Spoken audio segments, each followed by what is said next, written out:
We are live. I dig it. All right, you got it. We are live. So, roll call, please. Councilmember Bonner, Present. Councilmember Brown, Here. Councilmember Jimenez, Presente. Councilmember Zepeda, Here. Councilmember Wilson. Here. Vice Mayor Robinson is joining us remotely at the following location. She's at Hyatt Place Seattle downtown. Address is 1110 6th Avenue in North Seattle, Washington. Vice Mayor Robinson Present. Yeah, and Mayor present. Thank you. Martinez. Here. The council will discuss the following items during closed session.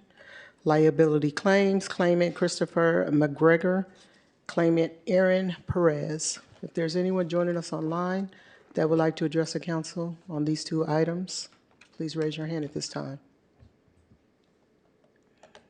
Okay, we do not have any speakers. Well, since there are no speakers, public comment is closed, and we will now retire to closed session.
Good evening, everyone. Good evening. It is now time to start the regular meeting for the Richmond City Council. We will begin with the Pledge of Allegiance. Stay here. Pledge allegiance to the flag of the United States of America and to the republic for which it stands, one nation, under God, indivisible, with liberty and justice for all.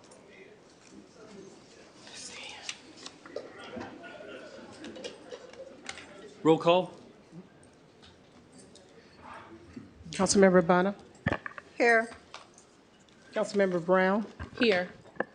Councilmember Jimenez. Presente. Councilmember Zepeda. Aquí. Councilmember Wilson. Here. Vice Mayor Robinson is joining us remotely at the following location. She's at the Hyatt Place Seattle downtown. Address is 110 6th Avenue in North Seattle, Washington. Vice Mayor Present. and Mayor Martinez. Here. Our next item, statement of conflict of interest. Are there any? Hearing none. Our next item is agenda review. I'm sorry, what was the item? I have agenda review item, Mr. Mayor. Through the chair? Yeah, I'm asking you. Yes, I Is said, it okay? I said through the chair, yes. Thank you. So I would like to ask item Q5 to go to consent calendar because it was approved before, but it was not, the direction was not clear. Now the direction is clear, so I'm suggesting to move it to consent calendar.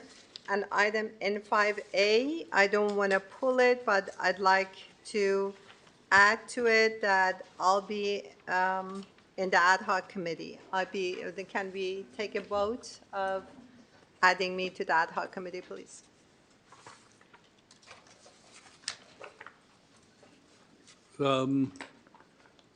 It has to be heard. Oh, so N5A has to be heard. Yeah, we can't just, We cannot just take a vote now?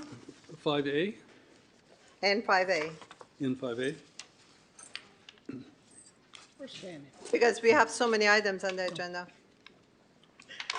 Right. No.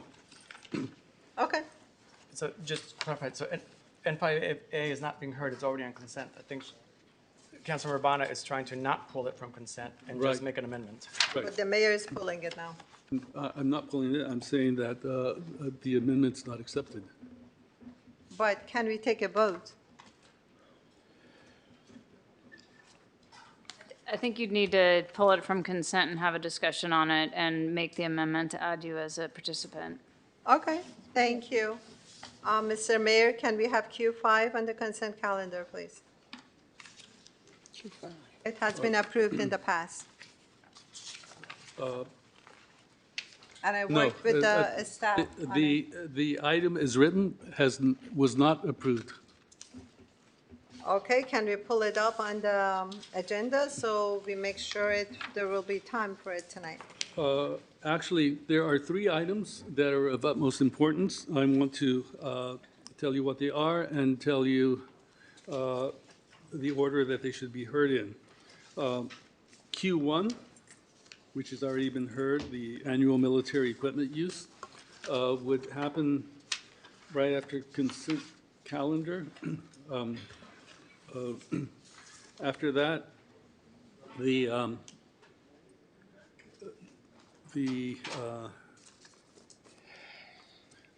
after that, then we have the budget session. And the third item, I guess those are the 2. So could Q5 go after those two, please? So we'll have O1, Q1, and then Q5? There's also a public hearing on tonight's agenda. Oh, yes. P1. Yeah, that was the third one. And then the public hearing would be the third one. No, one of them's been withdrawn from the agenda. So Q1, new business, Q1 budget, then the P1 public hearing. Those are the 3. And Q5 would be after those 3 items, right? Please. Mr. Mayor, I also would like to make a suggestion for review. And that would be? To move item Q6 forward as close to the top as possible, perhaps after Q2. I see there's a lot of people here for Q2. It's time sensitive. It's one of, It will have to go to vote. I Okay. resolve to keep things as they are. okay, that's fine. Then I'll make a motion to move item Q6 after Q2. Second. I'm confused on the status Q5, Mr. Mayor.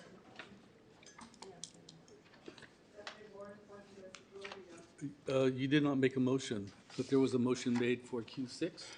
There is a motion on the floor now. Okay, can I make a motion that Q5 goes before Q3? What is the first motion? I'm sorry? What was the first motion? Sorry, First motion is to move Q6 after Q2. right? And then the second, who second? I second. Thank you. Can we vote on that now? Yes. Councilmember Brown? Yes. Councilmember Bonner? No. Councilmember Jimenez? Yes. Councilmember Wilson? Yes. Vice Mayor Robinson? Yes. Councilmember Zepeda? Yes. And Mayor Martinez. No. The motion passes with Councilmember Bonner and Mayor Martinez voting no. So item Q6 will be after item Q2. And then, Mr. Mayor, if I can, just as a courtesy, remind that when we last spoke, we were trying to get Q2 up as high as possible because we have, how many people here in front of us to listen to Q2? And last time we were told that Q2 would be one of the first agenda items to be heard. Now, as it stands now, it would not be among the top, it will be the fourth. We had it towards the top, but now it's been moved. It was supposed to be the top of new business, and it was not the top of new business because of the military equipment use report, so I had it as close to the top as possible, but it's been voted, so it's still number two. So can I make a motion that Q5 goes before Q3 and Q4?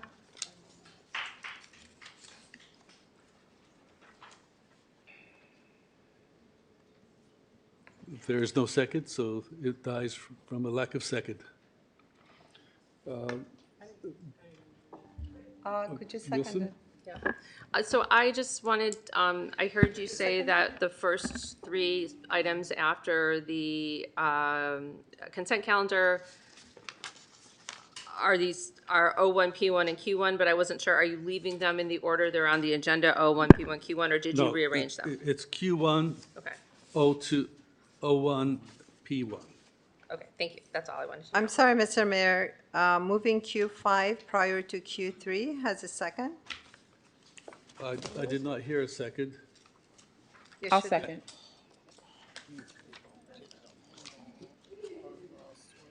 So, okay, so Is after where, sorry? after a motion, That'd be after Q6 after a motion before dies, can it be Q3. revived? It didn't die, you didn't hear the second. That, I did not hear a second because there was none. I didn't hear a motion. When she just made the motion, I said I'll second.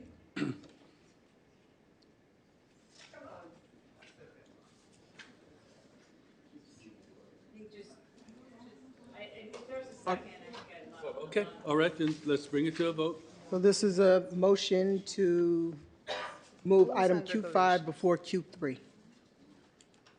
Right? Yeah.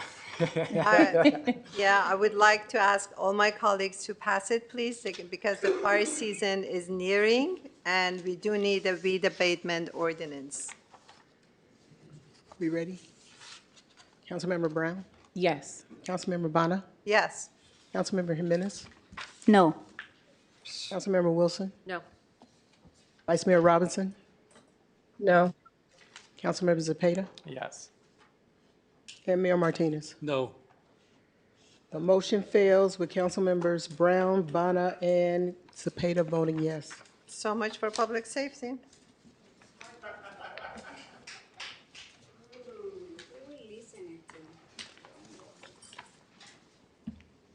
Okay, so good. let me just verify everything. So after the approval of the consent calendar, we'll hear item Q1, right? Right, Then item O1, budget. correct, And then item P1, correct. public hearing. And then, after that, Q6. Q2. Q2? Yep. Q2, then Q6. Q2. Okay, let's see. Q1, okay. And then Q6 is, Q1, O1, P1, Q2, Q6. right, gotcha.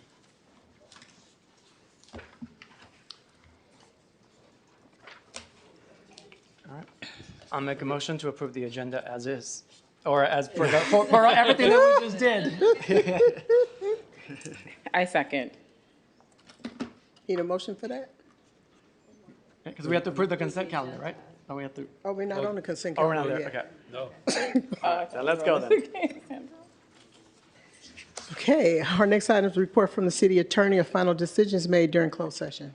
Good evening, Mayor and City Council. No final decisions were made during tonight's closed session, but both workers' comp matters were heard. Okay, next item is a report from the city manager. Nikki Mastay, Deputy City Manager for Shasta Curl City Manager. There's no report this evening. How many for? Okay, if there's anyone joining us online that would like to address the council under open forum, please raise your hand at this time. Open forum is an opportunity to address the council on items that remain on the consent calendar or items that are not on the agenda. Okay, I need to confirm if the mayor's item was removed for discussion.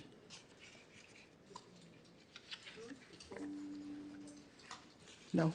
Okay. All right, tonight there were no items removed from the consent calendar.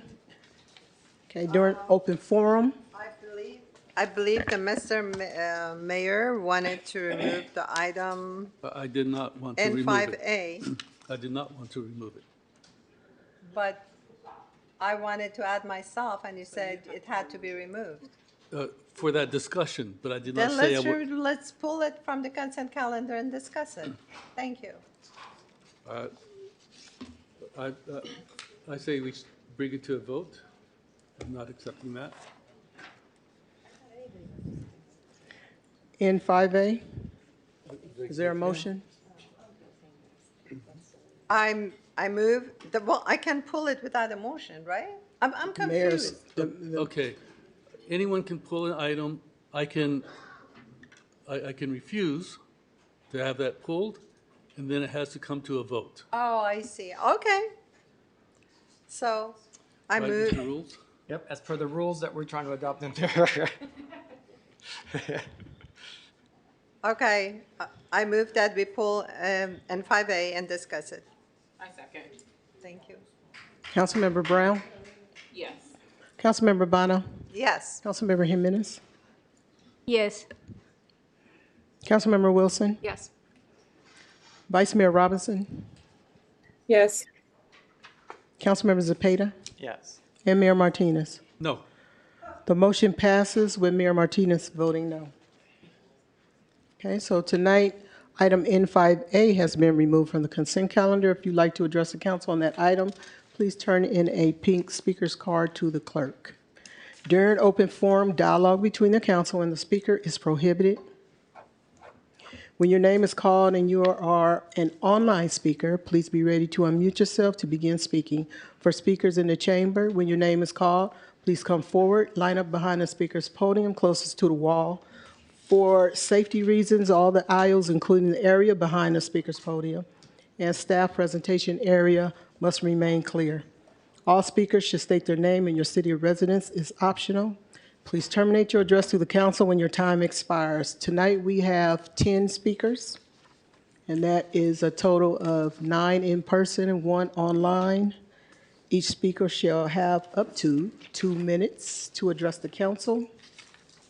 The City of Richmond welcomes your comments and requests that you present your remarks in a respectful and appropriate manner within the established 2-minute time limit. As I call your name, please come forward.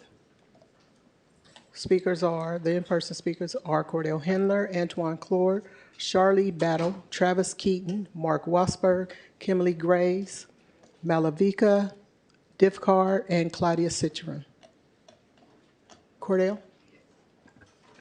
So, good evening, Mayor Martinez, Council. For the record, I am Cordell Handler, and I have some gifts to share with you all. So, if you recall at the last meeting when we had a vacancy presentation, I'm thinking to myself, we have a 15% vacancy rate. So let's think about it though.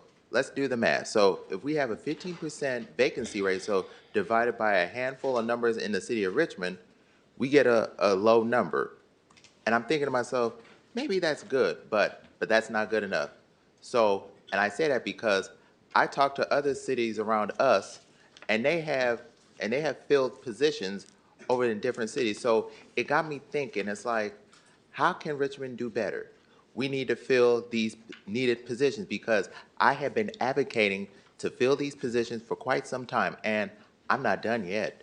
So we need to fill these positions as soon as possible because that's one thought. And then the other thought that I had was the questions that they ask in the interviews. Has anybody been on an interview panel? I know a number of people have, but do they give us the questions ahead of time? I don't think so. We need to whenever we use a consultant, they need to give us the questions, ahead of time. So, because I'm trying to fill these positions in Richmond. So, and I know I have a group behind me that will verify that because we need to fill these positions. Why? Because we're trying to we want people to live and work in Richmond. Because other cities, they pay their employees more money. But if we want to beat the other cities, we need to step up our game. So that means we need to think about our community. We need people to fill these positions. So with that, if I had $550 million, I'd take that money and hire a consultant to redo our classification. So that's it. Antoine Claude.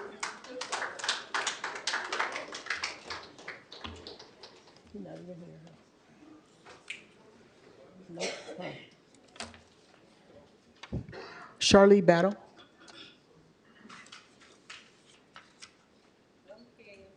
Hi, good evening, Council. My name is Charlie. I'm here today to present to you Richmond Urban Unity Project.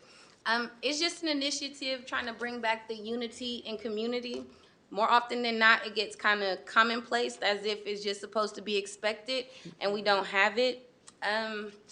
That's neither here nor there. Today, I'm out here reaching out to get some support for funding for this upcoming school year to get donations such as backpacks, pencils, paper, things that they'll need going back into school. If you guys are able to fund us, we're looking to get maybe 2,500 or that reciprocated in the donations that their sales, like backpacks and stuff.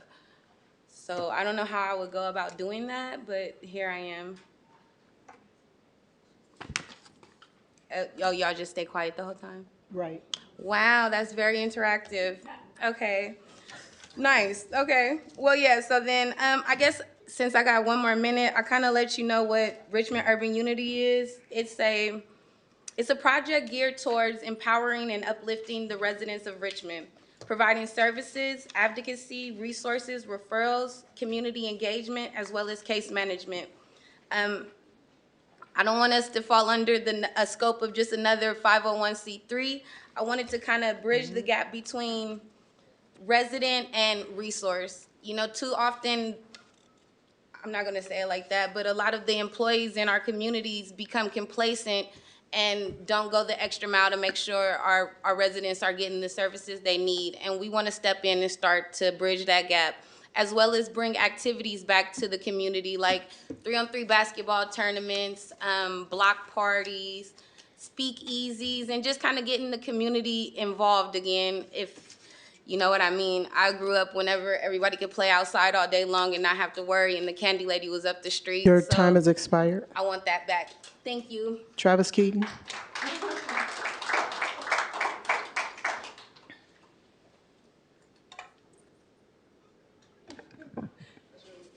Hello, my name is Travis. I come from Potrero at this point. Two things. I don't know if I said it last time, but my little experiment with my little skateboard didn't work. Turns out there's just an easier way to do it. So we're gonna see if that works. Basically, we're gonna go with a plank of wood on 4 wheels and call it a day. And then my second thing is, now that the World Cup is over, the Women's World Cup comes, I think, next year, or I think it's next year.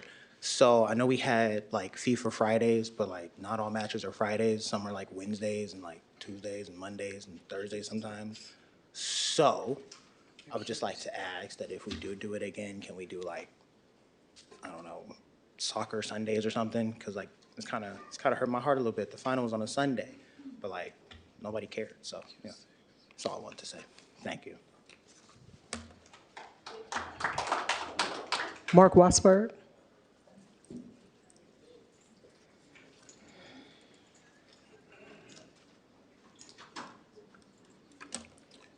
the DSACM, the Democratic Social America Communist Muslim Party, is running for Congress. If they take control of Congress, it's the end of America, people. This is no joke. They have infiltrated our government. They are mayors and governors, lawmakers, council members, and it's the Muslim Brotherhood that's doing this. And I'm gonna tell all my friends, you better start locking and loading, people.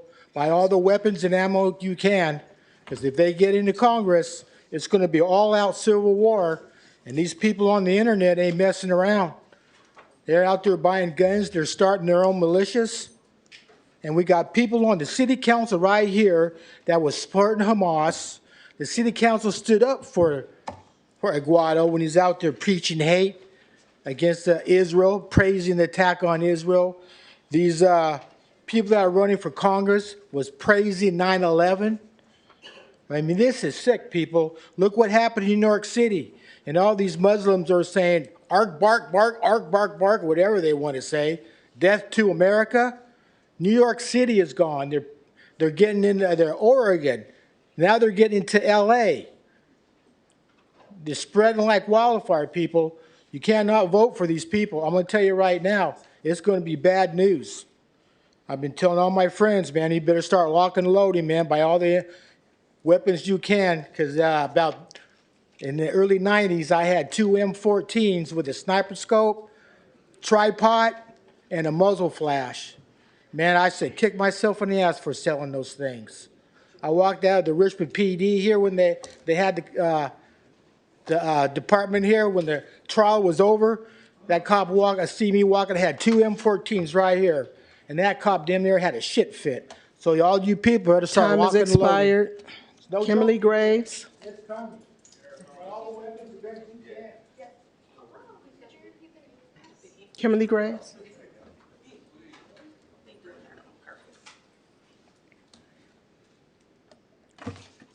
Good evening to the City Council. I am here again today to request that you guys have the police officers to have dash cams, because it is an independent ability to know what actually occurred on a stop. I actually was stopped by the police. I had a hearing, and the commissioner was not actually giving me my rights appropriately, and he helped the police officer who fabricated the story. The officer did not tell the truth, and I am appealing that at this moment, because I know that it's important that we actually have independent evidence. So I'm asking you, as the city council members, to implement that in your police department, because over 69% of the United States has dash cams, and it's amazing that you do not. I am also concerned that the city, at my hearing, asked for reimbursement for the city clerk. The city attorney asked for reimbursement for the city clerk to show up. I did not ask the clerk to show up. So that is another incident that this city needs to correct. You should not intentionally make decisions against your citizens who is only asking you to do things that are appropriate for the citizens. So I'm also waiting on a response to a letter that I wrote to all the city council, as well as to the mayor, and also to the city attorney in regards to that incident. I also would like to receive the independent training information for that officer on doing pacing. He claimed that he paced me in 4 blocks. That is not enough time. He was never directly behind me, which is why an independent dash cam would have proven all of that.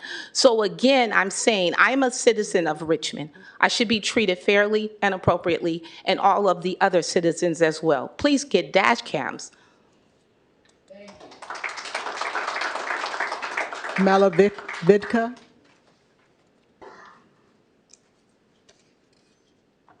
Good afternoon, council members. My name is Malvika Devakar, and I'm a former resident of District 2.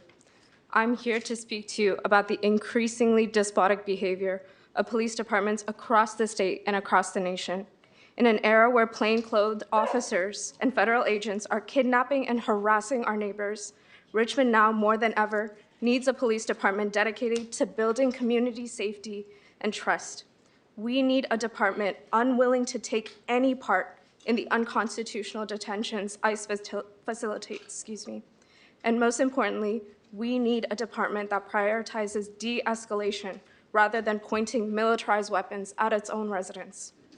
In the last 2 years, there have been over 30,000 uses of force and police misconduct cases committed against inmates that are only a population of 90,000 in California.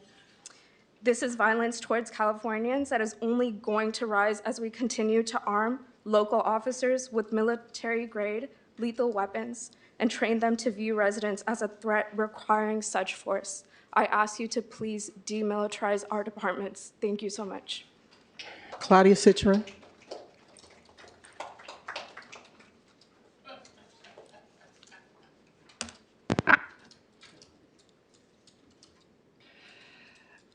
So this council continues to disregard established council procedures by advancing personal and political priorities ahead of urgent matters regarding and affecting Richmond residents. It's egregious. This repeated pattern reflects misplaced priorities, weak governance especially, and troubling lack of accountability. Recently, the mayor admitted, "Oh, I must have not read the consent calendar carefully." This was regarding the rent board. That it gets $500K annually, even though it's supposed to be independent. Just recently, I properly exercised my right under council procedures to remove an item from the consent calendar for public discussion, and it was placed back again onto the consent calendar by the same person. There was no meaningful transparency and public deliberation on this. It was not even something related to the city of Richmond. The consent calendar exists for routine, non-controversial administrative matters, not for significant policy or funding decisions, whether they are $49.99. When an item is pulled in a timely manner for discussion, it deserves full consideration. Unfortunately, this is not an isolated incident. The council delays pressing issues involving public safety, staffing shortages, infrastructure, fiscal oversight, and so forth. Residents expect essential government function to come first. Good governance requires diligent review of agenda items, respect for established procedures, transparent deliberation, meaningful public transportation, and the responsible stewardship of taxpayer funds. Segovia is not. I respectfully request that significant policy funding are being placed under new business. Thank you. Our last in-person speakers, Graciela Lechon.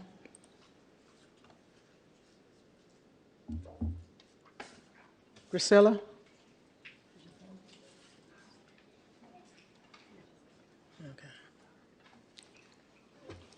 Good afternoon, everyone. My name is Graciela Lechon. I've been living in the city of Richmond for 37 years. I actually came here to speak out in favor of demilitarizing our police force. I found it quite interesting that we're a sanctuary city. Now is not the time to No, I speak understand. to that. May I please continue? I understand that we're a sanctuary city, so this If you seems do not contrary. speak to that issue, you may continue. But I if you understand. May I please finish? If you do not I'm going to digress. then please do so now. Yes, that was just my initial comment. So I found it very interesting that a young woman came up and pointed out that we don't have dash cams, and yet we're willing to purchase militarization. So I found that very interesting. Anyways, I came here to speak out also about the fact that our highways are so dirty. What can we do to clean up our highways? You know, you drive down the street, you drive along the freeway in the areas that encompass Richmond, which is where I generally live, which is where I live and where I generally drive, and it's full of garbage. What can we do as a city to draw attention to that and fix that? It's a problem.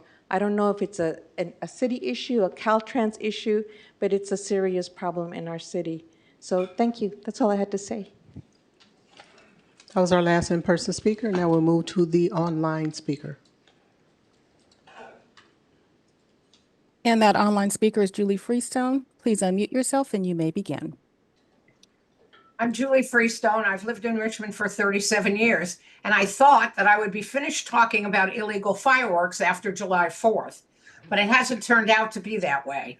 I was delighted to hear that the Richmond Police Department confiscated some illegal fireworks, and I certainly noticed that it was quieter in the days leading up to July 4th and maybe a little better on July 4th.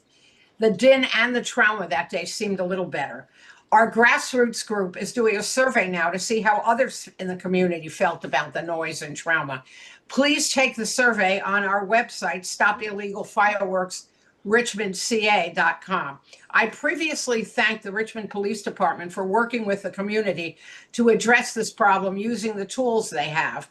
I noticed on Nextdoor that people are still posting complaints about noise from fireworks, and I want to remind everyone that fireworks are illegal in Richmond all year round, not just on July 4th. I recently saw a post that wondered where the drone cop was when the fireworks were being shot off still in his neighborhood. I said this before and I'll say it again. This is an all hands on deck effort. Call the non-emergency police department number to report fireworks whenever you see or hear them, not just on July 4th. The drone is not up there all the time helping us like a beat cop. So just let me close with this. I thank all the residents who worked on putting up and taking down signs. If the drone were a real person, I would especially thank the drone for working with us. He or she is one of the great tools we have, along with the signs, the public service announcements, and Richmond residents, the Latino Center, merchants, and many others who participated in this coordinated effort to stop illegal fireworks. We need to keep focusing on this. So thank you, and please keep up the good work, or work, period. Thank you. Thank you. And that was the online speaker. Okay, our next item is approval of the consent calendar, and as a reminder, item N5A, the ad hoc committee formation for council rules of procedure and order amendments has been removed from the consent calendar for discussion. We need a motion.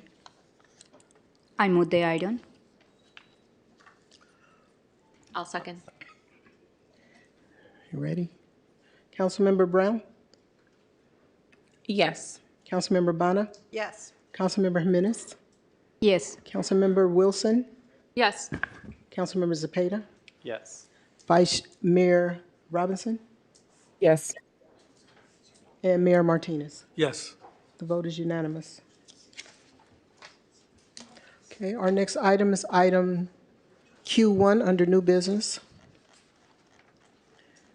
Okay.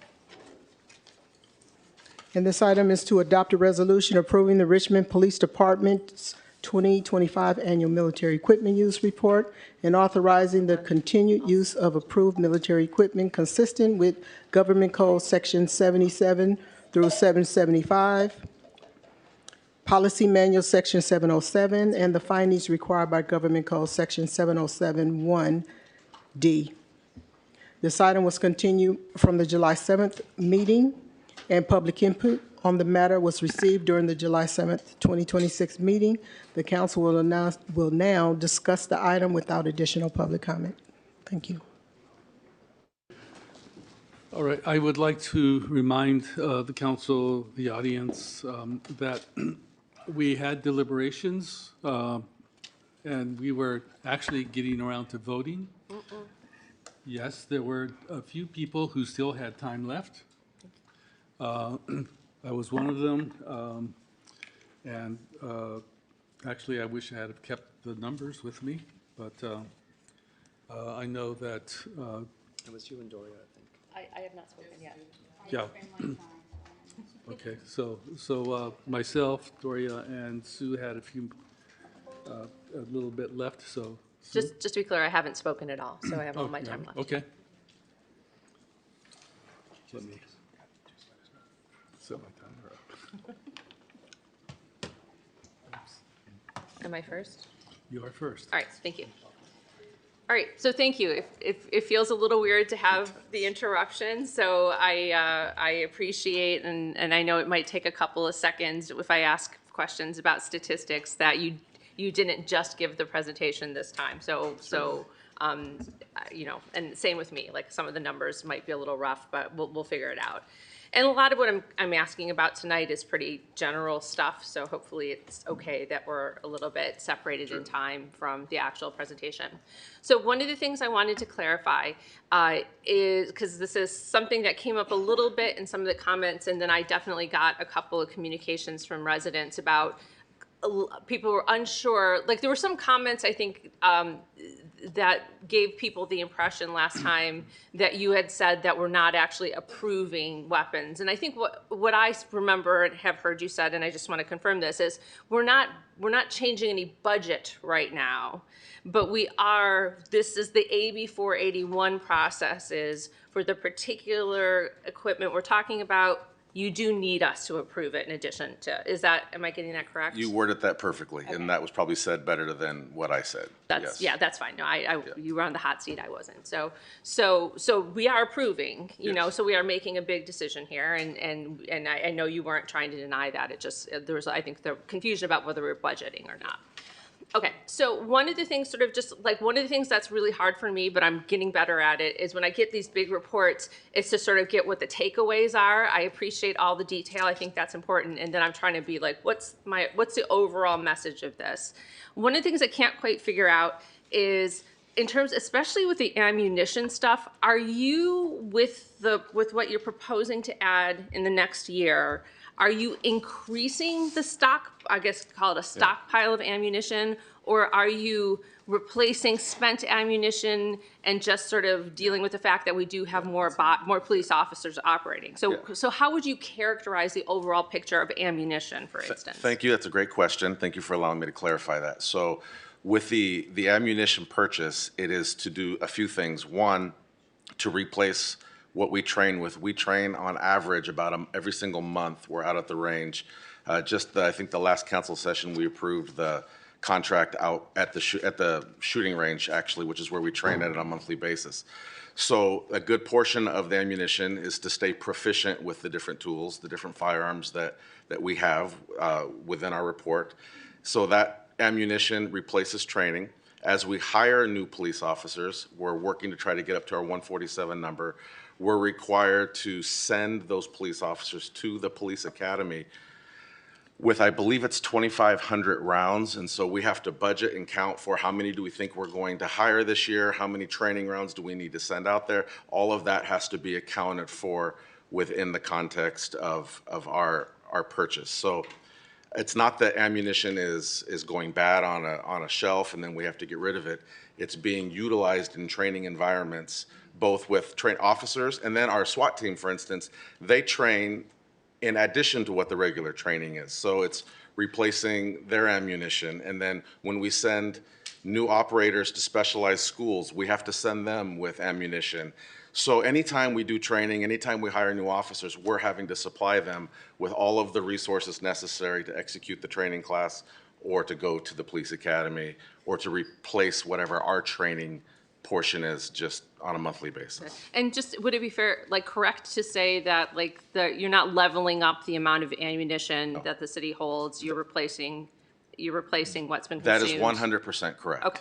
Yes. And then kind of the same question for it looks like there's going to be, what you're proposing is an increase in patrol rifles and less lethal launchers. I know you spoke to this last time, but can you just remind us of why are we increasing those two pieces of equipment? So I'll start with the patrol rifles. Again, as we hire more officers up to the 147, that's a tool that they have to go get qualified on, and then we have to supply them with that tool. So it's to plan for the increased staff that we have. When we first initially bought patrol rifles many years ago, there was not one purchased for each officer. In fact, at the initial part of the program, officers were required to purchase their own equipment.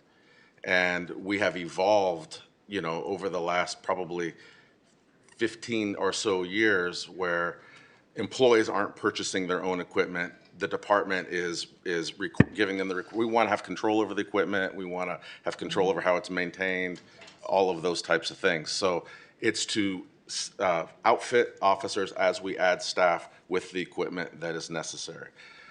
With the launchers, it's some of the lessons learned and some of our incidents in the past is to have less lethal options available on every patrol team with all the supervisors, more available rather than having them not available so that we can resort to less lethal situations when that's the appropriate time to do it. So it's to outfit more of those patrol teams with less lethal options. And can you just, what do you use, when do you use the less lethal launcher? Just can you give me a couple examples? When there's time and there's space and there's opportunity where there's a potential for great bodily injury to occur, and we don't have to resort, we don't have to have a lethal situation that it could be lethal, but utilizing a less lethal when you have time and you have space and you can work on de-escalating, you have a less lethal available to try to rectify the situation if need be, while it's still in safe proximity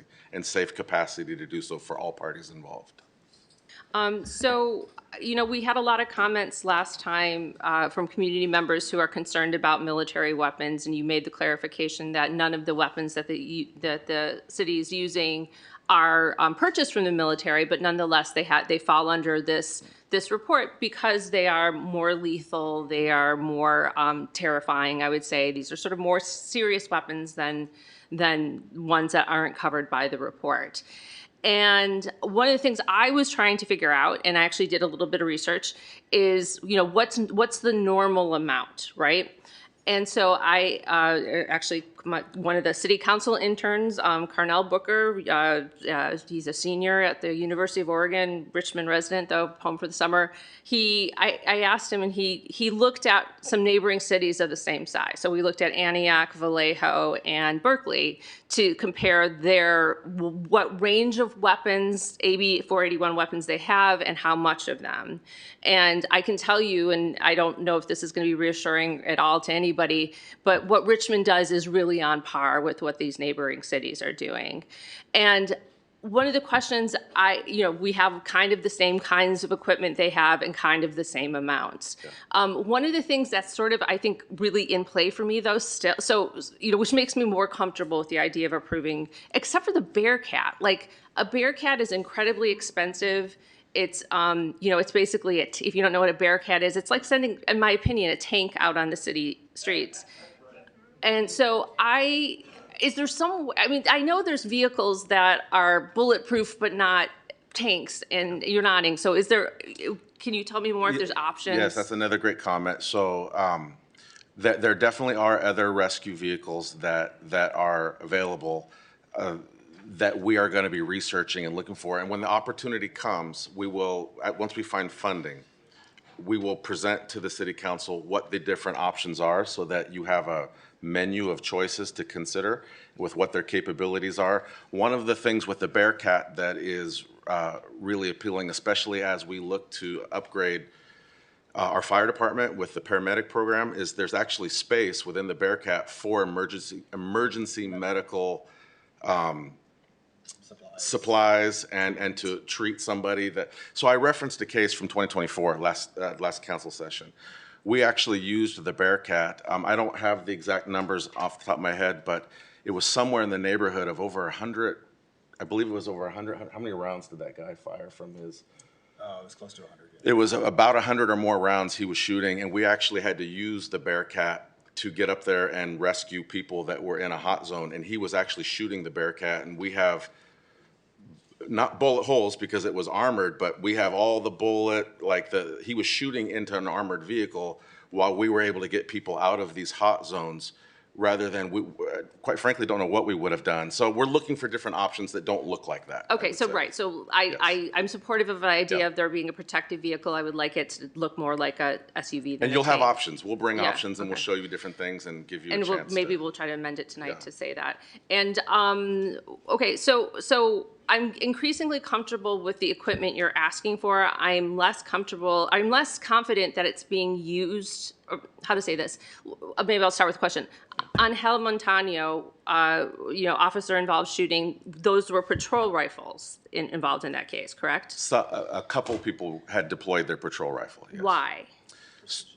So there's a variety of reasons that are considered. One of them is if the event turns where you have what's called a close quarter situation, you have precision with a patrol rifle. Whether it's a lethal situation with a sidearm, and I'm trying to be really delicate here, please understand that. Whether it's a lethal situation with an officer's sidearm or a lethal situation with a patrol rifle, it's lethal. So the consideration that officers are making, if you notice in that entire situation, there were multiple tools being looked for, asked for, because you don't know what you're going to encounter.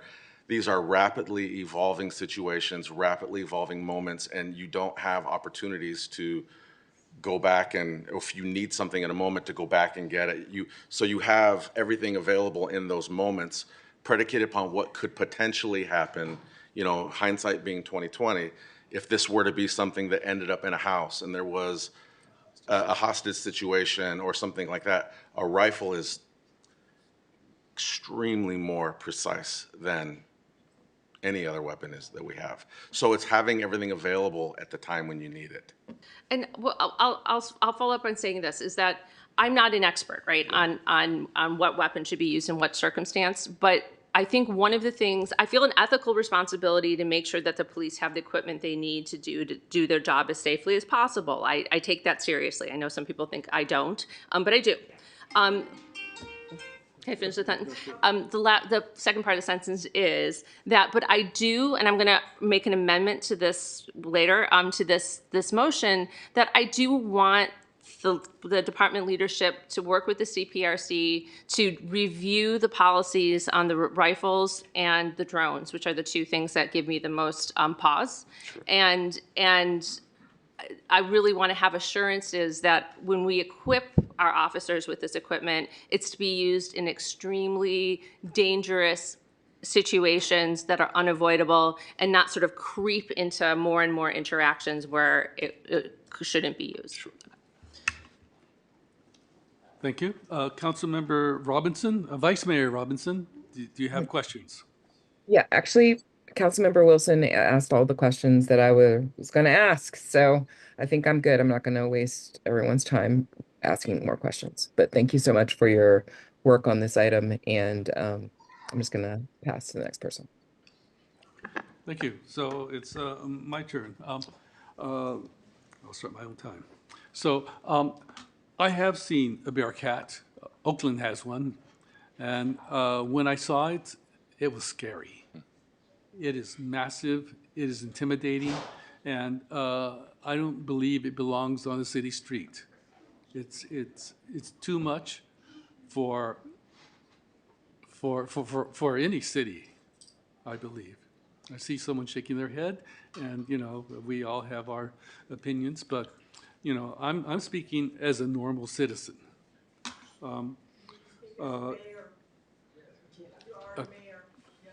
Please stop interrupting. So, when I saw the Bearcat, I did not see it as a mayor. I saw it as a normal citizen. So I'm speaking from that experience, a normal citizen.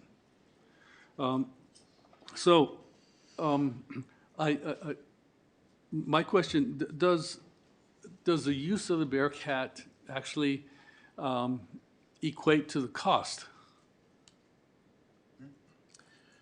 If you could just clarify maybe slightly, Okay, Mayor. okay. In other words, how many times is it used? How much training is done with it? And Yeah, so I'll tell you, our SWAT team trains regularly with the use of armored vehicles. We have to borrow them from neighboring agencies. So there's East Bay Regional Parks has one, Oakland has one, Brentwood PD has one, the Sheriff's Office have one or two.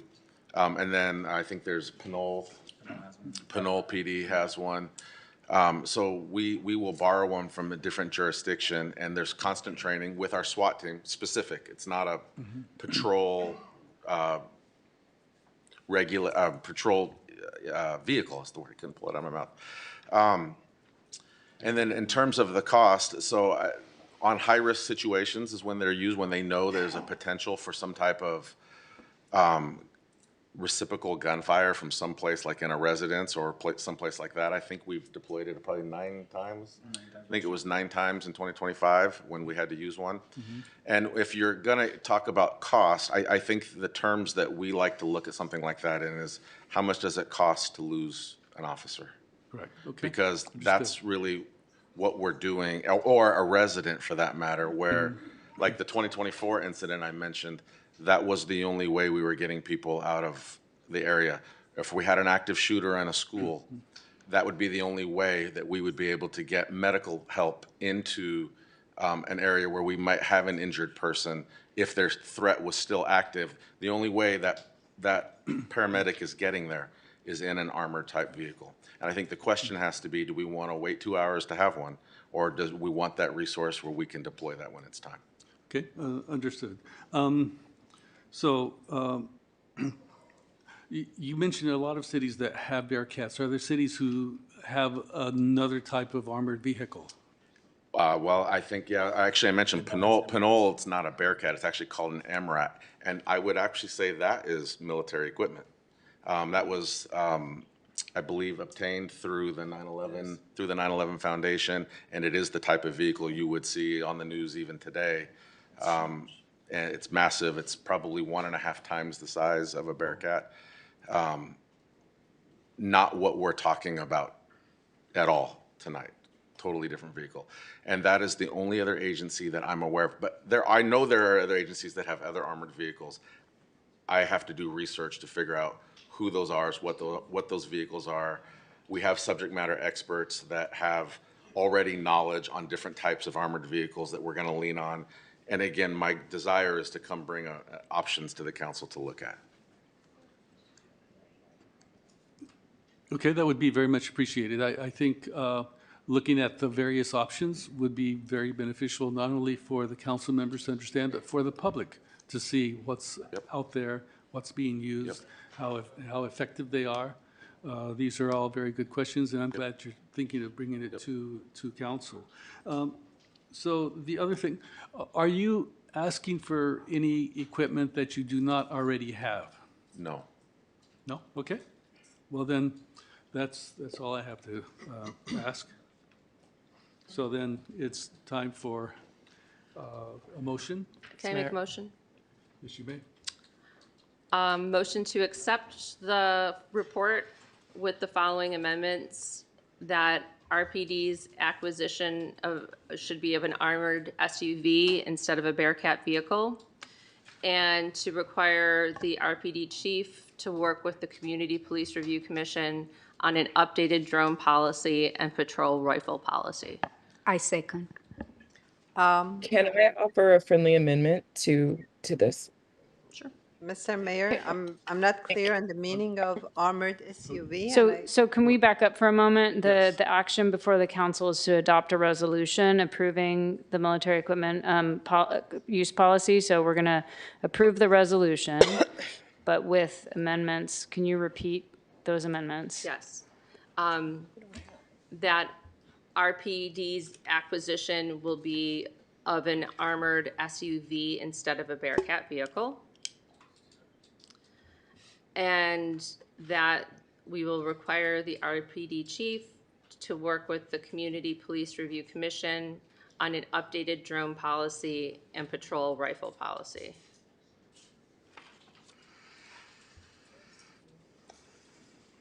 Can I? Yeah, point of order. I saw someone down there. Was it? It's Doria. Councilmember Bonner or Councilmember Brown? I'm not clear on the meaning of the amendments. I wonder if we have armored Doria. SUVs. Okay. Are they acceptable? I'm sorry. Someone, Doria spoke Okay. first, so we'll Yeah, listen to her. I was hoping to offer up a friendly amendment around the Bearcat, and that is, I just don't know what the realm of vehicles are, and I wonder if it would be acceptable for RPD to return to council with options, and that they consider something like an SUV, because I don't know what other options there might be. Would that be acceptable so we can get a range of options other than the tank thing? Yeah, that's fine. Thank you. Now, Councilmember Bada? Thank you. So I wonder if armored SUV is acceptable to the police department, does the same function? I think the friendly amendment is actually perfect, and we'll be able to present to the council and then see what the council desires at that point. I like what Vice Mayor Robinson just. Thank you. And I'm not clear on the second part of the friendly amendment. If you could clarify what it means in practice? The CPRC. The friendly amendment, the regular amendment? The friendly amendment about working with CPRC. No, that was So the regular amendment. that's my amended motion. So it sounds like we have, well, anyways, I won't try to characterize. When I say work with the RPD chief, so that would be Chief Simmons, work with the Community Police Review Commission, that would be the standing commission, you know, and that's staffed in City Commission. And so there are policies, maybe you might be more expert on this, there are policies around all of the equipment, the AB 481 equipment. And I would like to have a conversation between the CPRC and the chief to see if you can reach a consensus on a policy. I didn't have much time. Like I could, if I had another 10 minutes, I could go into my reasons for focusing on drones and rifles specifically. But those are the two areas where I think we need. If I may, Councilwoman and Mayor, the ordinance for CPRC already allows the CPRC to make recommendations to the police chief regarding any policy, and I have to engage in that good faith effort to look at what their recommendations are and to have that dialogue. They could do that right now if they wanted to. Okay. Yeah, and I'm at the table, by the way. But it sounds like then you're fine with just having it as an amendment too. And like, I'm at the table, absolutely. Okay. I'm more than Yeah, willing I was to- hoping this would be not. I'm trying to like build a consensus here. I wasn't trying to force. Yes. Just a quick point of order. So on that second part there, it's not agendized to give additional guidance. It's only agendized to adopt the resolution and approving anything with that resolution. Is this guidance that was not? I think we can add it. I think we can add it as separate. You know, I think that it could be, we could, if you want it cleaner, to modify section 5 for policy updates, I could add a sentence in the last section of that paragraph to ask that the police chief and the CPRC coordinate and collaborate in consistent with Richmond Municipal Code, Chapter 3.54 080A, to review the rifle and drone policies. I would also make the point that the approval of the equipment was hinging on the policy. So I mean, they could just say no because it wasn't included. But it's better to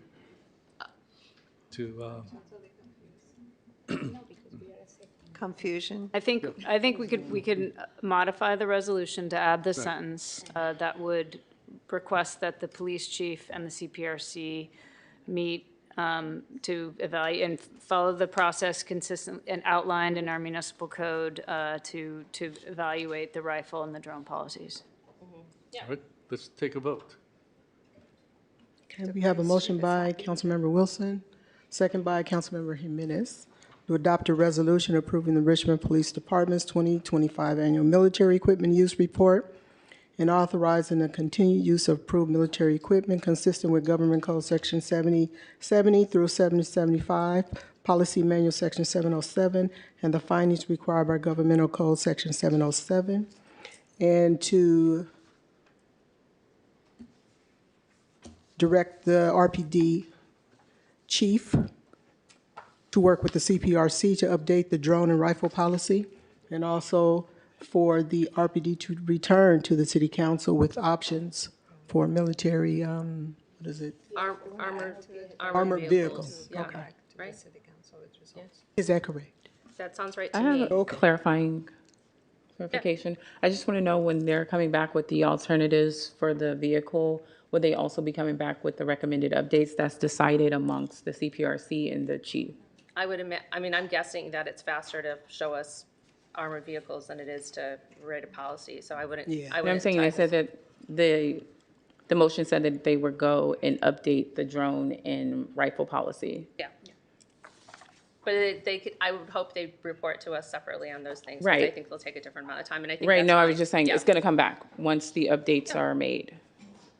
Okay. We'll hear about the new policies, or that if there's not a new policy. The council would hear about them in the next report, but the CPR, like whatever's decided and. Yeah, it's public So record. right yeah. now, it's an advisement situation. I want to make sure that's still the case, because that's what's in the. Right, that's what I want to Yeah, know. we're not, That's what's in the ordinance. that is correct, yeah. And I'm at the table. Yeah, I know. Okay, thank you, I just wanted to clarify that, thanks. Councilmember Brown? Yes. Councilmember Bonner? Yes. Councilmember Jimenez? Yes. Councilmember Wilson? Yes. Vice Mayor Robinson? Yes. Councilmember Zepeda? Yes. And Mayor Martinez. Yes. The vote is unanimous. Thank you, council. Our next item is item Q1 under budget session.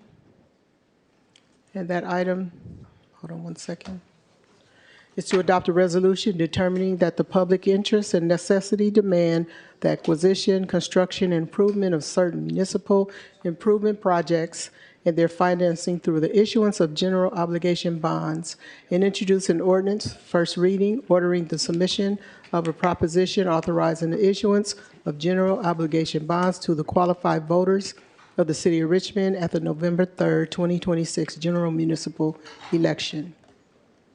Anyone joining us online that would like to address the council on this item, please raise your hand at this time.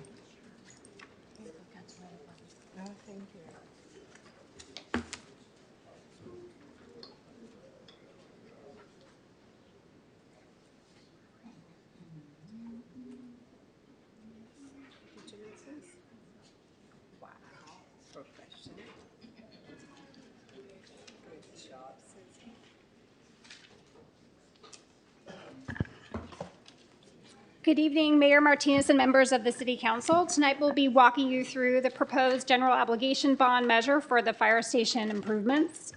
Joining us are Juan Galvan with Ansel Galvan, who serves as the city's bond counsel, and Wing C. Fox with Urban Futures, the city's municipal advisor. Chief Azorio is also here and will share some information about the current condition of our fire stations. We have lots of pictures and improvements that are needed. We'll provide a little background on those needs, explain how the general obligation or GO bond works, and then review the proposed bond amount and the estimated tax rate. And then we'll go over the actions before you tonight. So with that, I will hand it over to the chief to go over our fire facilities. Good evening, Mayor Martinez, members of the council. Just for the record, Aaron Osorio, Fire Chief of the Richmond Fire Department. I gave you an updated version of the PowerPoint. We will make sure that the one on the file is updated. We had some last minute additions, predominantly the pictures and the status of the fire stations. Excuse me. A part of what you're being asked to do tonight is to adopt a resolution that's going to determine necessity for the new fire stations. And in order to make that determination and for the community to see the necessity, I'll be summarizing the condition of the firehouses that are currently on the 5-year CIP. I'd like to point out that we have 7 fire stations and 1 training facility. Currently on the CIP unfunded list is only 3 of the fire stations and the training center. That does not mean that the other fire stations don't need some form of renovation, remodeling, and or seismic retrofitting or assessment. But these items that are on the CIP currently are the stations or the facilities that are in the most dire need of replacement or repairs. So I will spend a few minutes summarizing the conditions of these 4 facilities. They are listed in the order of importance that they're placed on the 5-year CIP. So there is a method to how I'm going to present them to you. I'd also, before I start, would really like to I can't understate the importance that fire stations really need to be resilient in when there's earthquake, a disaster of some kind, a flood, a wildfire. Those types of services have to be seamless. There has to be continuity of service, and that requires a facility that houses equipment and personnel that can withstand and be resilient in those circumstances. And unfortunately, the reality is right now that there is a number of our facilities, our fire stations, that would not perform well under some of those conditions. And so this is really why this is important. This is the necessity. This isn't about having the newest, shiniest toys in the city for our fire department. This is about maintaining critical services during the most dire times of the community, making sure that those services are reliable and they can be counted on, and our firefighters can respond into the community. Next slide, please. So the objectives of my half of the presentation are going to be to summarize these facilities. I'm going to be pointing out some of the key deficiencies at each of these locations. This will be obvious after you see. It will highlight the need for these facilities to be updated. So first on the list is Fire Station 63. I'm gonna give a brief overview of the station and the location because I know many folks don't understand our station numbers or where those are at. So just to make it more obvious for everybody, I'll be giving brief descriptions. So Fire Station 63 is located on Valley View Road, the corner of Valley View and Amend. This fire station was built in 1991 and is currently staffed with 3 firefighters, 1 fire engine and a wildland fire engine. And this station predominantly serves the May Valley, El Sobrante Hills, Carriage Hills, Greenbrier, and also responds to a large portion of unincorporated Contra Costa County through our automatic aid agreements with Con Fire. Every jurisdiction, every response area in the city obviously has the normal day-to-day calls, but there are target hazards that stand out in each different response area that we usually pay extra attention to. So I'll point those out just to point out the importance of this facility. This facility is the only station that lies in a high severity zone within the city. So it has a large area of wildland urban interface where the wildland interfaces with residential structures through numerous neighborhoods in this jurisdiction. We respond into the San Pablo Dam corridor for major vehicle accidents regularly, and we do respond into the reservoir. So these are some target hazards that make this a key station in our response matrix. And it is also the station that is the furthest away from any other Richmond fire station because it is on the outskirts of the city jurisdiction. The main key issues with this fire station are going to be that we've had significant foundation settling, and this has caused structural damage throughout the years. We have things such as uneven floors, major cracks in walls and floors. Recently, we had a fire sprinkler riser crack and had to be repaired. Roof leaks, which have led to black mold. We have doors that can't fully open or close depending on where they're at in the structure. Even the firefighters in some rooms have to put blocks under one side of their bed because the floors are so uneven in that fire station. And as I said before, this resides in the very high severity zone. And so this structure should be an example of how to have a structure in the wildland interface that is ember resistant. It should exemplify zone 1 and zone 0 best practices, and ultimately needs to survive a wildfire incident that occurs in that response zone. So although that's another need, a reason for a need to have this fire station updated along with the repairs that are needed. And also just being since 91, a lot of wear and tear and hasn't had any significant renovation or remodel since then. The next slide really shows some of the examples of the pictures of some of the conditions. We're not talking about just small cracks in the sheetrock. These are significant cracks in walls and floors, doors that won't fully close, blocks under beds. These are just issues that highlight some of the issues we're having there. The next station is Station 66. This is 4100 Clinton.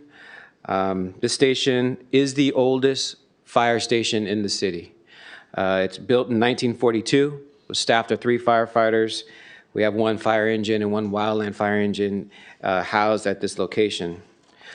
This fire station serves the north and east, Richmond Heights, and also has a very large area of unincorporated Contra Costa County, where it responds to through our mutual aid and auto aid agreements.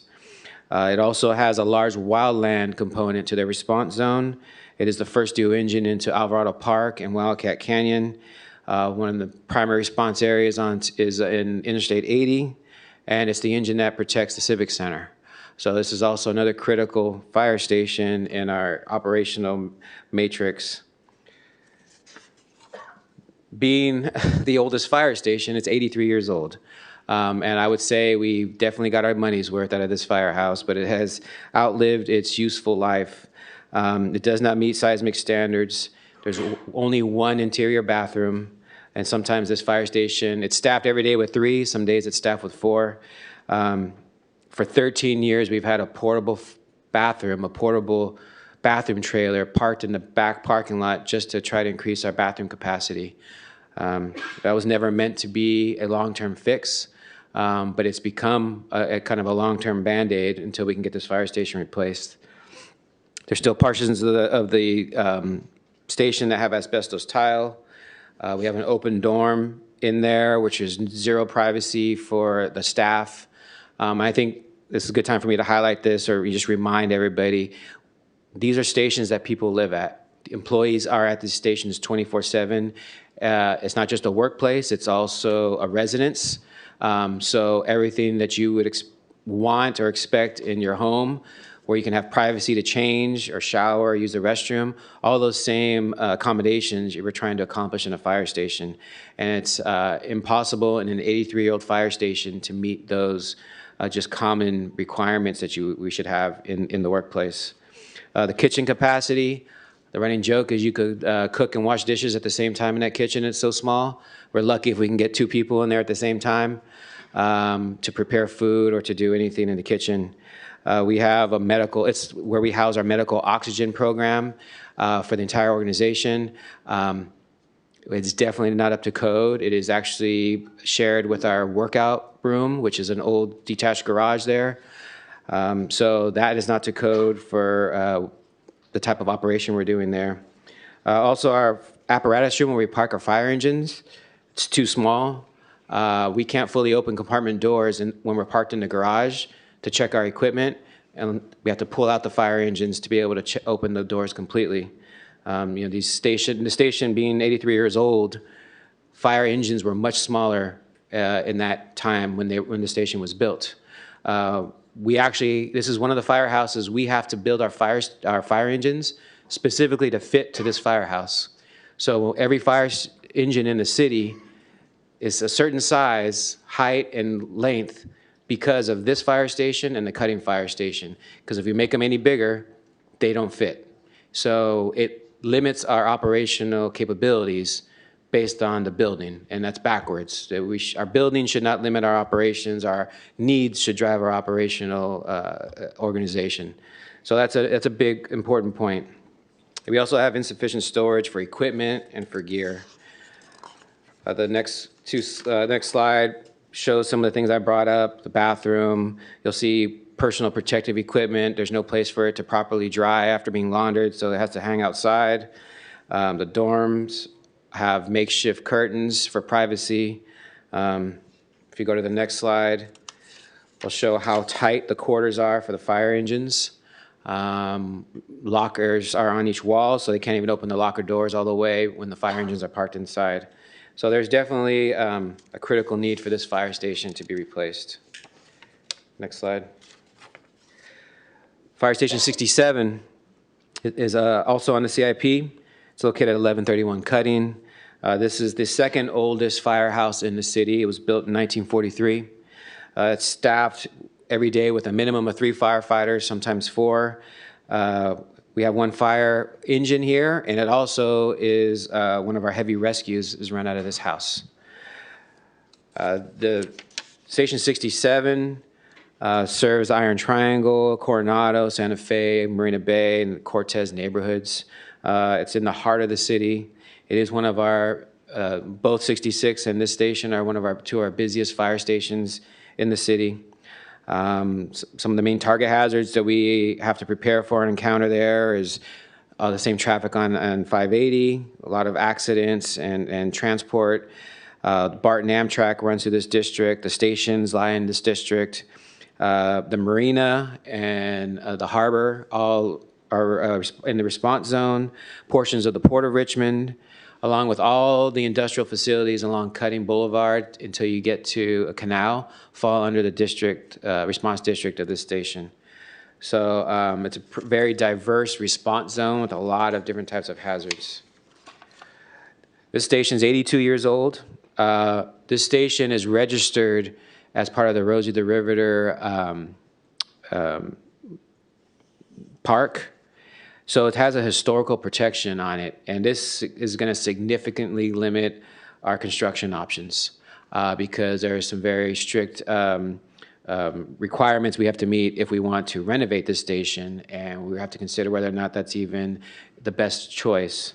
The station does not meet seismic standards, has outdated bathrooms and locker rooms that have no privacy for staff. We have ongoing water intrusion issues in this station that have led to water damage. Even though we've replaced roofs and things like that, we still have water intrusion issues. Fitness area, there is no designated fitness area for our health and wellness program, so the equipment is in the garage next to the fire engines when they pull in and out, so it's not the most healthy environment to be exercising when it's right next to your heavy equipment. This is also the station that we build our apparatus to fit into this fire station. Our heavy rescue that's housed here, we wanted it to be bigger than it was to fit more equipment, and we couldn't. We had to build it to fit this firehouse. And so, you know, that's another limitation that we want to try to eliminate. The other thing is that we used to house our ladder truck, staffed ladder truck at this fire station. The ladder trucks back then were much smaller. Now our current ladder trucks will not fit here, so the ladder truck is in Crescent Park at Station 64. That is not the optimal location for your only staffed ladder truck that responds to every structure fire on this side of town. It should be more centrally located. It should be back at this fire station, but we can't do that because it won't fit into the garage. We also have a lack of sufficient storage for equipment and gear at this fire station. The first set of pictures really depict the tight quarters for the apparatus. It's even actually front to back is even smaller than Station 66. When you close the garage doors, there's about 6 inches of clearance between the front bumper and the fire engines. So this is, we have to be very careful coming in and out of these fire stations because of how tight the garage is. Second slide highlights the old outdated bathrooms, some of the components don't work. A very open dorm layout that doesn't provide for any privacy for the staff that are working there. And also just doesn't make for a very good night's sleep if you're trying to catch some sleep. Next item is going to be the training center. This is at 3506 Cutting, the corner of Cutting and Steege. This facility is kind of a patchwork of multiple buildings over the years. Portions of this facility were built in 1917, then additions in the 40s, and then the tower in 51. This facility is utilized by the entire department and the El Cerrito Fire Department. All fire department training happens at this location. It's a 2-acre site right there at Steege and Cutting. If you look at the next slide, this is going to be the original fire station. That black and white photo I had in the beginning, that was when it was new. This is still there being utilized. That's the side of the building that the Youth Academy uses every Saturday to do training and to do the program we run with the youth. On the left side was the addition built in the 40s. It houses all of our medical supplies and logistics for our emergency medical program. The next slide shows the classroom building. This building was built in the 40s. It actually originally resided on South 47th Street, and at some point the city had it moved to the training grounds somewhere in the 60s. So it's a very old building that's just been relocated and repurposed. This building houses the training director, battalion chief's office. Also is utilized by the fire academy when we have an academy going. And then all other classroom training for the entire fire department and the El Cerrito Fire Department occur in these classrooms in this building. On the same grounds, we have a burn room that we installed in 2006. We utilize this for live fire training for all members of the organization. This building was never meant to be last this long. It was going to be a temporary burn room until we got a more permanent facility. It's definitely outlived its useful life and needs to be taken down. The key issues, this facility is anywhere from 75 to 100 years old, depending which building you're looking at. Portions of it are historically protected, but not so much that we can't work with the property and do some construction and replacement. Does not meet seismic standards. Doesn't meet any of the modern fire department training needs that we have. We have a serious water intrusion issues in the old fire station that's on grounds. We have a serious issue with mold. Insufficient security on the perimeter has led to frequent vandalism and theft of fire department equipment. We have holes in floors and roofs of our training tower. The apparatus room won't hold our fire engines. We have to transport them from other fire stations when we need to use them for training for the academy. And there is really no storage for all the gear and equipment we need for training.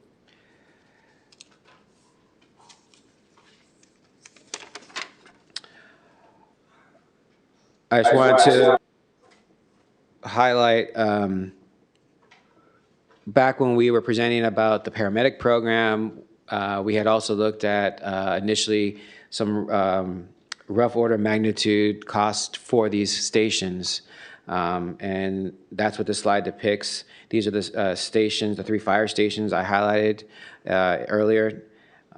So you can see what the estimated cost would be. I will say that Station 66, we are in the process of, we just completed the RFQ on that. It looks like we may not need to do a full replacement. It may be repairable. So I would make the assumption that that $30 million to replace Fire Station 63, that was a worst case scenario. If it needed replacing, it won't most likely need replacing, so that amount will go down. But what isn't depicted on this slide is the other projects that aren't in the CIP that have the need. So we would utilize the funds we would have used for 63 to make the improvements on the other 4 fire stations that I haven't discussed. The next slide, I also wanted to point out that if in the future we are able to move towards a paramedic program without any renovations or anything being done to the fire stations, replacements, these capital improvements needed to be done in order to even house a squad program. So regardless of the replacement, there's still a need. But if we were to tackle the replacements and the renovations and repairs, all of that could be incorporated into one project each time. And then I'll close my portion of this presentation with just a little bit of historical knowledge. Station 66 has kind of been the example of how bad we need a firehouse replaced, and the time sensitivity to getting these projects done, it can't be understated. And I think what highlights that is in 2009, we had complete plans done for Station 66. Design was done, it had gone through the whole process. It was about as shovel-ready as you can get. At the time, it was going to be costing the city about anywhere between $9 and $12 million. Because of things that happened at that time, the project had to be stopped. That same exact station is going to cost us $30 to $35 million to rebuild now. The longer we kick the can down the road, the more expensive it's going to get. So I think it's important to highlight that the cost of construction materials and labor is just continuing to rise, and that shows the urgency of why we would like to take action as soon as possible. That concludes my portion of the presentation. I'll pass it back over to Emily. Thank you. So as you can see from the condition of our fire stations, the need for investment is significant, but it's also important to understand that the fire department's needs are only one part of a much larger citywide capital funding challenge that we have. The city's 10-year CIP identifies more than $1.1 billion in unfunded or underfunded capital needs. So that includes all city facilities, streets, parks, traffic signals, storm drainage, technology, and other critical infrastructure. So more than 350 million of that total is related to general and public safety facilities. So while the fire station needs are urgent, they represent only a portion of the city's overall capital backlog. So this slide focuses specifically on the fire department's identified capital needs. The total estimated cost of these projects is approximately $115 million. That includes all the major work that Chief Osorio described earlier. So while that $115 million is significant, it represents only about 10% of the city's more than $1.1 billion in unfunded and underfunded capital needs. So in other words, even if the proposed bond measure is approved, the city will still face a substantial funding gap for all those things that I've mentioned. So the proposed bond is therefore a targeted way for us to address one critical portion of this much larger citywide capital challenge. And with that, I'll turn it over to our bond counsel, Juan Galvan. Good evening, Mayor, City Council members. Juan Galvan, we're bond counsel to the city on this transaction. Before we dive into the items that we'll be asking you to consider, I'm going to turn it over to my colleague, Wingsy Fox with Urban Futures to give you a little bit of background first. Good evening, Mayor, Vice Mayor, members of the City Council. Wingsy Fox from the corner over here with Urban Futures, serving as the city's municipal advisor. So what is a general obligation bond? This is a financing tool used by public agencies to fund authorized capital improvements. They cannot be used to fund operations, and the issuance amount is capped at the voter authorized amount. The bonds are repaid through an annual property tax levy on the property tax roll, and it is based on each property's assessed value, similar to the property tax paid every year, not the market value of residential and commercial properties. General obligation bonds do require a voter approval threshold of a 2/3 of city voters voting in the election. And the voters, they approve the bond authorization amount, as I mentioned, as well as the use and purpose or the type of capital improvement projects, but not the tax rate or the actual annual payment amount. There are other types of bonds out there, but the general obligation bond tends to have the lowest borrowing cost because it is on the very high end of the credit spectrum because of the very secure repayment source.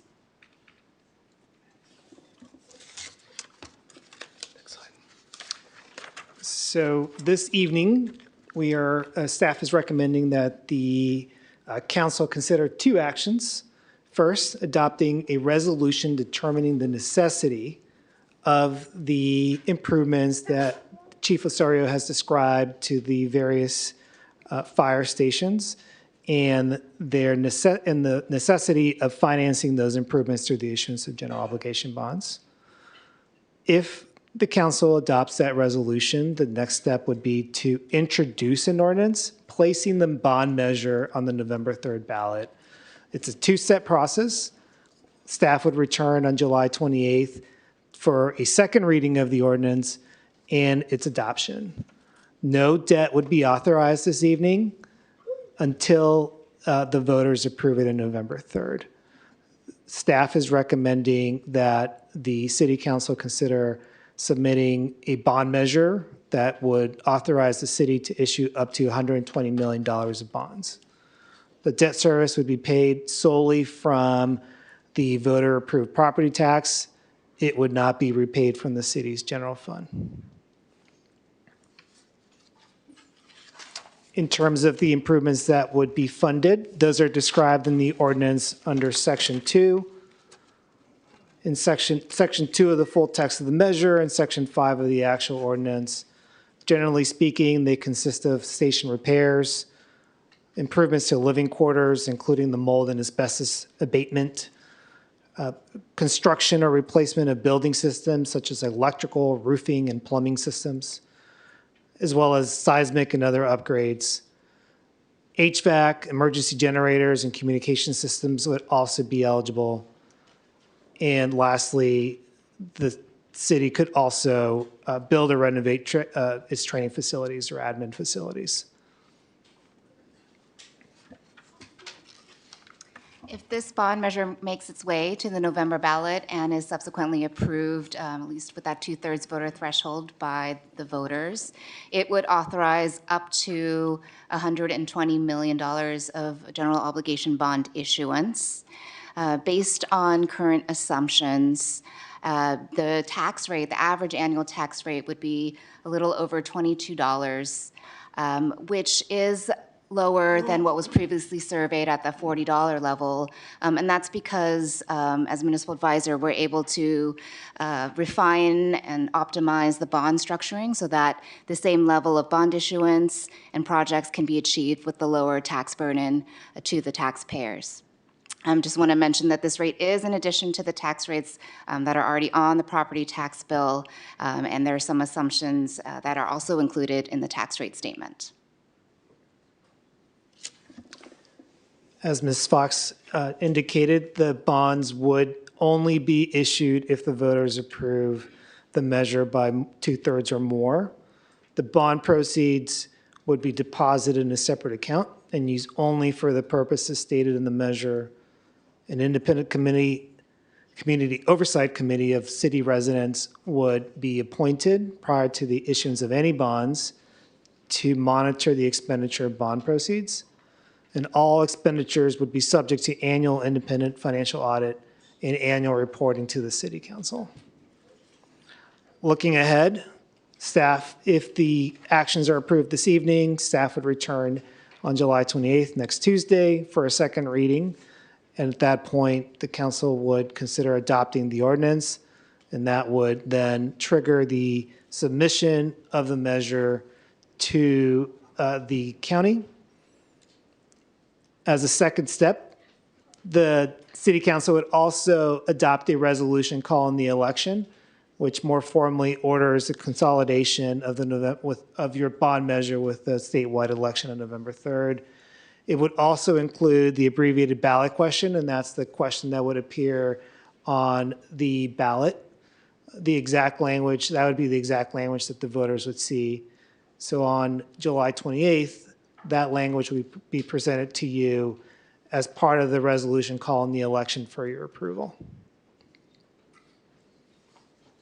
In terms of the path to the election, this evening, the first step would be to adopt the resolution determining the necessity of these improvements and the need to financing them through the issuance of bonds, as well as the introduction of the ordinance. Next week, on July 28th, as we talked about, the second reading and adoption of the ordinance would occur. On or about August 3rd, City Clerk's office would submit the documents to the County Elections Division. There would be a period of impartial analysis, arguments, and rebuttals would be submitted for or against the measure. And then lastly, the voters would consider the bond measure on November 3rd. Thank you. That concludes our presentation for tonight. We're happy to answer any questions. Thank you so much. It was a fantastic presentation. Do we have public speakers? We do not have any public speakers. So public speakers, then it comes back to the City Council for questions and comments. I was curious, this is about the bond, but I was curious about how the money would be spent. Would we be able to discuss that? Basically, my question is around Fire Station 67, which is historically protected, and it's not seismically fit. So I know Richmond City Council Hall was closed because it was not seismically fit, and they wouldn't allow it to be used. So likewise, this fire station shouldn't be used, which means that we need a new fire station, and I'm thinking it might be more economical to just build a new fire station and preserve that as a historical visiting place, so that people could visit Richmond and see how fire was taken care of back in the day. a study was done by, it was NCE recently, and there was three options. There's the demolition, the renovation, a relocation. Really, what the recommendation was, they do studies on historical buildings, and optimally would be that there is a new location found within the close proximity to the current fire station, and we would build a new fire station. There is, it's obviously limited by available properties in the area, and there's a lot of things we have to consider, such as impact to response times, is essentially located, things like that. So that we would have to see what's available. I believe when we were discussing this bond, the money could be used to acquire property that was for the use of infrastructure.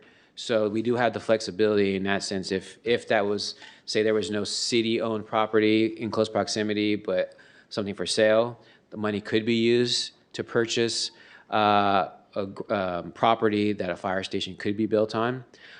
There is also other issues with Station 67. A previous council had, when it became part of the Rosie DeRiveter Park, if we no longer utilize it as a city building, the Park Service has first right of refusal to actually take possession of the building. And so there is some language that we would have to go and look at.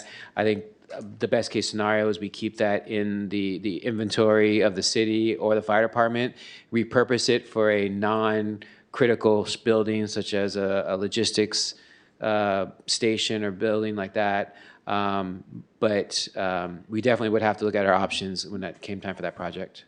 Good, thank you. Are there any, Councilmember Bono?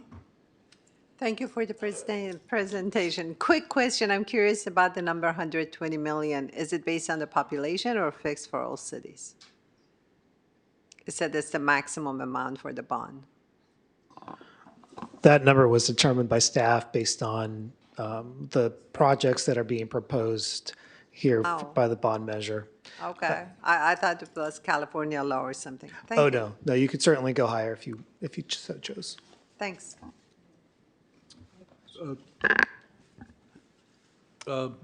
First, I want to give Vice Mayor a chance to speak because we've been ignoring her for the longest time. Vice Mayor, do you have any questions? I actually don't have any questions. I did want to just say that I think this is a project that is a long time coming. I toured these stations during my first year and just saw the state that our firefighters are working in, and it was kind of unbelievable. I think that we really do need to take steps to remedy this issue. So just leave it at that. Thank you. Councilmember Jimenez? Okay. No, go ahead. Okay, I could pass to me. So on page 30, you say, of the presentation, it says $22.15 per $100,000 of assessed value is the average annual tax rate that a taxpayer would pay. And then in the bullet point, you say the highest annual tax rate of $24.6 per 100,000. I'm just curious, like, why is there a range? And also, are these numbers guaranteed, I guess, for the whole life of the bond? Right, so there are a lot of assumptions. It's really the estimates with the facts that we know today. So the assumptions behind this particular bond program was 3 bond issuances. Not all the projects can be implemented at the same time. So to be more efficient, we're just assuming here, based on staff feedback, 3 bond issuances, 2 or 3 years apart. We're also assuming a conservative 3% inflation with assessed value. So all of these, the assessed value may grow even more than that, which would mean the tax rate would be lower. But these are based on the best estimates we have today. The reason why the first year levy tends to be higher is just the way delinquency assumptions work. And also the tax on unsecured property. But on average, we are structuring with a level annual tax rate And that is the tax rate per 100,000 of assessed value, as you mentioned. So if you have a home that's 400,000 assessed value, it would be 4 times that, $22.15 for that particular tax year. So the guarantee really isn't the tax rate, it's that the bond issuance amount won't go above $120 million. The bonds are going to be issued at the then market rates, and they can be up to 30-year bonds. All of those parameters, by the way, would come back to council and be described in more detail, and would also have to go through its own approval process. Another question I had is in terms of what we're voting on tonight. I think the word is that we have to say that it's the necessity of doing this, and I think I caught that it's 2 types of necessity. One is that there's a need to do this CIP work for the fire stations, and 2, there's a necessity to have a bond in order to fund it. So it's both things that we have to say yes to in order to move forward.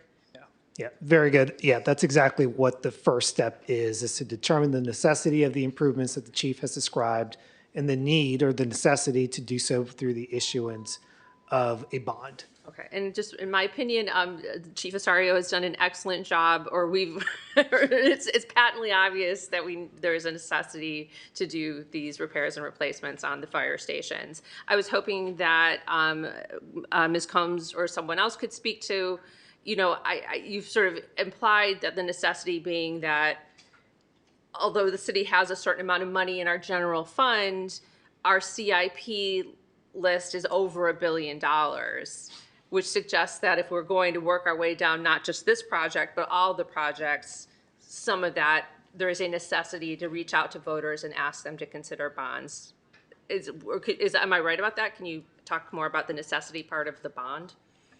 Of course. I mean, the necessity is, even with our general fund resources, as I, presented earlier, our total capital needs is $1.1 billion based on present value and from our facilities assessment. So what we're requesting tonight is just 10% of that overall need that will continue to grow.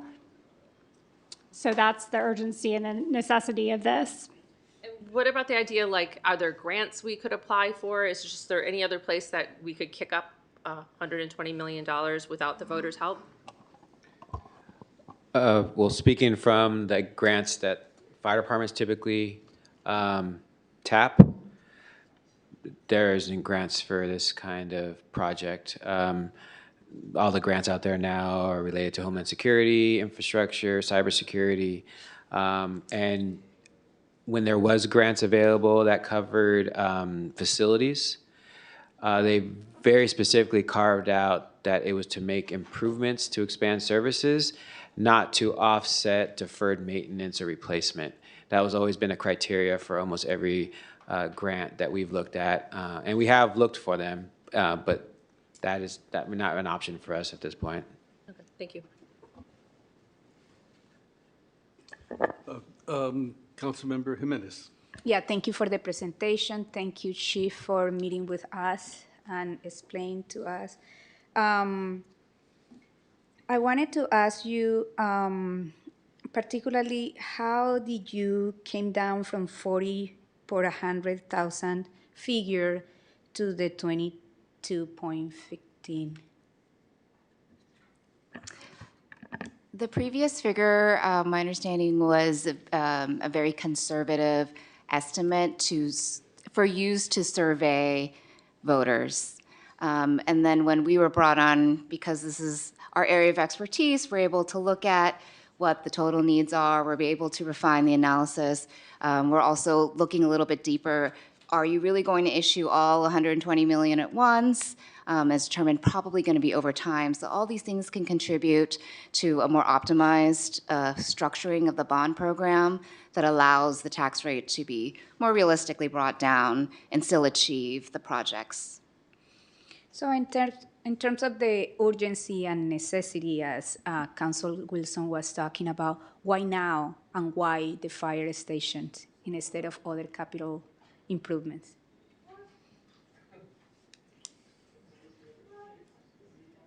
I'm sorry, was that directed at me or you. at me? Yeah. Yeah. Because I'm the fire chief and I advocate for Yes. my fire department. That's what I'm supposed to do. Well, I'm not going to say, oh, I'm more important than everybody else. They're all important needs in the city. But we are relied upon in the worst days of people's lives and the disasters. And I think the concern is can we be resilient if something serious happens? If we have a big earthquake, if we have a wildfire, we have to be, that constant there that's available. And under our current facilities, we can't make that promise right now. And so I think this is long overdue. From a fire chief perspective, wanting to advocate for my personnel, there's living conditions going on in these fire stations that we really shouldn't be subjecting our people to. And so in that sense too, it's important. There's no good reason not to, is how I feel. And my question was to give you a chance to say what you just Oh, that was a say. soft Thank you. toss. And my last question is, we approve this today. Where are you coming back on July 28th? And because in the first one, we saw some polling data. Are we going to refine that? What are you bringing back for us to reassure that we are making the best decision to win in November this bond? I'm glad you asked that question. There's really one central reason for the two-step process. It's required by state law. So we have to go through this introduction, and then the second time we have to come back at least 5 days later, give everybody a chance to consider the ordinance, give the public a chance to consider the ordinance, and then we come back at least 5 days later, and then you have an opportunity to adopt the ordinance. Secondly, it just so happens that the elections consultant is also conducting a follow-up survey with the language that you will likely see on July 28th in terms of the abbreviated ballot language that you would approve. That's the language that appears on the ballot. So we would come back, or staff would come back on July 28th with some additional feedback in terms of public support for that. So, my expectation is that results would be available to be shared with the council by staff from that survey. They're currently not yet available. And my last question is about the Independent Community Oversight Committee. When that will be formed, if this is approved, will this be formed after or before? When will that be approved? Right. So all the rules in terms of composition, responsibilities, meeting times, all the details would be considered by the council only if and after the bond measures approved by the voters in November. Okay. And they would have to happen per the ordinance prior to any bonds being issued. Thank you. Councilmember Brown? Yes, thank you too for the presentation. Appreciate it. I just had one question regarding the repayment. So it's solely by voter-approved property tax and never the city's general fund. And so for the unspent settlement funds that we have in the general funds, could any of this be used towards the total 120 million to help alleviate sort of the burden from residents, on residents? Could any of that money be used to reduce the overall cost that we're sending out to voters? Well, in theory, it could. However, we're following the council's direction for the community engagement process, which we'll be bringing forward a contract soon, and then we'll be kicking that off. So that would be a policy decision of the city council. And again, those are one-time funds, and keep in mind, we get them over a 10-year period, so we don't get that full $550 million up front. Right, we don't get the full 500, but we get 50 million for the first 5 years and 60 for the following. And I just think that, we haven't spent the funds in any capacity, and so it's there. And so I'm wondering, could any of it be used to alleviate their total cost so we could perhaps when in preparation for the bond measure and ballot material that voters would see a less, because they're talking about being taxed yet again. So I'm just trying to see if there's any room there. Yeah, I mean, I think as a practical matter, if you decided to approve the items this evening, the 120 million would be locked in. It doesn't, bind you or as a council or the city to issue the bonds. Assuming that the voters approve the bond measure in November, you would have authority.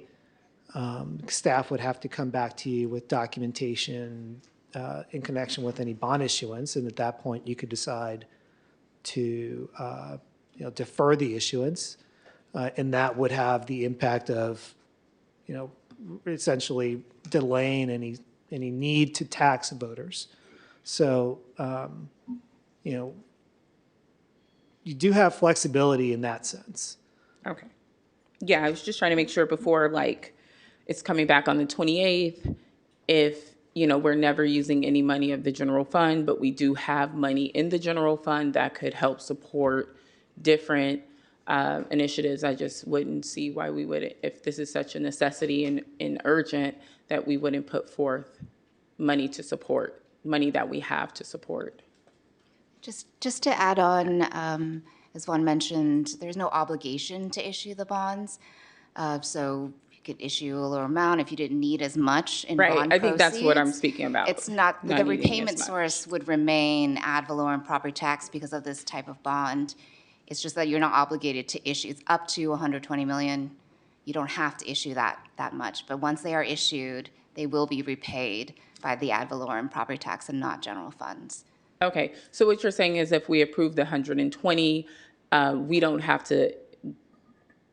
Yes, and the tax is only taxed at the rate that's needed to pay debt service. Got it. Okay. And it ends once debt service matures. Okay. Thank you. Councilmember Cepeda. Thank you, Mr. Mayor. I also want to recognize that if we move forward with this, if we get the bonds and we start building, our brothers and sisters in this room are going to be building those fire stations. So you're going to have some.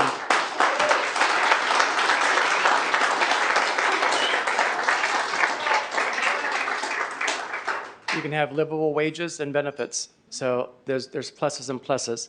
A lot of this information was brought up because as you all might remember, I brought this up 2 years ago as well. The rates were lower than today, so we have to hurry because the rates will be higher than 2 years from now. Right? So there is urgency. I joked but didn't joke because one of the fire stations that I also visited, they mentioned the last thing we need our fire stations to do is to call 911 to help them get out. So this is urgent, so we want to pass it. Now, there's different types of bonds that we can do, and one of the ones that I was bringing forward 2 years ago was one that would not tax the individuals, right? Because my colleagues mentioned we don't want to tax our residents that are in a lot of need. So I think that the poll questions should ask, one, can we pass this bond measure charging the residents $20 per 100? But also, can we just issue our own lease revenue bonds? That question should be asked. And the lease revenue bond, from one that I understand, is it does not charge the individuals, right? It goes into our own lease revenue. Because if this bond doesn't pass, as we know that other bonds in this last election did not pass, if this doesn't pass, we still have this great need. So we have to solve for this need. But it would also be really disingenuous if the voters say, no, don't do this, and then we say, okay, well, we're still going to issue these other type of bonds. Right? How are we going to tell the voters, you told us no, but we're going to do something a little different, the same-ish? So I think that question should be asked to see if they just want to, what is the different types of bonds, right? Obviously, probably they're going to say, if I don't have to pay anything, that's the one that I want, right? So we have to be careful because we do need the money. We don't have over $1 billion to fix everything that we have to fix. So I just want to put that out there, making sure that we're transparent with the individuals. And also, our congressman did meet with us about 1.5 years ago, and he was looking to see if there was potentially any funding for the training facility. So yes, the bond doesn't have to be 120 all the way. If the congressman, if hopefully we get a new government soon, the congressman could try to help us get some more money, so we don't have to bond the full 120. He can hopefully give us some of that money back. So I just want to put that out there, but overall, thank you for the presentation, and let's vote on it. So. Thank you. I also wanted to piggyback on what Councilmember Cepeda said, which is that we do live in earthquake country, and we heard that several of the fire buildings are not seismically prepared. So it is of utmost need that we rebuild these firehouses so that our public safety people will be capable of going out and helping others. So this is part of our earthquake safety plan, which is a lot of it is already in place. We have our fire department, we have our police department, all working on this, and we will continue to work on it. Our maintenance and operation also is involved in making sure that our buildings are seismically capable of withstanding earthquakes. So there's a lot of work to be done. There's a lot of work that's being done, and we need these bonds to continue this work. So with that, I call for... I'll make a motion to adopt the resolution and introduce the ordinance. And I then, second it. And then also bringing in some more information about the lease revenue so that we can have that as an option for the council to determine there. So did you second the council I member? second that too. Okay, thank you. All right. Vote. Councilmember Brown? Yes. Councilmember Bonner? Yes. Councilmember Jimenez? Yes. Councilmember Wilson? Point of order, if I want to pass it as is, but not with the bringing back of some other lease option, I mean, some other bond option, how do I express that? I think you can do a substitute motion. I want to do a substitute motion that we pass Point this of order, you as can't is. right now because we're in the middle of a vote. Okay. In the middle.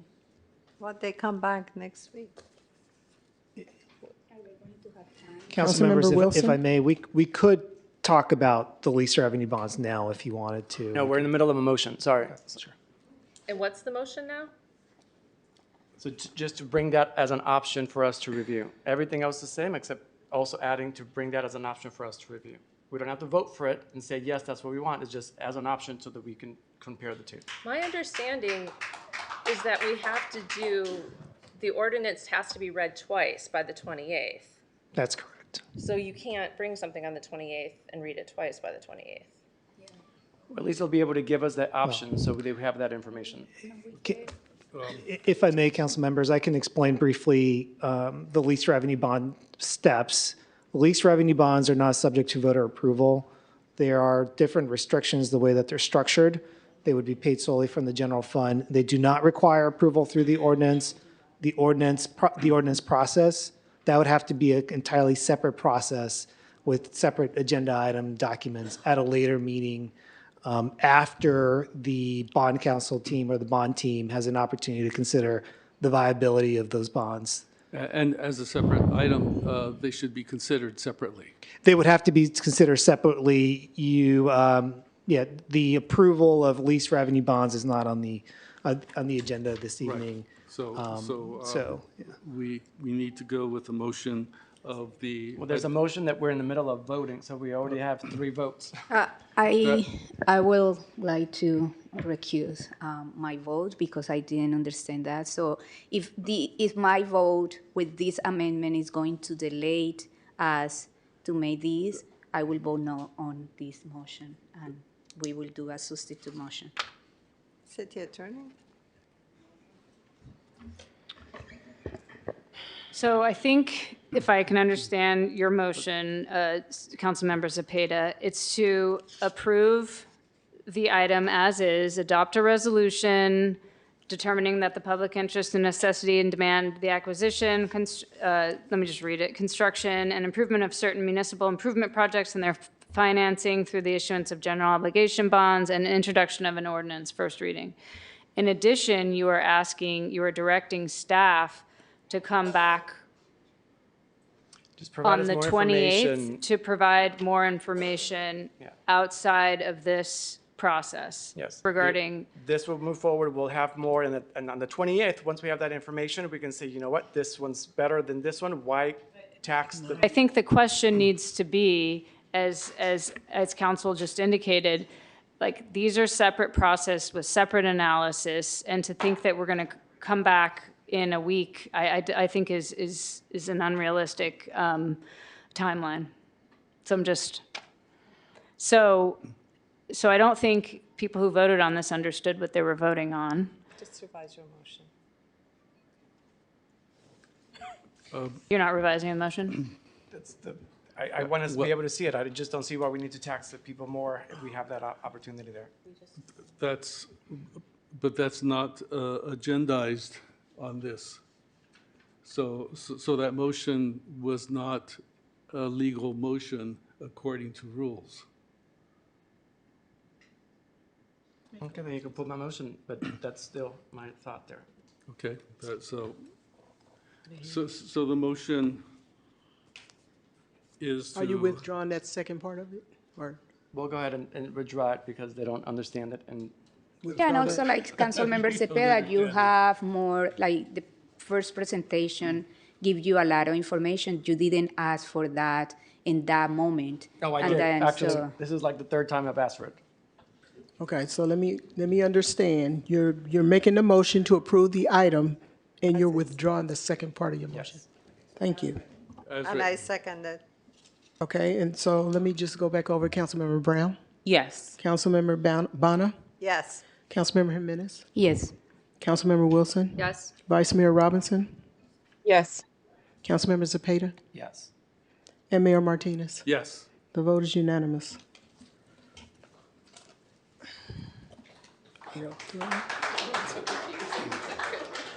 Our next item is item P1 under public hearing.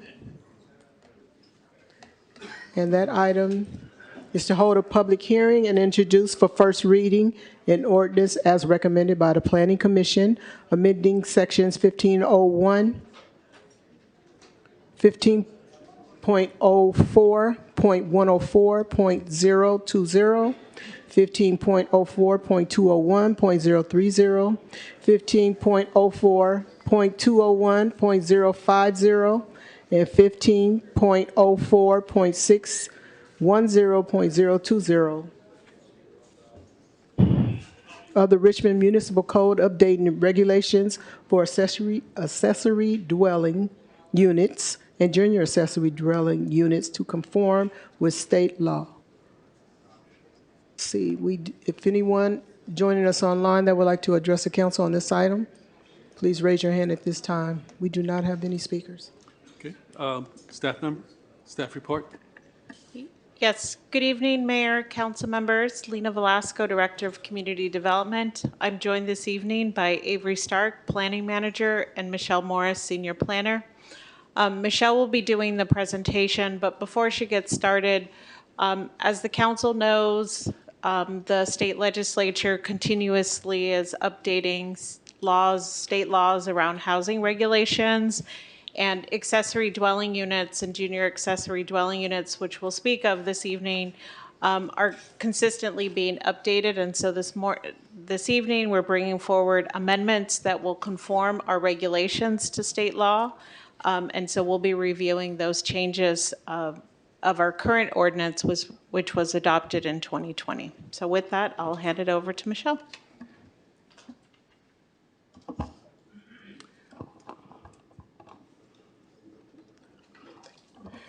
Good evening, Mayor Martinez, council members, and community. My name is Michelle Morris. I'm the senior planner here at the City of Richmond. Sorry. Due to changes to the state accessory dwelling unit and junior accessory dwelling unit regulations, we're here today to update the city's ADU and JADU ordinance. As an overview, today we're holding a public hearing, And we're asking the City Council to act by holding the public hearing and introducing an ordinance for a first reading to amend Richmond Municipal Code sections 15.04.104.020, 15.04.201.030, 15.04.201.050, and 15.04.610.020, which will update regulations for ADUs and JADUs that will conform with state law. What you see in the picture here are the definitions for what ADUs and JADUs are. The proposed amendments to the city's ordinance includes refined definitions, and I'll read them to you because sometimes there's a bit of confusion. As you can see in the illustrated here, an accessory dwelling unit is an attached or detached residential dwelling that provides complete independent living facilities and for one or more persons, and is located on the same lot as a proposed or existing single-family dwelling or multifamily dwelling. It shall include permanent provisions for living, sleeping, eating, cooking, and sanitation on the same parcel that the single-family or multifamily dwelling is or will be situated. An accessory dwelling unit may be within the same structure as the primary dwelling, in an attached structure, or in a separate detached structure on the same lot. A junior accessory dwelling unit means a unit's no more than 500 square feet of interior livable space in size and contained entirely within a single-family residence. A JADU may include separate sanitation facilities or may share sanitation facilities within the existing structure.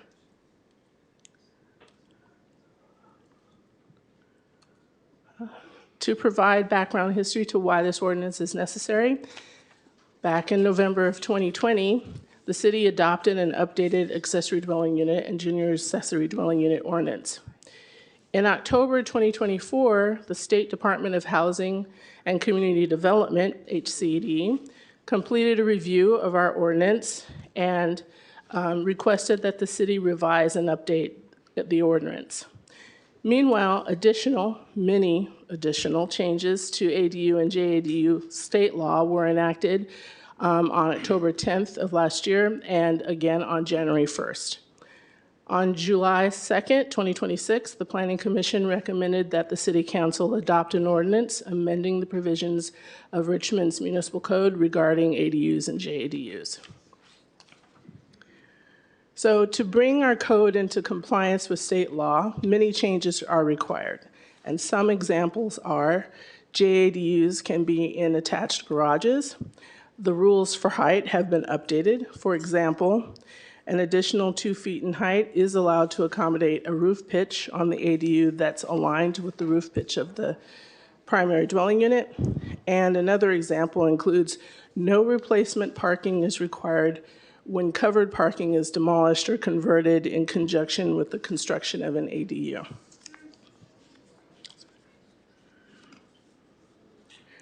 Also, ADUs or JADUs may not be rented for fewer than 30 days, contrary to popular belief. And properties containing a JADU unit must be owner-occupied unless the owner is a governmental agency, a land trust, or housing organization. Also, an attached ADU to be constructed on a lot that's listed on the California Register of Historic Resources must comply with all applicable objective standards imposed by the U.S. Secretary of Interior. And those standards shall not include requirements on minimum lot size.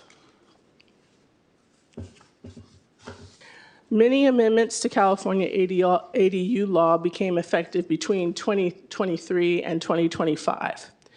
Which was also during the time that HCD was reviewing our 2020 ADU-related municipal code changes. For example, Senate Bill 477 became effective in 2024, and it included moving all of the codes relating to ADU law to a separate new location within the government code. It also included changes such as the definition for livable space, which is a great clarification, which means a space in a dwelling intended for human habitation, including living, sleeping, eating, cooking, or sanitation. And they also clarified state law on uncovered parking for ADUs and made it so that uncovered off-street parking spaces that are demolished in conjunction with the construction of an ADU does not need to be replaced. Another example of the new legal framework for ADUs and JADUs is the Senate Bill 543, which is another way of saying by right combinations. And you'll see the 4 options here. Numbers 1 and 2 means that one internal or converted ADU can be proposed on a single-family property. Also, one newly constructed detached ADU and one junior ADU can be proposed. Number 3 means that converted non-livable space of an existing multifamily dwelling can be converted up to 25% of the primary units. And detached ADUs are allowed, but there's a maximum of 8 detached ADUs. So there's a number of combinations where people can come in the door, get a building permit, and go through our process. Some other key elements of what you can see, there are quite a few here, and most of them are listed in the staff report, so I'll just point out 1 or 2 that's interesting. You wouldn't think it, but there's a definition for an efficiency kitchen, and that comes up all the time at the counter. Efficiency kitchen allows an ADU to be included, which includes a partial kitchen, and there's a definition that's directly linked to the California Health and Safety Code.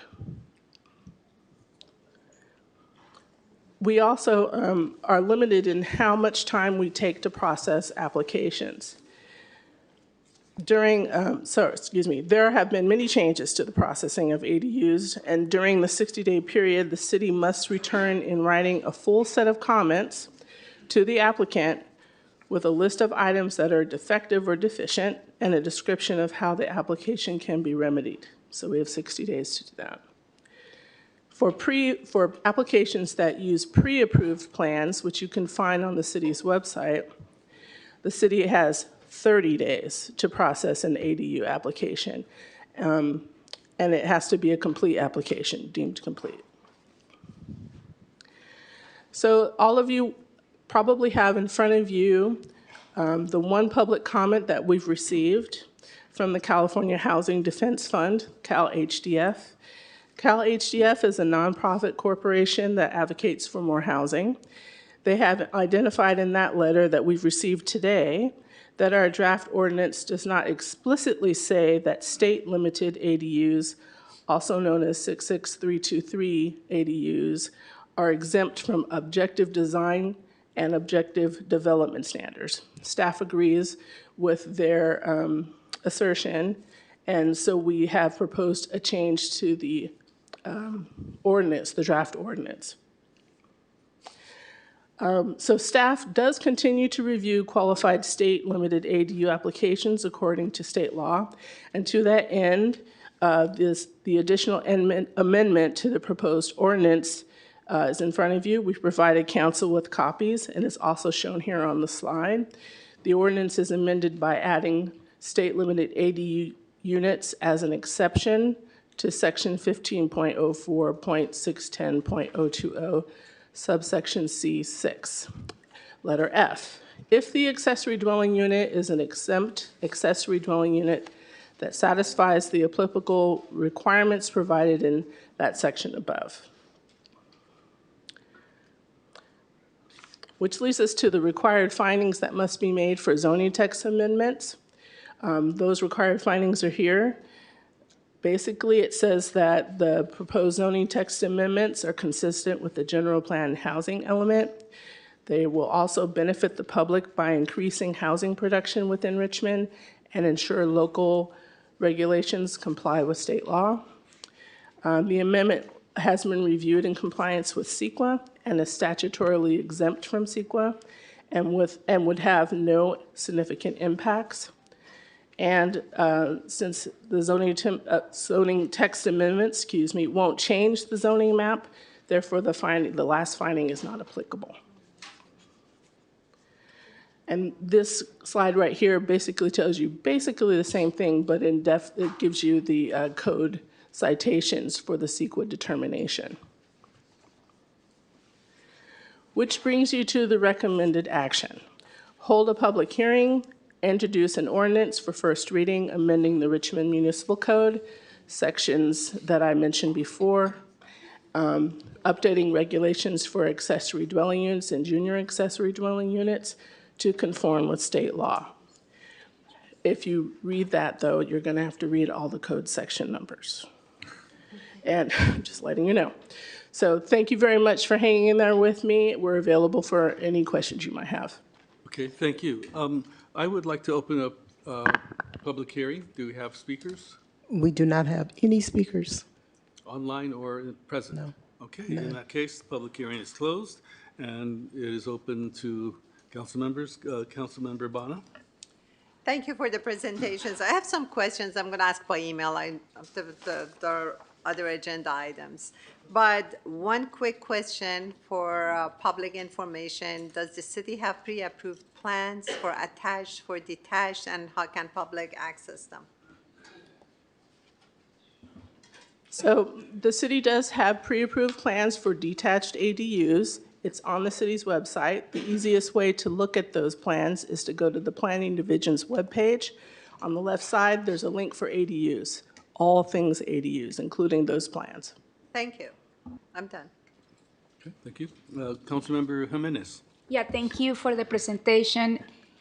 Just wanted to give your comments about do these changes make it easier for residents to build ADUs, or I just wanted to know more details about that. Yes, I think the pattern we've been seeing the state legislature take is identifying easier pathways and even decreasing processing times for cities in approving applications. So over the years, we do believe it's made it easier for folks, including junior accessory dwelling units. I think the most recent change that Michelle presented this evening is that garage conversions can now be part of establishing a junior accessory dwelling unit. Thank you. Anyone else? I'll make a motion to approve the item. I second. Roll call. Councilmember Brown? Yes. Councilmember Bonner? Yes. Councilmember Jimenez? Yes. Councilmember Wilson? Yes. Vice Mayor Robinson? Yes. Councilmember Zepeda? Yes. And Mayor Martinez? Yes. The vote is unanimous. Thank you. All right. Our next item is item Q2, and that is to adopt a resolution that establishes a public lands policy, direct the city manager and city attorney to deliver and implement the policy effective immediately. And we do have speakers for this item. We have 3 in-person speakers. Anyone joining us online that would like to address the council on this item, please raise your hand at this time. Ooh, we have 18 speakers. No, in person. Online is growing. Good. You may start. Thank you, everybody. Good evening. EJ Syra, I'm with Sheet Metal Workers Local 104, and I'm joined by Tim Sobrani of the Contra Costa County Building Trades, as well as Rex Solis with the North Coast States Carpenters Union, representing 4,382 Richmond residents, or I'm sorry, 4,382 Richmond households that all belong to the union construction industry by a census tract of 2.8 per household. We're looking at about 11% of your city is represented in this room tonight. What we're going to go over is the public lands policy. Sorry, 1 second. KCRT, thank you. Here we go. Here's the presentation now. We're groovy. Thank you. As you may remember, back in, I believe it was October of last year, a unanimous decision was made to direct staff to negotiate with the building trades and the carpenters to come up with the public lands policy regarding the development of any land that's publicly owned that is sold or leased for the purposes of construction of any type. We've been doing that for the last 9 months. We've been conversing with staff and negotiating back and forth and think that we have a pretty presentable item, which is attached to the agenda tonight. So we're going to go over the council's direction, the policy specifics, what projects are covered, the labor standards within that, the Richmond career pathways, implementation and accountability, as well as the action that we're requesting of this body tonight. So the council directed process, as I said, October 21st, 2025, unanimous vote to develop the policy and return it to council. We've been negotiating since then, and then here we are tonight, July 21st, hopefully a historic night for this city. So why this policy? It helps ensure local workers have family-sustaining wages, worker protections, and benefits while building the community where they live. Richmond's local hire standards will apply, so everything this city has already done to make sure that local hiring happens, we've implemented within this policy. Prevailing wage, so folks can actually afford to live where they want and don't have to move out to Stanislaus County and then work all the way in Richmond. Expanded career pathways for Richmond residents, local graduates, veterans, and justice impacted, and apply transparent and predictable standards while supporting housing and economic development. And I want to point out that within this policy, all contractors are welcome to apply for these RFPs, RFQs, put in their bids, and whenever they're local contractors, they're actually even more encouraged to do so. But I want to highlight all contractors, regardless of signatory status, can apply to these projects. And it's written as such in the policy. Projects that are covered. So this policy would apply when the city has a meaningful stake in the applicable value exceeds $5 million. So for instance, construction on city-owned land that's leased to a tenant, city land that's sold below market value, or city land that's sold with a development agreement or similar agreement. The way we see it is you're going to hand the developers profit whenever you approve a project. The city should be getting something in return for that as well, other than just a building. A project receiving $5 million or more in qualifying city subsidy. City valuation includes accepted hard and soft construction costs adjusted before building permits, and that is city staff's language that was inserted into the policy at their request. Routine services, permits, generally available utilities, pass-through incentives, and public serving infrastructure are excluded from this. Major investors have increased confidence in the investments when labor standards are in place, and increased efficiency saves time and resources. Investors know that, hence why AFL-CIO HIP program is interested in developing in this city and investing millions of dollars into this city because they see the labor standards and know where the workforce is going to apply on this. On the residential standards and the applicability here, we broke this down into thresholds to make it more palatable for folks and to make sure that we are more successful on these projects. So any projects that come up that are 10 or fewer units within the residential space is going to be excluded from the public lands policy. Anything that's between 11 and 49 units will at least have a prevailing wage requirement, so we don't have folks coming in from Arizona and Nevada making substandard wages and then taking that money back home with them. We want that money to stay here. For anything that's 50 to 69 units, these are going to be your larger scale projects where you're going to see a lot more of the involvement of our large contractors, medium to large size contractors. That's prevailing wage, state-approved apprenticeship programs, and healthcare for workers and their families. This is very similar to Senate Bill 423 language, which a lot of projects are coming up now are applicable to SB 423. These are kind of the bare minimum for a lot of what we would really like to see. Prevailing wage, like I said, afford where you live. The state-approved apprenticeship training programs, because nobody wants a YouTube.com contractor building their building that they're going to live in for the next 50 plus years. And then the healthcare for workers and their families is a non-starter. That absolutely has to be in place. Until we have a form of single-payer healthcare in this country, fighting for healthcare for the workers and their families is something we're going to do time and time again. On 70-plus units, it would be a full project stabilization agreement with the Contra Costa County Building Trades Council and the North Coast States Carpenters Union. And non-residential projects would follow the PSA requirement as well. It doesn't matter on size for those. It's commercial developers. They can afford pretty much anything, regardless of what they say. Richmond career pathways. This is huge for us. Workforce outreach plan before construction. Again, that was an ask by city staff. That's the developer responsibility to make sure that they're proving to you how they are going to do outreach to your workforce, to your residents. How are they going to make sure that they're implementing the same stuff that we do on a daily basis? Recruitment of Richmond residents, including Richmond Build and Youth Build graduates. veterans, apprenticeship candidates, and disadvantaged workers. And I was pretty excited tonight when a Richmond Build instructor came up and was giving kudos to one of our first-year apprentices, who's actually a Richmond Build graduate that's here today. Coordination with city-recognized workforce and apprenticeship readiness programs, priority requested for qualified Richmond residents through the union hiring halls, outreach to Richmond-based and certified small businesses, helmets to hard hats, which connects veterans to employment and training. And I want to highlight that MOUs are in place with all Building Trades Council crafts via CTWI, which is the nonprofit organization that helps to manage all the MC3 programs. That's the Building Trades program. We created it, we fund it, and they're the ones that have those MOUs in place. So we do have contracts directly with all the MC3 programs. And the North Coast States Carpenters also have an MOU in place with Richmond Build. So those programs are absolutely going to be used. And I want to highlight, we wouldn't have a first-year apprentice in this room tonight that's a Richmond Build graduate if we didn't have an MOU in place. Project certainty. No strikes or lockouts during construction. Expedited dispute resolution. Common wages, benefits, and working conditions. State-approved joint labor management apprenticeship programs. Good faith negotiations between all parties, which includes timely meetings, written proposals, reasonable counter-proposals, and authorized representatives. And I want to highlight that within this process, there are timelines in place for that process. But if a PSA is not reached between the parties, then we come back to City Council, and City Council remains involved in that process to really help decide what moves forward. There's the backup plans in place if the City Council desires to. We could just apply what the citywide project stabilization agreement already has, or we could encourage the developers to come back to the table and actually make reasonable offers. City Council has that power within this policy. We're not trying to take anything like that away.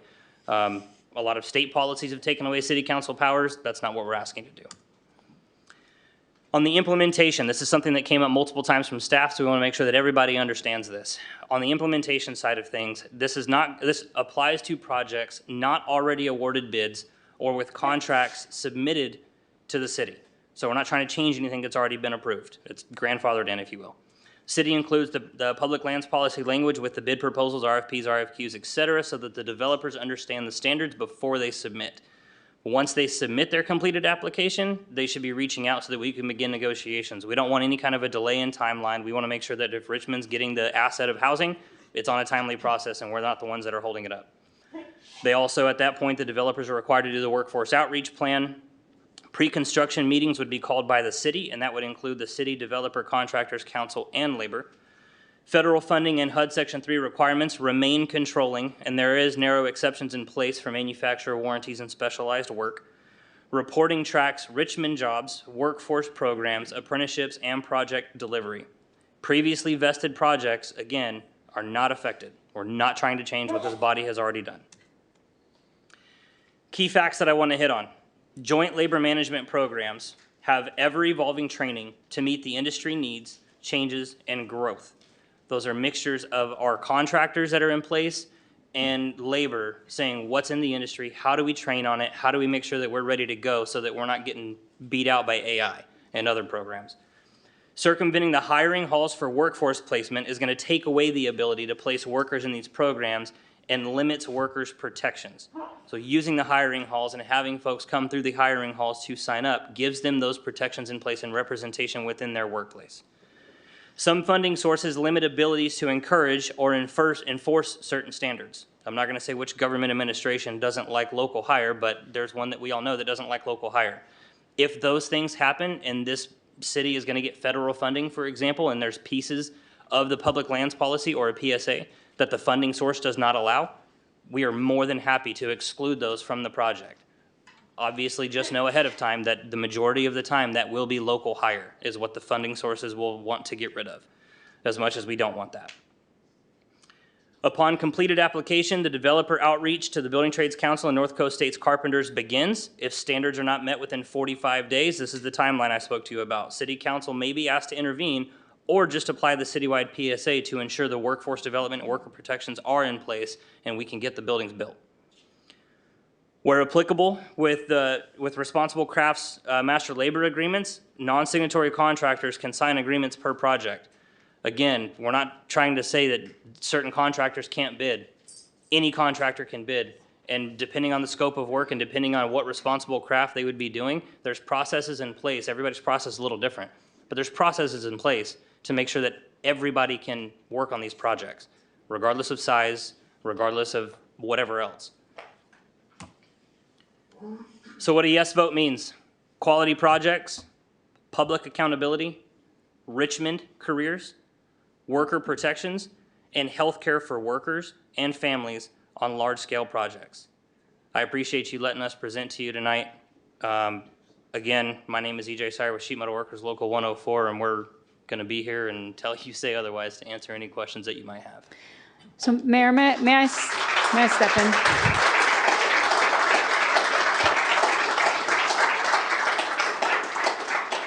Please. Thank you for the presentation. I just want to make sure the council and the mayor and the public understand the process here. The original direction was for staff to bring this policy, staff in the city attorney's office, to work together with the trades and bring back a policy. That did not happen. This policy that is before you tonight is a policy that the current draft was crafted by the trades without sign-off from our office and without sign-off from staff. And staff here, including the community development director, the port director, community services director, are here if you all would be willing to provide brief comments, and they've prepared a few slides to outline some of their concerns. I want everyone to understand that our office staff is not trying to block this policy. What we're trying to do is to make sure all key stakeholders, including staff, have an opportunity to weigh in, and there needs to be a meaningful opportunity for that to happen, as well as legal analysis. I received a memo today on behalf of the Nonprofit Housing Association of Northern California, East Bay Housing Organizations, and National Association of Minority Contractors. And that legal memo I need to thoroughly review and analyze, and that was received in our office today. So with that, if you would all, if we can switch seats and let staff come in and present a few slides. Sure. I'm wondering if it might be better to just table this and bring it back at a time when we can have a better understanding, and so that staff and the unions can have more time to discuss the differences. Mr. Mayor, may I speak as my item? I know that, but I'm asking. I think you'd have to make a motion to table, but the staff's prepared to present their concerns tonight. Okay. And I just, if I may, Mr. Mayor, I actually welcome that. I think that's actually good, because I was actually prepared as well, because I think we're not as far apart as maybe is kind of maybe some people think. And there's some things, even in kind of the confusion over some of the drafts, like as it relates to, signing off on the HUD, if there's a conflict, that was actually just a mistake in the draft. We always intended to say, look, if there's an issue with federal funding, this isn't going to stand in the way. So there's a couple different things. I think that it would be good if they were able to present. And then if we had the opportunity at least to address those, whether it's in public comment or at least after, as policymakers, that way then you can kind of evaluate and help give some direction that we think can either be adopted tonight, or at the very least help provide direction to the negotiation process so we can get this done in quick order. All right. So let's continue the presentation with city staff. Thank you. You actually did a fantastic presentation.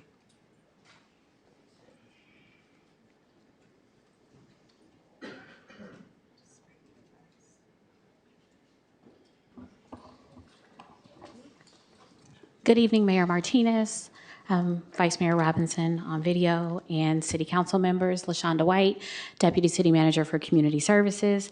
With me, I have Nanette Beecham, who's the Director of Economic Development, the Port Director, Charles Garrard, and then Lena Velasco, who is the Director of Community Development.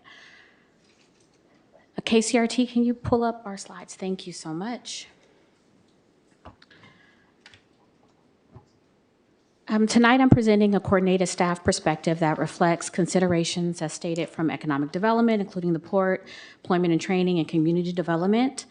I've had the opportunity as a staff person to sit in not all of the meetings with the trades, but a few of the meetings, and I do appreciate the dialogue that we've had thus far. As the city attorney mentioned, The policy that is in front of you, we have not come to agreement on, but I agree, I think we want more time as city staff to just fine tune some of the points.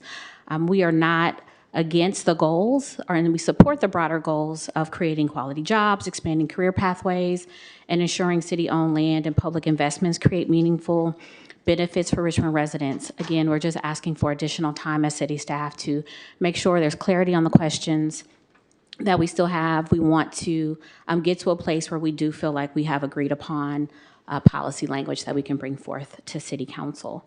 As staff, we believe it is our responsibility to ensure that any policy brought forward is legally sound, operationally feasible, and capable of being implemented consistently across city departments and projects. Next slide.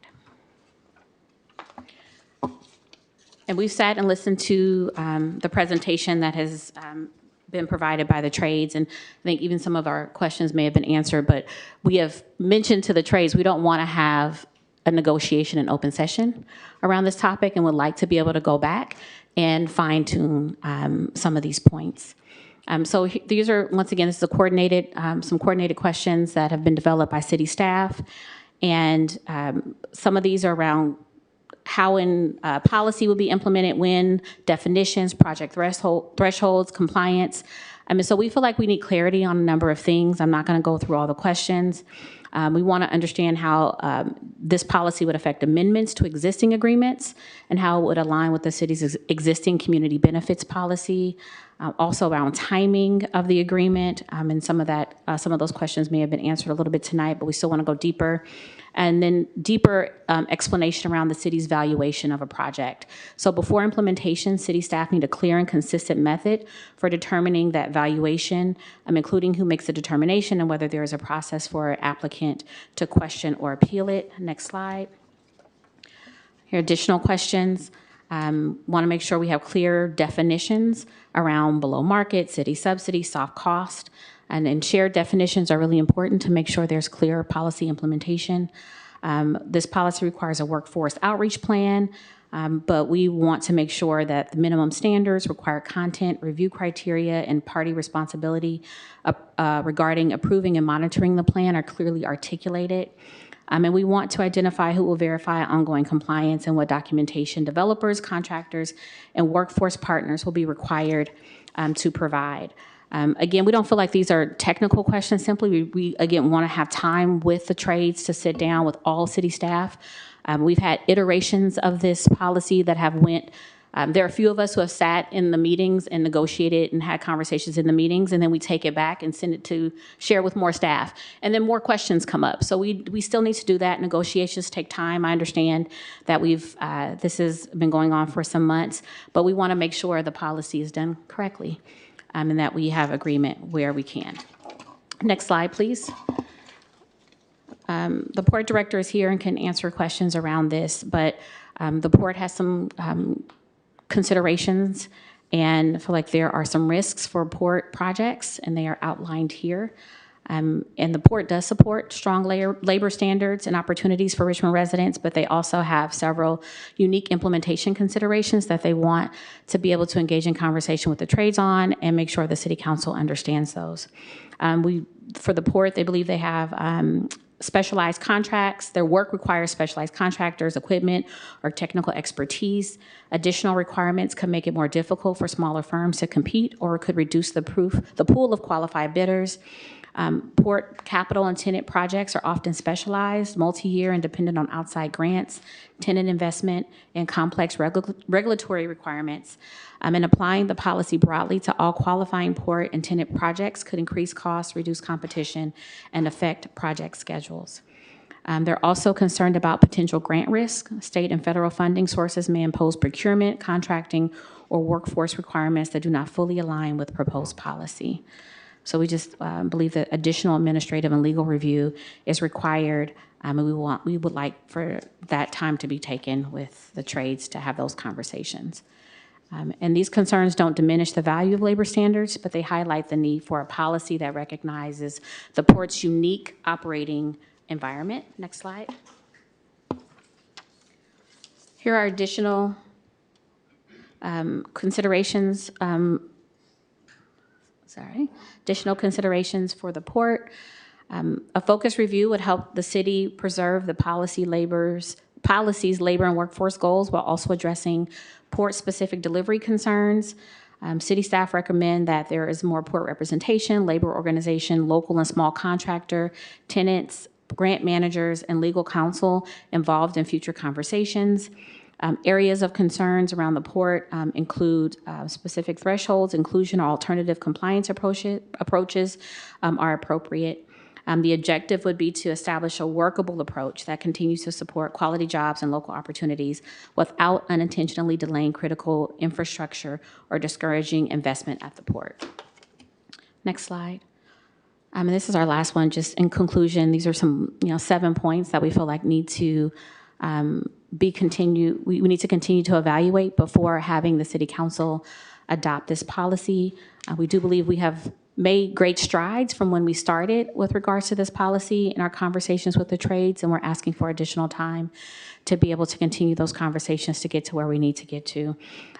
First, staff need to better understand potential impacts on project costs and overall feasibility, particularly for affordable housing, mixed income development, and projects with limited financial flexibility. We also want to consider how the policy may impact small, local, and minority-owned contractors. We want to assess whether the requirements could influence developer interest in city-owned land or city-supported projects. We want to have a clear understanding of implementation roles, reporting requirements, compliance procedures, enforcement tools, and staffing expectations. And then we want to understand how to apply state and federal funded projects and whether exceptions, waivers, or alternative compliance pathways will be needed. I think one of the members mentioned that there may have been some language that was included in the past versions that wasn't supposed to be there. But these are the things we just want to make sure we have clarity on. Ultimately, the goal is to ensure the final policy creates meaningful jobs for Richmond residents while also supporting housing production, economic development, small business participation, and timely project delivery. Next slide is just a thank you. We are open again for questions. We are recommending additional time to make sure we have heard from all sides and the legal analysis can be done, as the city attorney mentioned. And we acknowledge the progress that has been made thus far, but believe that we need additional time and work to ensure the policy is balanced, measurable, and capable of producing the outcomes the city council and community expect. Thank you. Okay, thank you. And I am sorry to see that this was brought forth before negotiations were done. I think a lot needs to be discussed, and City Council is not the place to do negotiations. I would recommend that we table this to allow City Council and Labor to finish these negotiations, and so you can present something that can be discussed in its final form, as opposed to something that's nascent and needing to go through a lot of conversations.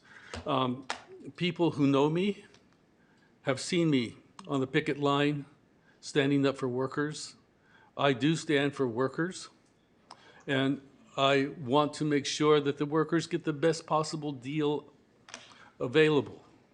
I want to make sure that Richmond citizens are the first to be considered for any jobs here in Richmond. And I want to make sure that they get all of the same benefits that any other worker from other places would be getting, would they come here. So I'm making a motion to table this until the union and the city staff have a chance to finish negotiations. Do I have a second? I make a friendly amendment. Yes. That we include a timeline, because there seems to be some level of disconnect. And so I heard mentioned that there's, like, this has been since 9 months ago. So if we have like something that's in place, it would cause less of a confusion. If I may, there was already a timeline of 90 days, and staff failed to meet that month after month after month. This was supposed to be agendized months ago. We negotiated, we're going to look at it in May and bring it up in May. It went through the queue, it came back out of the queue, it went back into the queue, came back out of the queue. May, June, July, here we are. timelines, deadlines did not matter because staff did not work on it. And then you ended up talking to someone who is anti-PLAs. The original agreement was 2 pages. Staff added about 5 additional pages, and the trades worked with them in partnership to make sure that this was better overall, because it could always be room for improvement. However, I don't see staff moving forward. This was to be brought up weeks ago, and then we met, but it's very limited because staff did not want to meet. Last time we met, there was 4 points that we were off, or 5 points that we were off. Now there's pages of stuff that staff is coming up with saying that we're off on a lot of more stuff. The red line version that staff brought forward that they wanted to bring forward with them was removing health benefits. Is that something we're going to approve? That was staff recommendation to remove health benefits from the policy. To remove going through union halls. If we are for the unions, then we're supporting them here, there, and at the union halls. That should not be removed. The union halls, that's their home. Why are we bringing in a policy that has that? Can I jump in here? I think a motion to table does not allow debate, so I'm not sure. There was no second. There was no second on the motion to table? I will second the table. I think that Councilmember Zepeda jumped in and started talking all these other things. So I just want to say that I want to come to a good policy that makes sure that city resources does more than just build buildings, that it creates good jobs. And we have to do that. This is such a huge change that we need to do that with a proper process where we're considering everything. We're not rushing and making mistakes. Like so often I feel like in this council, we rush and we make mistakes and we have to go back and clean it up. Can we please work together to do this right? So I second the motion. what about my friendly amendment? Was it accepted? There can't be a time limit for a table. And I mean, if we're tabling it, they have to speak at some point. And so if we don't, indicate. they are speaking. So will you continue to speak? Can we include when this should come back? So that could give a timeline on when they should speak.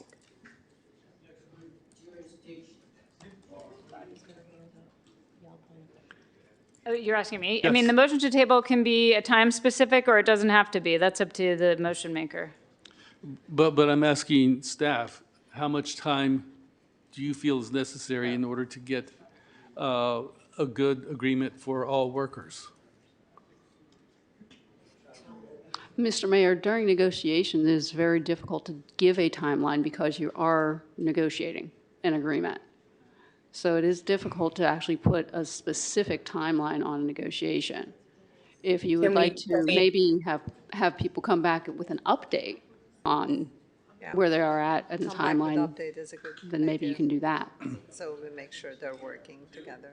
I mean, that's the same, I think that's the same thing. It's just in a different way. That's Okay, fine. so come back with an update.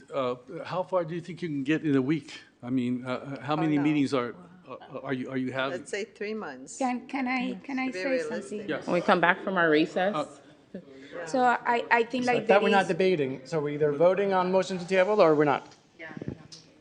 I think like for me is that I agree that we need more time, right? So we're gonna I debate? just want to make we're sure not that if people we're are not here, debating. we can hear This at is least not the debate, public this is comments. suggestions. I am not ready to vote in the policy as it is. I have so many questions, and I think there is needs to be back to the negotiation to do that. To be effective, you don't push and bring these half cooked. So I want something that we can approve. I agree with Councilmember Doria, but I think also there is, Councilmember Doria, there is a lot of people in the place right now. And I would love to hear their comments because that will also inform us. I believe if we listen to the comments, then they won't be able to comment when it comes back. What I want is for us to table it so that we can start this process fresh with a new language and allow people the opportunity to speak to it after we hear something that is doable. So we have a motion to table in a second. Let's take a vote. Councilmember Brown? Yes. Councilmember Bonner? Yes. Councilmember Jimenez? Yes. Councilmember Wilson? Yes. Councilmember Zepeda? No. Vice Mayor Robinson? Yes. And Mayor Martinez. Yes. The motion passes with Councilmember Zepeda voting no. Okay. Next item.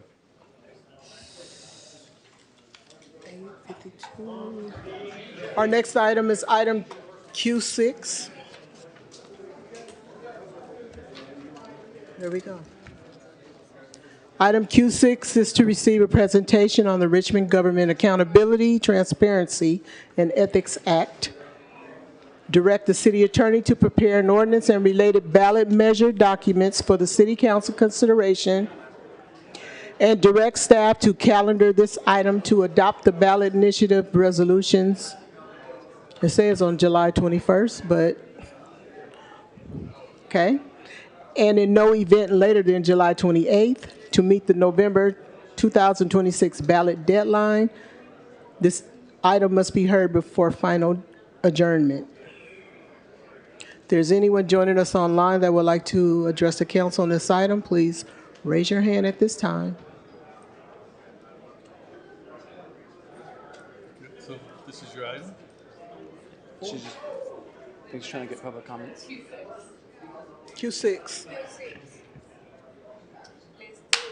All right.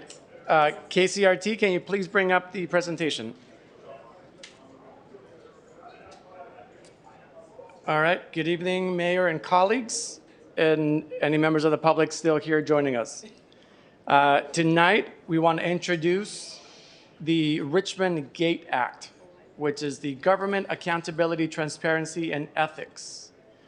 This item asks for one thing. It directs the city attorney to prepare the ballot documents so that Richmond voters can decide in November whether to establish an independent ethics commission. So in the next few minutes, I'll walk you through the whys and hows. And I kind of already feel like my colleagues will strongly support this item because during the police military equipment item, everyone talked about accountability and transparency and even said ethical responsibility. So it looks like we all agree that we need this.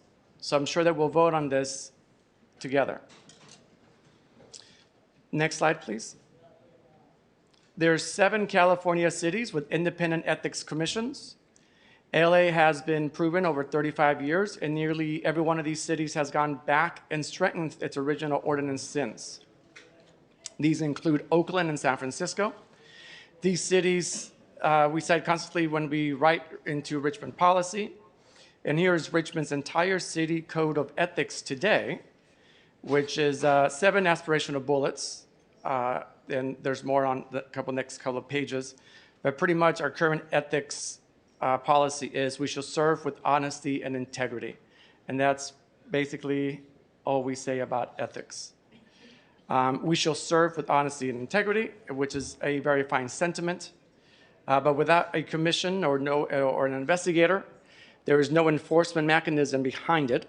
The model to fix this is proven, refined, and sitting right next door with various of these cities. So these cities, again, they tried, they made it better, and the goal is to take everything that they've done to create something better and do it for Richmond. Next slide, please.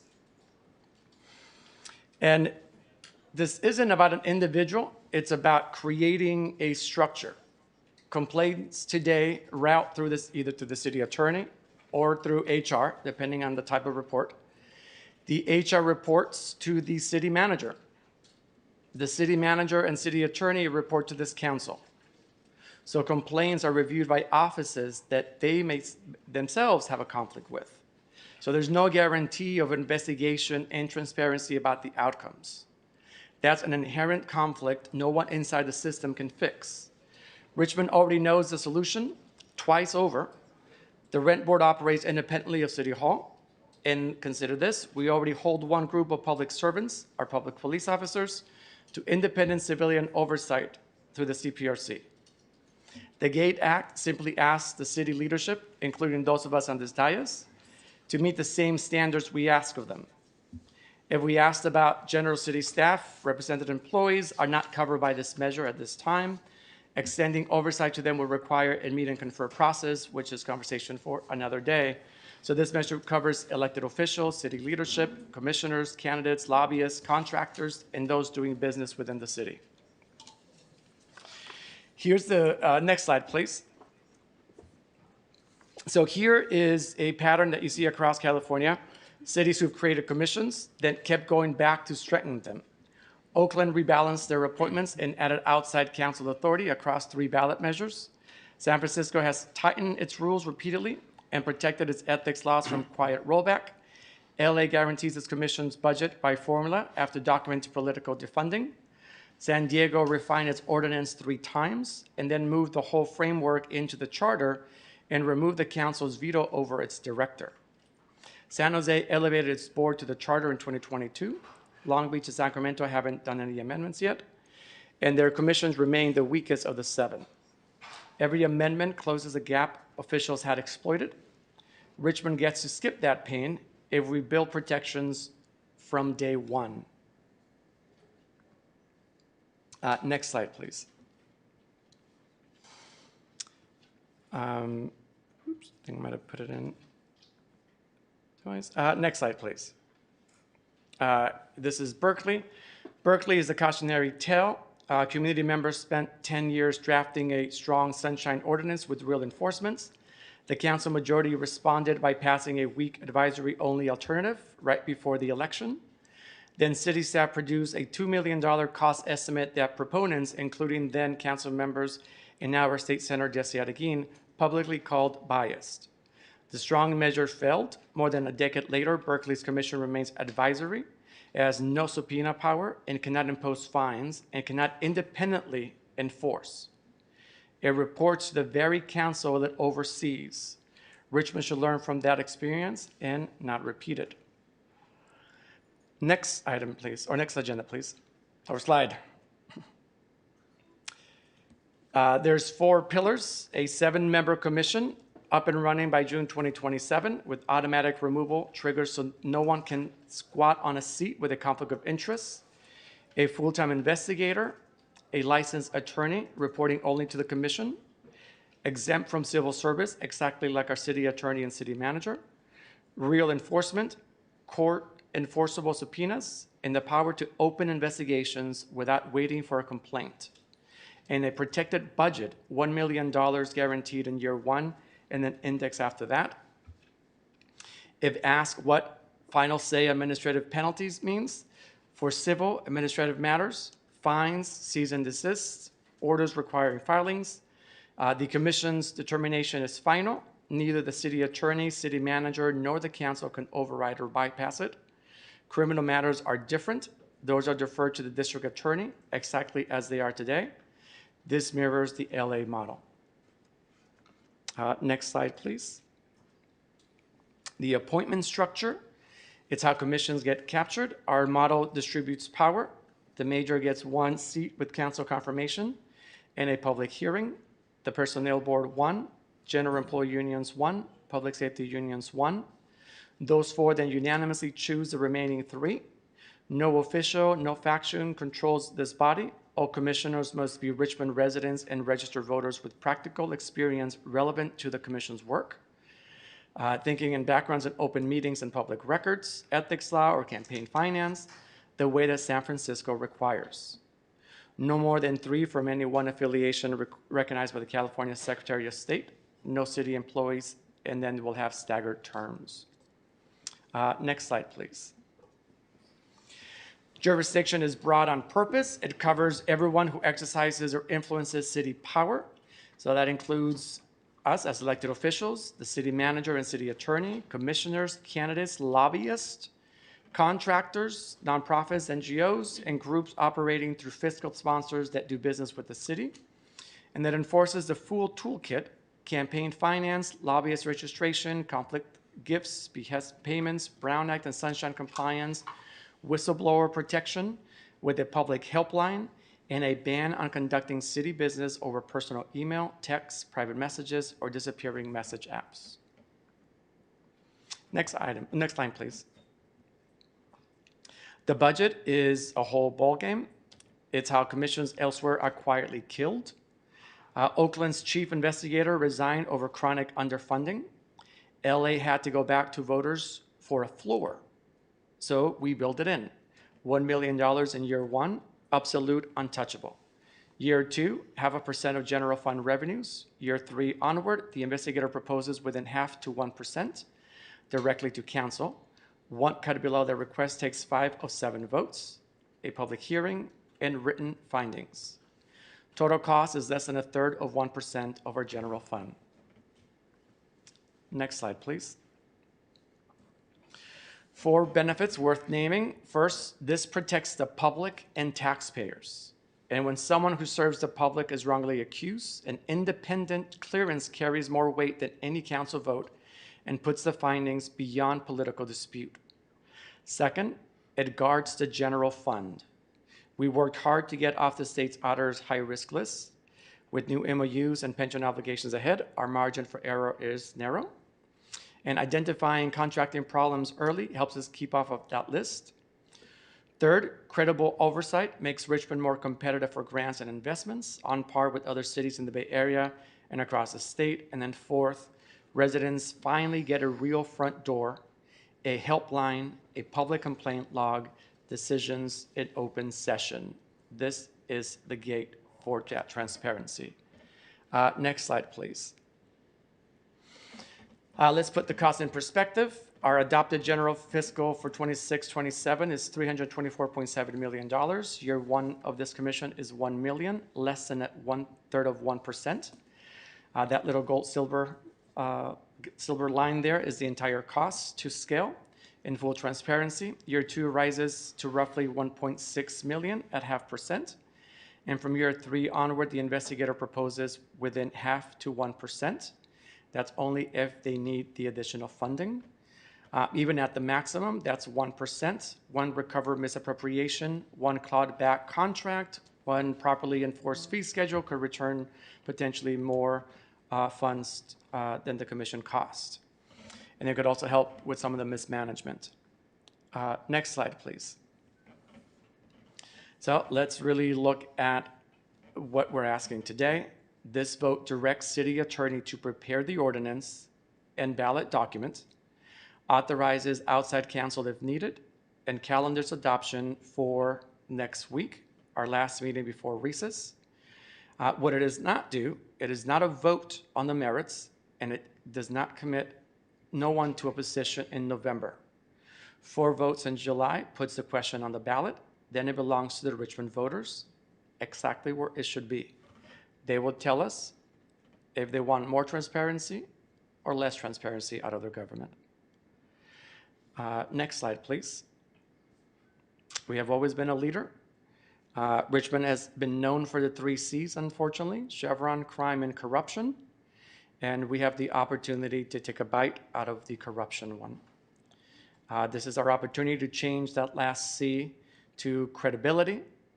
So I ask for your vote to direct preparation for that document, and in July to let Richmond voters decide, and Richmond deserves nothing less. And I want to just remind individuals, I have lived in Richmond just about my whole life. And for those that might not have lived in Richmond for very long, might not know this, but for those of us who have, we might remember some of these really big issues that we had. The Richmond Housing Authority had a lot of money disappear. It included stoves and refrigerators.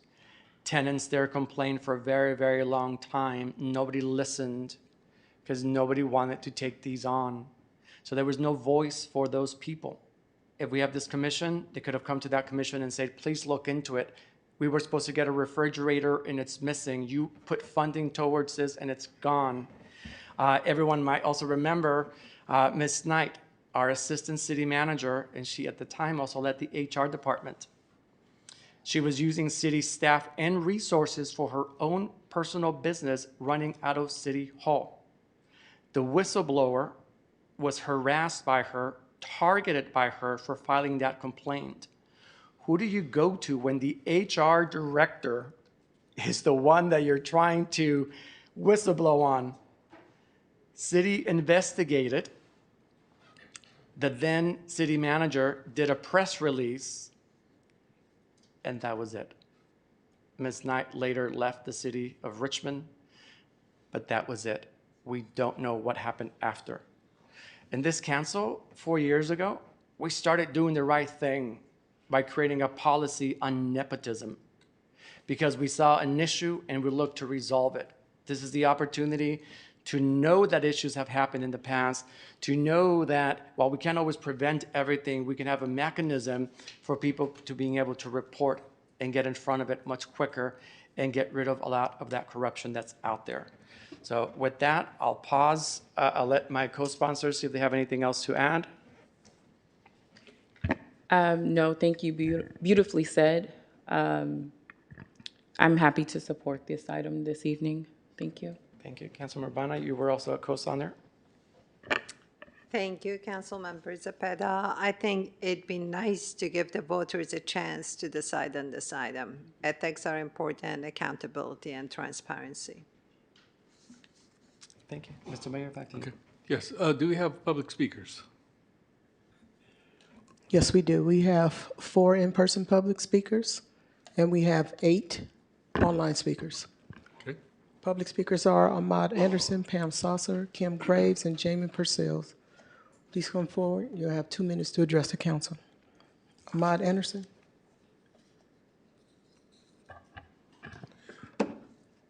Good evening. Ahmad Anderson here. I'm here tonight to support and express a strong support of the Richmond Government Accountability, Transparency, and Ethics Act before voters. Ethics is the practice of doing what is right and not simply what is legal. An independent ethics commission is not about pointing fingers or assuming misconduct. It's about building confidence in our institution. The proposal seeks to establish an independent ethics commission with investigative authority and oversight responsibilities similar to those found in many other California cities. Transparency is essential to good government. Residents deserve to know how decisions are made, how public resources are used, and that everyone is held to the same standard. When transparency and accountability work together, trust grows, and trust is the foundation of effective governance. This discussion is bigger than today. It's bigger than any elected official, one council, or administration. It's about Richmond. We leave to the future generations. The policies we established will shape the culture of City Hall for years to come. As someone who's an HR executive for over 30 years, it's important that we not only keep the city in safe harbor, the staff in safe harbor, but the city residents as well. I respectfully encourage this council to move the measure forward. The people of Richmond have the opportunity to decide this important question for themselves. I appreciate your time and your efforts. Pam Saucer. Good evening, Council. Pam Saucer, Native. I'm in support of this initiative because it established a higher standard of government accountability, transparent, and ethical leadership for the city of Richmond. I believe our city should remain committed of following all applicable laws, policies, and procedures to ensure that public resources are managed responsibly and that every action is carried out with fairness, transparency, integrity, and in the best interest of the Richmond residents. Maintaining the highest ethical standards and adhering to established process strengthens public trust, promotes accountability, and fosters meaningful collaboration between community organizations such as Men and Women of Valor and the City of Richmond. I respectfully ask the City Council to approve this agenda item and continue leading with honesty, professionalism, integrity, and full compliance with all city requirements, reporting obligations, and ethical guidelines. By embracing these principles, we can strengthen public confidence, enhance partnership with the community, and build a stronger foundation for the future of the city of Richmond. Thank you for your consideration and for your continual service to our community, and thank you. Kim Graves. Jamin Purcell.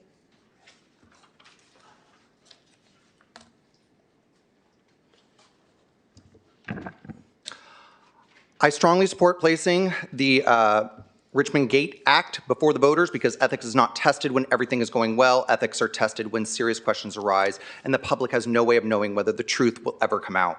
When allegations involving harassment, retaliation, abuse of authority, conflict of interest, misuse of public office, or other serious wrongdoing, they cannot be left to political relationships or departments that ultimately report to the very officials that may be involved. That is an inherent conflict of interest. A person reporting misconduct deserves to know that their complaint will be investigated fairly, independently, and without political influence. At the same time, a person accused of misconduct deserves a fair process based on evidence, not rumors or politics. Justice requires both accountability and due process. Right now, Richmond effectively tells residents that if they believe an elected official has acted unethically, their primary political remedies are to wait for the next election or pursue a costly and time-consuming recall. This is not an adequate system for accountability. Without independent process, we continue to have what we have now, where rumors replace facts, politics replace evidence, and public trust suffers. People now are wondering whether complaints are ignored, buried, politicized, or never investigated at all. Even when the truth is never established, confidence in government is damaged. An independent ethics commission protects everyone. It protects those who report misconduct, those who are accused, and the public's faith that decisions are based on evidence instead of political influence. Richmond deserves the same independent ethics oversight that many other major California cities already have. So we should let the voters decide. Accountability, transparency, and public trust are not built by asking people to have faith. It is built by creating institutions worthy of that faith. Thank you. That was our last in-person speaker. Now we'll move to the 8 online speakers. And those speakers are Carol C., followed by Eunice, Leslie Ross, Jose Luis, Isabella, Raj S., and Arto Untila will be the last speaker. Carol, please unmute yourself, state your last name for the record, and you may begin. Hi, can you hear me? Yes. My name is Carol Hagstrom. I'm a resident of Richmond, have been for some time. I think it's important to let the voters decide. We're not deciding this issue tonight. We're just simply putting it on the ballot to let the voters make the choice. I personally am in favor of it, even though it costs money. Corruption also can cost money and it can hurt residents. I want to elaborate a little bit on the example that Council Member Zapata said about the Richmond Housing Authority. It was run like a den of thieves. The buildings got to be, the workers were not doing what they were paid to do. And as a result, the buildings got into deplorable conditions. And we're talking about living spaces for low-income seniors and disabled people. It took a lot of money to fix this problem. The hacienda everybody had to get moved out of the hacienda. I mean, it was a really huge mess that cost the city a lot of money.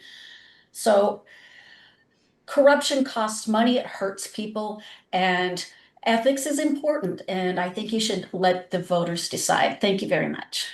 Thank you. The next speaker has a device with the initial C. Please state your first and last name for the record. Please unmute yourself and you may begin. Thank you. Claudia Citroen, can you hear me? Yes.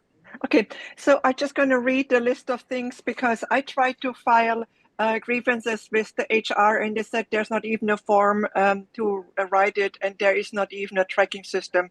You have open meeting law violation, conflict of interest violation, failure to disclose financial interest, misuse of public funds, improper use of consent calendar, Public Record Act violation, procurement and contracting violation, due process violation, ethics and gift law violation, First Amendment violation, labor employment violation, failure to exercise fiscal oversight, charter and municipal code violation, whistleblower retaliation, failure to maintain public safety obligations, record preservation and spoliation, failure to follow voter-approved measures, unlawful delegation of authority, inadequate oversight of public funds and grants, waste of public resources, failure to address known operational risks like the fire department, improper use of public resources for political purposes like the Reimagine Richmond is a lobbyist, selective enforcement of laws and ordinances, failure to provide adequate public notice and participation, predetermination of bias, quasi-judicial proceedings, failure to maintain accurate public recording. I already said that. Improper reliance on consultant, neglect of fiduciary duties. I said it also. Campaign-related issues. Yes, we hear you, Mrs. Jimenez. Sunshine transparency deficiencies beyond legal minimum, failure to implement corrective actions, improper board and commission appointments, and so forth. It's a pattern. It lacks transparency. It's failure to respond to public concerns. It's inadequate staffing and operational planning. And you repeatedly rely on emergency issues, and your failure to document factual basis. You even talk. Thank you. Your time has expired. The next speaker is Eunice. Eunice, please unmute yourself, state your last name for the record, and you may begin. Hi, good evening, Mayor and City Council. My name is Eunice Trumbull. I'm a longtime resident, and I would like to thank Council members Zepeda, Brown, and Bonner for sponsoring the Government Accountability, Transparency, and Ethics Act. I understand it's also supported by Senator Arreguin. An independent ethics board would provide impartial fact-finding, enhance public trust through greater transparency and accountability, insulate the council from partisan attacks and frivolous accusations, and is a gold standard for good governance. Richmond would be following the same best practices as Los Angeles, San Francisco, Oakland, San Diego, San Jose, and Long Beach. It is your choice whether to place this measure on the ballot. In doing so, you are simply giving your constituents the opportunity to decide for themselves how they wish to be governed. I respectfully urge you to place GATE before Richmond voters. Please support democracy and let the people decide. And thank you for your consideration. Thank you. Thank you. The next speaker is Leslie Ross, followed by Jose Luis, Isabella, Raj S., and Artu Rentila. Leslie, please unmute yourself. You may begin. Hello, thank you. I support the establishment of an independent ethics commission, currently being called Richmond GATE Act.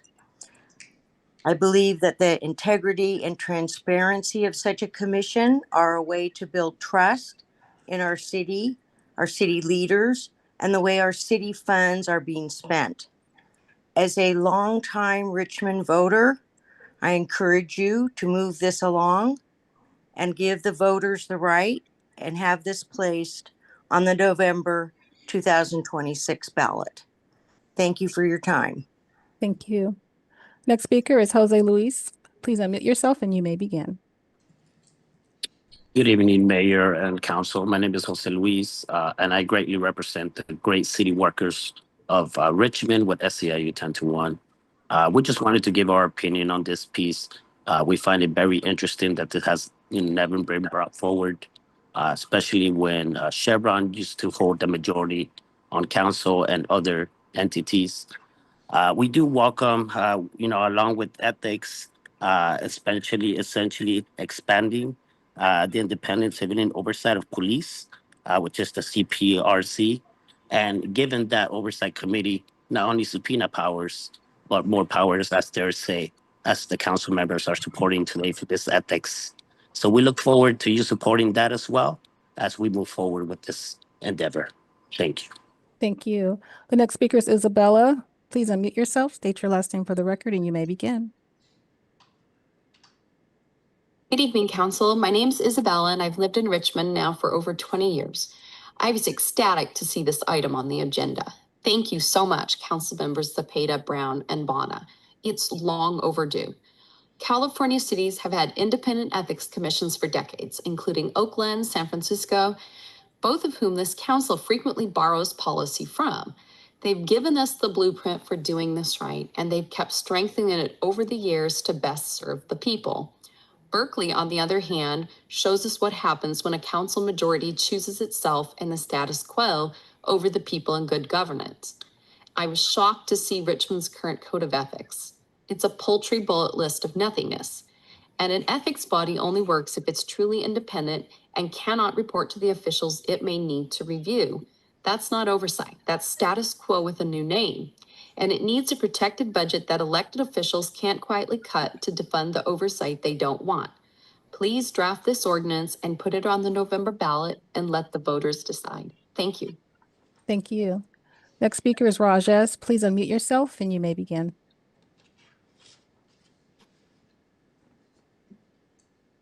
Raj. My name is Devin, and I'm a Richmond resident. Thank you, Council members Zepeda, Brown, and Bonner for bringing forward this critically needed item. I want to speak to 5 words tonight: independent oversight, transparency, ethics, and accountability. Richmond already has established precedent for independent oversight. The RIT Board operates independently of City Hall under Measure L. Our police department answers to independent civilian review. Yet complaints about elected officials and city leadership are still handled by offices that report directly to the very people those complaints may concern. On transparency, there is no public record tracking complaints, whether they were even investigated, let alone their outcomes. That structure protects nobody, not residents, not taxpayers, not whistleblowers, and frankly, not honest officials, the city manager, or the city attorney. People deserve to be both cleared and held accountable by a credible, independent, and apolitical body. The public record here matters. In May of 2025, 4 members of this council voted against an independent investigation after the CPRC investigator resigned and blew the whistle. 2 weeks ago, the same 4 voted against moving this item up on the agenda to ensure it would be heard, as it was the only time-sensitive item on the entire agenda. Voters see these votes. They are part of the record now, and they will be part of the record in November. Nothing about them tonight will be lost on them either. This vote simply asks the city attorney to prepare the documents so Richmond's voters, not anyone on this dais, makes the final decision. Please vote yes. Thank you. Thank you. And our next speaker will be Arto Rentila. Please unmute yourself, and you may begin. Good evening, Mayor, City Council. My name is Arto Rentila. I'm calling from the Fairmead Hilltop Neighborhood Council, or neighborhood, I should say. I encourage you to move the item and second it because this is long overdue. And I was just thinking back in the heyday, I've been in Richmond since the 60s, and back in the heyday, I remember my friend and pretty much family member, Andrea Soto, running for city council when our city manager absconded with millions of dollars, and family members were selling appliances out of the back of trucks. And he basically got away. So it's very important, and this item is way overdue. So I encourage you to move the item and second it and vote yes. Thank you. Thank you. And that was our last speaker. Okay, thank you. So we'll bring it to questions and comments. Sue Wilson asked earlier, so go ahead. All right, thanks. Thank you. Who wrote the agenda report? I did. Okay. So one of my ethics, and I think yours too, is honesty. And so I'm going to give you the benefit of the doubt and not say that this agenda report is dishonest, but I'm going to say that it's got more factual errors in it in order to build, you're building a case, you say, that this is a normal thing that cities do. And so I'm just going to read the first statement of the agenda report that you wrote. Richmond is one of the few cities in the Bay Area, ... without an independent ethics commission. So you've listed San Jose, Oakland, and like Berkeley is kind of teetering, right? And San Francisco. Any others in the Bay Area? Those are it. I mean, it's the general, one of the few larger ones in there. So I'm going to list for you Bay Area cities without. Are we timing? Yeah. Okay. Time away. I don't have that much to say. Albany, no. Alameda, no. Dublin, no. Emeryville, Fremont, no. Hayward, no. Livermore, no. Newark, no. Piedmont, no. Pleasanton, no. San Leandro, no. Union City, no. Antioch, no. Brentwood, no. Clayton, no. Concord, no. There's no cities in Contra Costa County with an independent ethics commission. I looked at a list of mid-sized cities. That's what Richmond is. It's considered a mid-sized city. And among mid-sized cities, we kind of call them peer cities. Again, shout out to intern Cornell Booker, University of Oregon, who did this research. So mid-sized cities, we sort of looked at state of California, you know, because yeah, LA has one of these. You know, LA has an independent ethics commission, but LA has 3 million people. It's 30 times the size of Richmond. So it can afford to have these sort of separate departments that Richmond just as a medium-sized city really doesn't have. But let's look at other medium-sized cities. Vallejo, no. Concord, no. Fairfield, no. Berkeley, yeah, kind of hanging in there. Antioch, no. Richmond, us, no. Carlsbad, no. Marietta, no. Temecula, no. And Downey, no. There's one way that you can look at California and say, oh, this is where it's normal to have an ethics committee, and that's for the 10 largest cities. And that's kind of who, if you look at your cities, I think all of them are on the list of 10 largest cities. And so one of your arguments about this that I just want to just take immediately off the table and see if you agree with me is you're claiming that this would be a normal thing for Richmond to do, and that Richmond is somehow an outlier or insufficient or weird that we don't have one of these independent ethics committees. Are you willing to sort of walk back and say maybe there were some mistakes in the analysis where you were making that case? Maybe there's a different way that I could have worded it. But overall, it doesn't matter who hasn't done it. Are we, Richmond, wanting to hold ourselves accountable? Doesn't matter what our neighbors, doesn't matter when I wrote that, and maybe I miswrote stuff, because when you have 2 full-time jobs and you're doing agenda items in the middle of the night, right? I could have definitely done, and I put 2 on the same pages at the same time, forgot to delete one. Yes, could there be an enhancement of the wording? Yes. So, but the question is still, should we hold ourselves in our city to a higher standard, regardless of what our neighbors are doing? I'm going to push back a little bit about that. I think there is a problem with putting out an agenda report in which you've misinformed the public. They're not watching now. You know, it's 9:30. They're never going to hear me say this, but it's dishonest. It's incorrect. I don't mean to say dishonest because that's a value judgment. It is incorrect, the information that you presented, which is a huge part of your argument, that this is a normal thing to do. I want to make very clear it's not a normal thing to do. I also want to make very clear, of course, we need to investigate corruption. We need to root it out. We need to have consequences.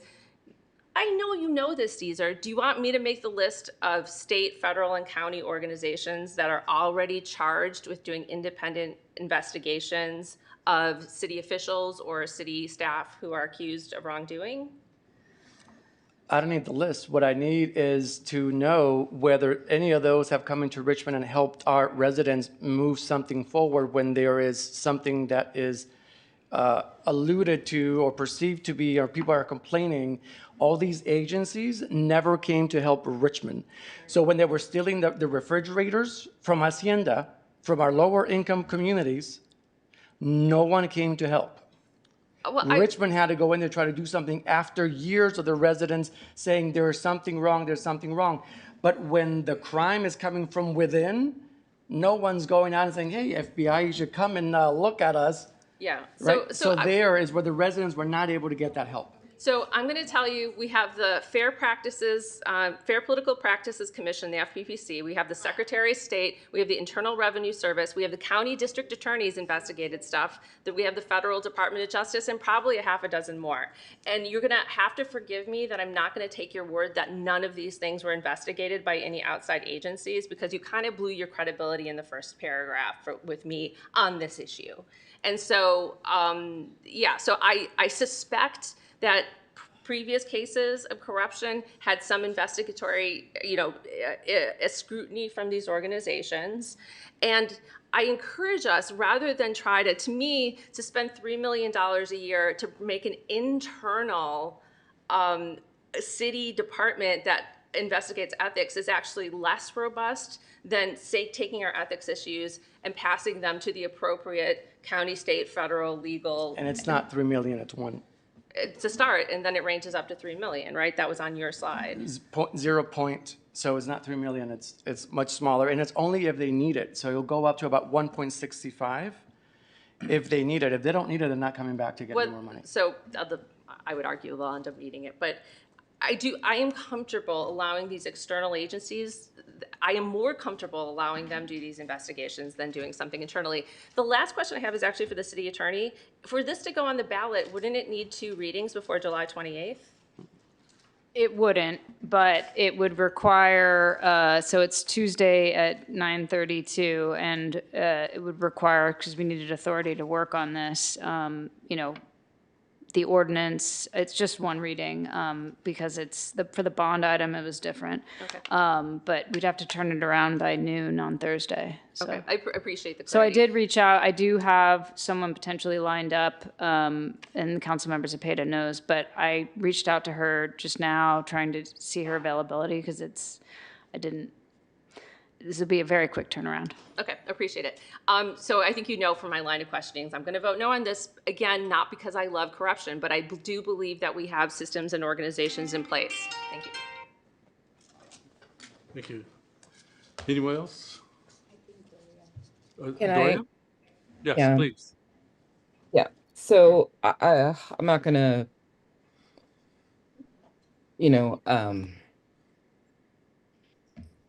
Councilmember Wilson made a lot of the points that I was going to speak to. I was just curious, and I looked it up, and out of the 483 cities in the state of California, 4 have commissions. Out of 483 cities, 4 have commissions, ethics commissions, and 3 have ethics boards. What the proposal is saying, that we would spend 1% of our general fund on just this ethics board. We only spend 3% of our general fund on all youth programs. I'd much rather spend this money on more youth programs.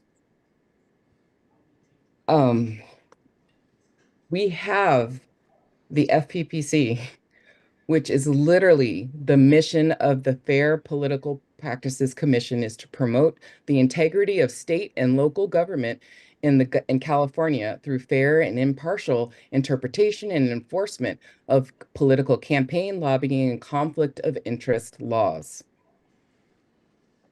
It literally is here to look at conflict of interest, to look at decision making, to promote transparency in government, to foster public trust. It investigates any complaint. Anyone can make a complaint to the FPPC, people investigate it, and this is known. I really think this is an effort by folks in a particular political persuasion to create their own means to undermine the electoral process. That's what I have to say.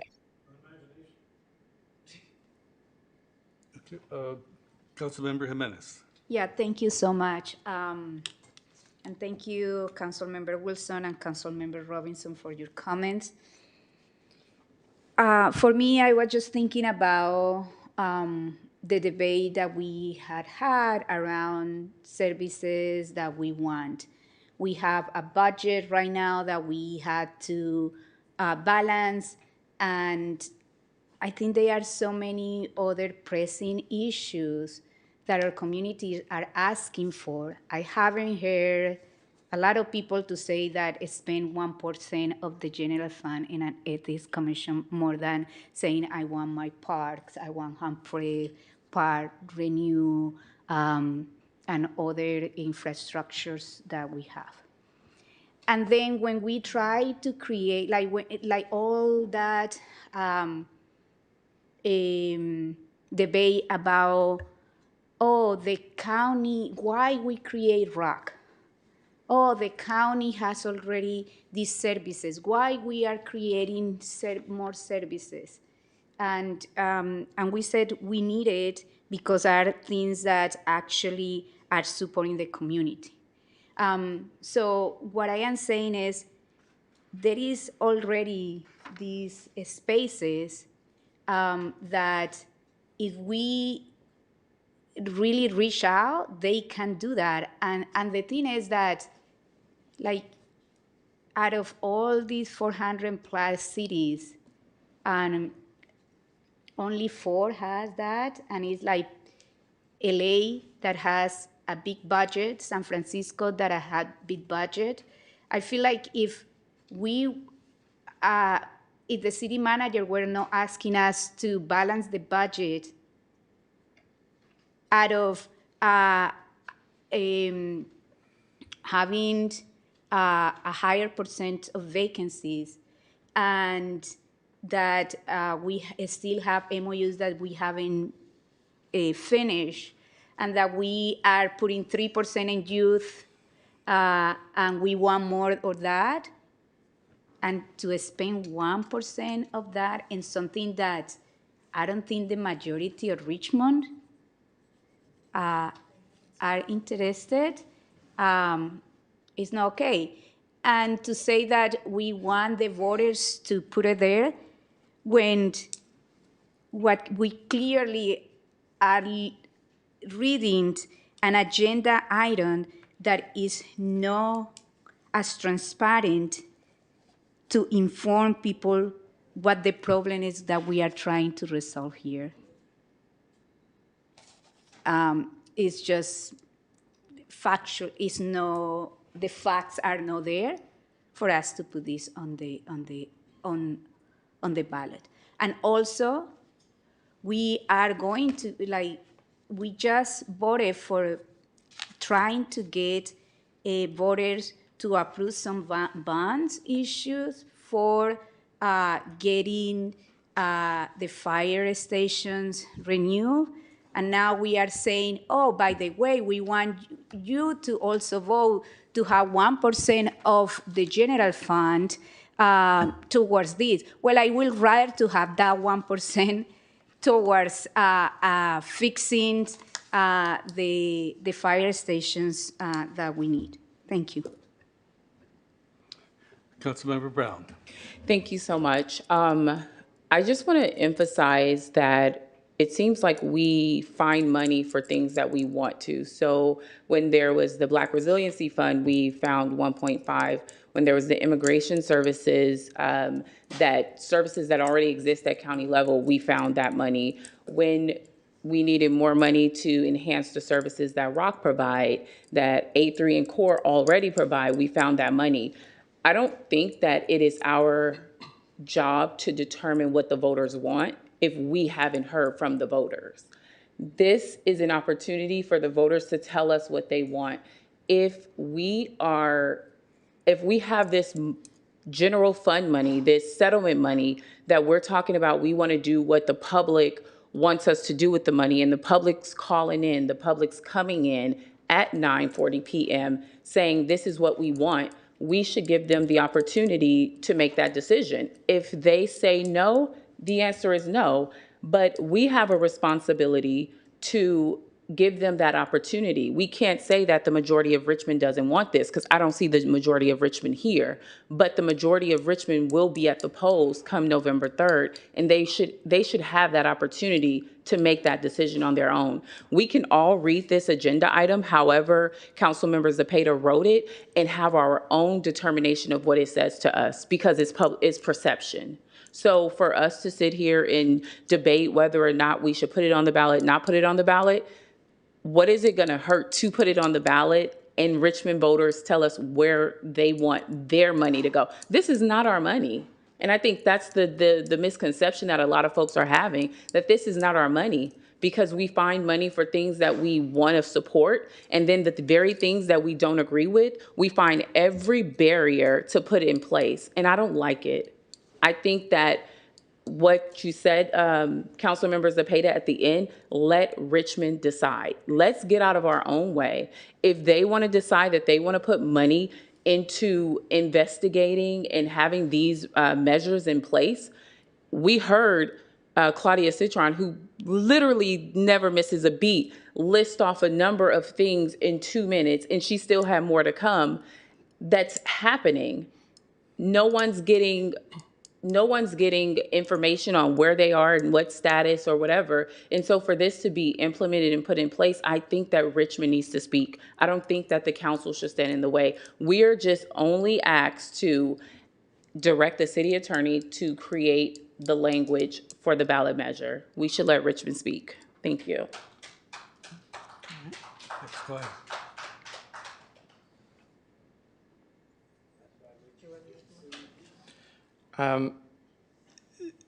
So in regards to the floor, right?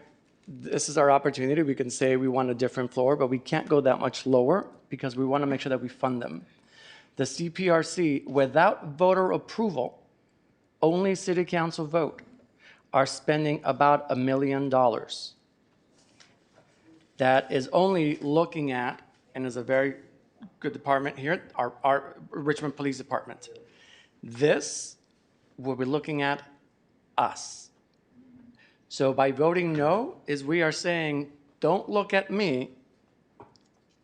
I'm going to hold you accountable, but the gate is closed for you trying to get me to be transparent and accountable and ethical. So that's what we're saying here, is we want everyone else to do it. Because I wrote down all the times that council members mentioned in the previous agendas, accountability, ethics. So it's for everybody else except for those that will vote no on this dais. This is the opportunity for the Richmond voters to tell us whether they want it or not. We're not telling them we're going to do it. We're saying here's the opportunity. In November, you voted up or down. Because as Councilmember Brown said, we haven't heard from the majority of them. We haven't heard from them because they haven't had the question.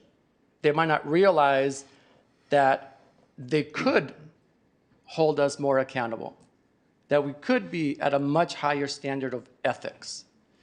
And it's not just us, it is future councils. I was interviewed and I was asked by a reporter, how long have I been working on this for? Other than middle of the night, trying to put the agenda item together? I've been working on this for almost 20 years. Because when I was a kid, I saw on the news the corruption that was happening and no one was looking to do anything. We had no mechanism. There's always been, there's the FBI, there's the FPPC, there's the whatever other agencies you want to list, but none of those have ever come to help Richmond out when the corruption is within. And that's what they did. The HR director went against Stacy, who was the whistleblower. She did not, she depromoted her. She was harassing her. She was looking at all of her emails. Stacy had nowhere else to go. Where can she go when the city was trying to protect the HR director? So we need a commission that is far away from everyone, that can come in and hold all of us accountable. The question here is allowing the voters the opportunity to make sure that they can hold us that much more accountable. And with that, I'll make a motion to move the item. I haven't spoken. Oh, then Mr. Mayor, you can speak then. Okay. And Doria still has 4 minutes. Okay. Okay. Councilmember, Vice Mayor Robinson. So I'm just going to reiterate again that we have bodies, believe me, believe me, I know, who investigate thoroughly complaints all complaints by regular residents against elected officials. What this to me is when they don't like the results of those independent investigators, people have gone out and decided they're going to make their own commission so they can have a little witch hunt because they don't like the results of the FBI, the FPPC, the Attorney General. They don't like those results. So they're going to make an internal results so that they can have their own political witch hunt and waste our money on this because they're not winning at the polls. This is what this is about to me, because we have bodies that absolutely investigate and even arrest. There's officials across the state in various positions who are being arrested and relieved of duty. If you look at the news, you'll see there was someone else, like there was a city manager or something like that, that was relieved of duty for doing wrongful things. This is about a political witch hunt. It has nothing to do with actually getting the business of holding people responsible or to ethical standards. This is about people not liking the results of independent investigations and wanting to come up with their own means to enforce what they think is right. Thank you. We gotta stop your time. So I have a question of council. If we were to set up this commission, well, first of all, how many requests for information does the legal department get? Annually about 900, give or take. But it's becoming increasingly more because of AI. So these requests for information are generally around suspicions of wrongdoing. Oh, wait. Are you asking me about public? Yes. Sorry. Are you asking me about Public Records Act requests? Yes. Yeah, we receive roughly 900 and change annually. Right. And what is the thrust of most of them? Requesting records from various departments. The majority of the records are from the police department, but it runs the gamut. They're requesting, publicly available, publicly disclosable records most of the time, and other times requests could be for records that may be exempt from disclosure, and so we have to do a separate analysis around that, if that's the thrust of your question. Yeah, I'm curious because I'd like to know an estimation of how much of these public requests for information would be sent to the commission if we were to form one. Yeah, I think this would be totally different. This would be a complaint process. That it would be, those would be separate processes. Because the public records request process is for just requesting government records, publicly available records from the city. I haven't, I've looked briefly at Long Beach's model and at San Francisco, but there's a whole process in place to field complaints that come in from various sources, but if I can expand, but if you'd like. The Oakland Commission, if you were to consider events here in Richmond compared to events in Oakland, would you say that the commission was actually getting work done? I can't really answer that question. I can't speculate. Okay. There's a book called The Writers Come Out at Night about the Oakland Police Department and the corruption that they had in the police department. The Public Ethics Commission did play a part in bringing that out, but they didn't clean it up. It continued. So there's a lot that needs to be done, and I think that this ethics commission needs to be considered more with more insight and comparison before we take it to the voters. I mean, it's like asking someone if if you want ice cream. Yeah, everyone wants ice cream because it's good, and, but we have to consider how much it costs, how effective it is, what it's made of. It's something that needs consideration. So. Sure, you have 156. All right, I'll try to go fast. So Ms. Citron did that very, very, very, very, very long list. I also feel like this commission could also help try to decipher that list. And not just that list, but I also get a lot of other people that say, oh, that was a violation of the Brown Act. It's like, no, that wasn't a violation of the Brown Act. That was actually part of the process. There was this other thing. Not everyone always understands the rules. Not everyone understands all the laws. So this commission could also help get rid of a lot of those complaints that really have no real backing of it because it wasn't a real violation of something. We hear that all the time, and some of them could be viable, some of them may not, but this can get rid of a lot of that, also coming in and making sure that they come against any of us for trying to do any type of violation that would help clear us out much quicker. And then, yes, everyone might like ice cream, but if you're lactose intolerant, you're not gonna be able to have it, but you wanna give them those options. Choose lactose intolerant ice cream or not.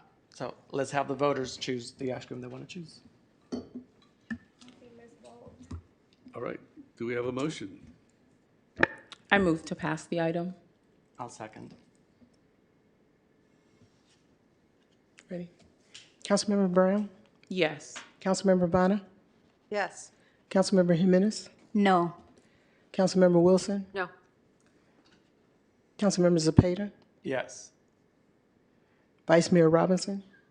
No. And Mayor Martinez? No. The motion fails with council members Brown, Bonner, and Zepeda voting yes. Next item? Our next item is item Q3.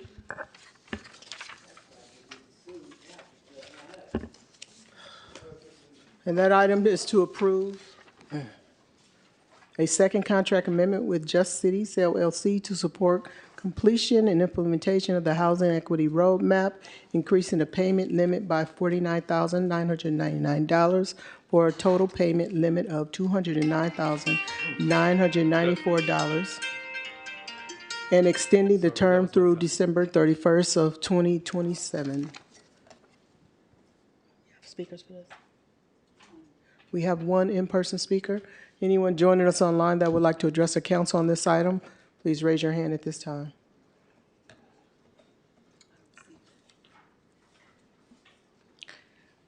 Good evening, Mayor. Lena Velasco, Director of Community Development.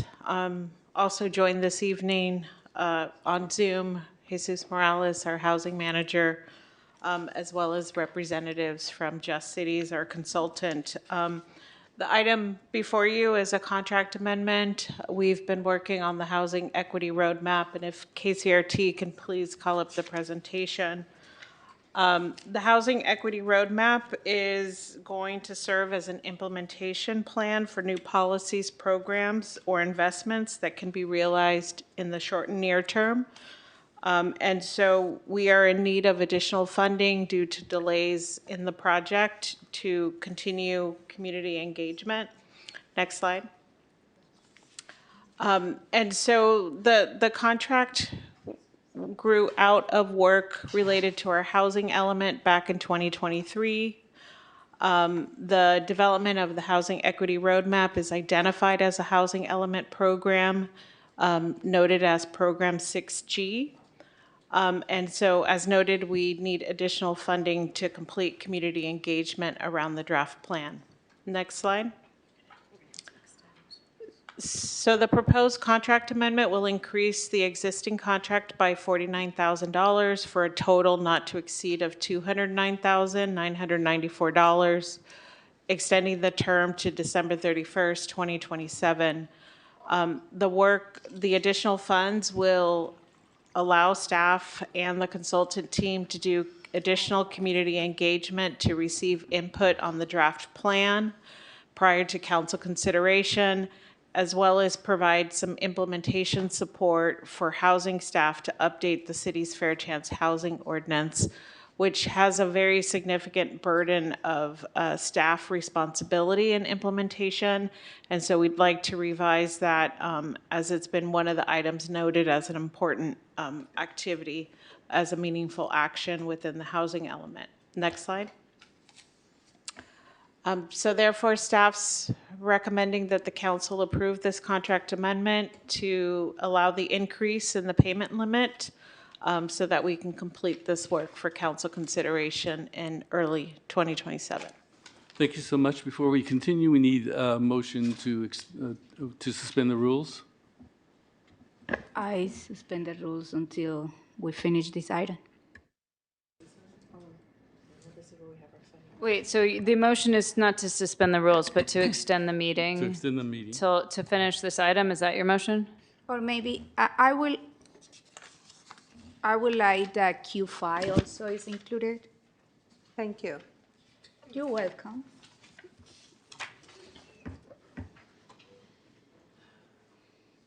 I second it. Roll call.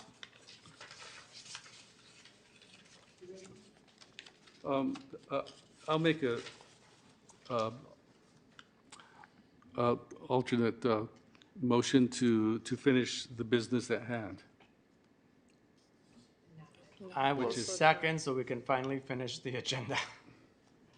You mean finish the entire agenda? Is that what you mean? The whole agenda. Yeah. The whole agenda or 11 o'clock? Well, can we make sure that we got like Q5 and Q4, like you know? Yeah, that's the only ones left. So Q2, Well, 5, but like- 4. No, Q5? Switch them and have there are so Q5 many. after this. Yeah. Plus, we have the remaining consent calendar, the consent calendar item that was removed, right? Right. Right. So we have Q5? Can we continue the agenda or until 11 p.m.? And Q3 is what we're doing. And then we have No, we want to we move should've- Q5 above Do we have to do Q4. all these changes during agenda review, or they could just switch? I think no, we had to have made the changes during agenda review, but I think we can make the motion and the motion can be adding whatever remainder items you want added. So I make a motion that we extend the meeting to hear these, and after this to hear Q5, and if we have more time after that, we hear another item that is there until 11. until 11. I second it. So, point of So clarification. So the city clerk, current sorry, item- I'm sorry. clarification, because the city attorney just said that we can't move the items around. Well, Well, I just- technically, I'm reading the rule. Any motion to extend the meeting beyond 10 shall include a list of specific agenda items to be discussed or approved, and shall specify the order these items shall be handled. So based on the reading of that, I think it you've have to be got time to approved? move stuff around. Does it have to be approved by the chair? Because he approves it any other time. So I'm trying to figure out where is his voice. There's a motion.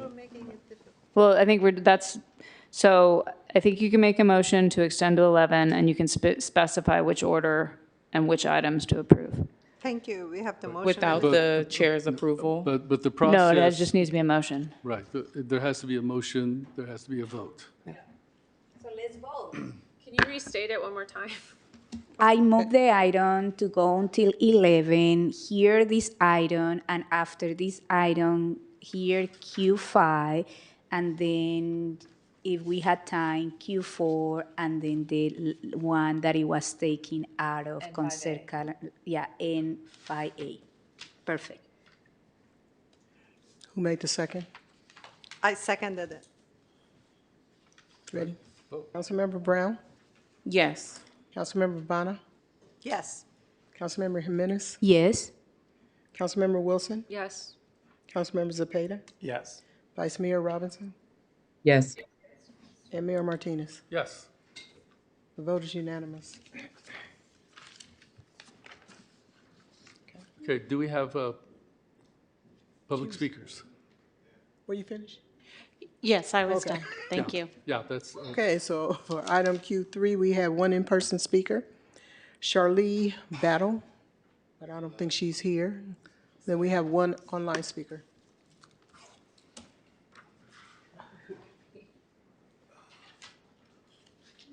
We have one online speaker. Claudia Citron, please unmute yourself and you may begin. So first of all, why is this $49,999? Why not 50? You know exactly why, because it should have gone then to council. I looked it over. What's not listed is that they focus on having a voter consideration to amend revocable the real estate tax transfer. They also want to spend annually $150K for community education. They also want to have a housing reparation program. I guess it's Black people, but it's not Indigenous Native people. They also want to destroy or raise old buildings and then build new buildings without the owner's consent. They also want to have income and there is so much in this agenda, and I just know Mr. Mayor, he is not reading those things. He did it not with the rent board. The rent board was, which is supposed to be independent, is not. It is still funded by the city. But again, you guys, you know, you pick topics as you wish. The CPRC hasn't done anything in 2 years. And it spends $1 million. So you again put money into something that is just wasting away. Why? When I pulled this item 3 times, first time it was, well, we got funding, we can do more work. Second time was, well, we forgot the senior people. And the third time was, well, we didn't have staff allotted, and now it costs more because the staff didn't have time to work on it. If the staff didn't have time to work on it, there shouldn't have been any spending. There needs to be a forensic audit before this money is being spent. That's all I'm asking. It's required. Thank you. Your time has expired, and that was the last speaker. all right. Questions from council? Comments? I move the item. I second.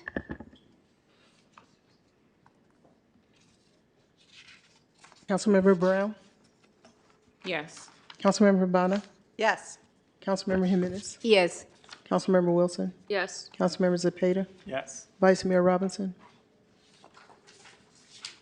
Yes. And Mayor Martinez. Yes. The vote is unanimous. Thank you. Our next item is item Q4. Q5. And- Oh, Q5.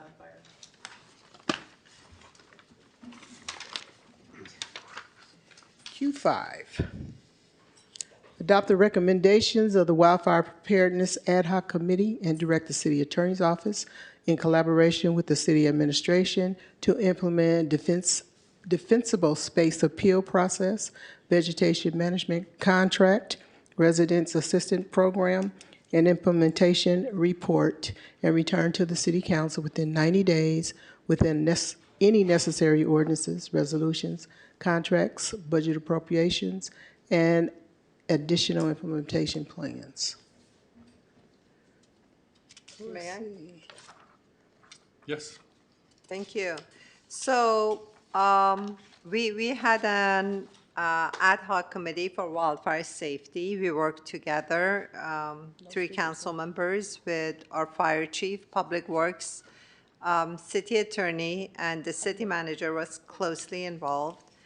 After working for, I think, over a year, we came up with certain recommendations.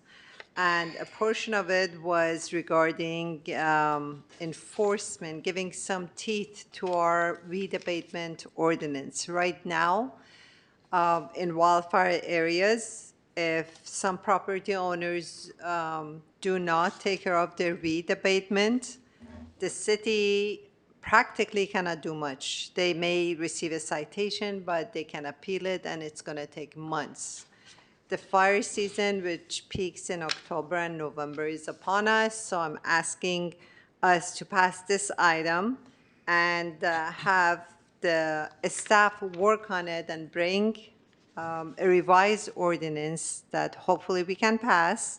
We'll be happy with it and will be effective, because right now,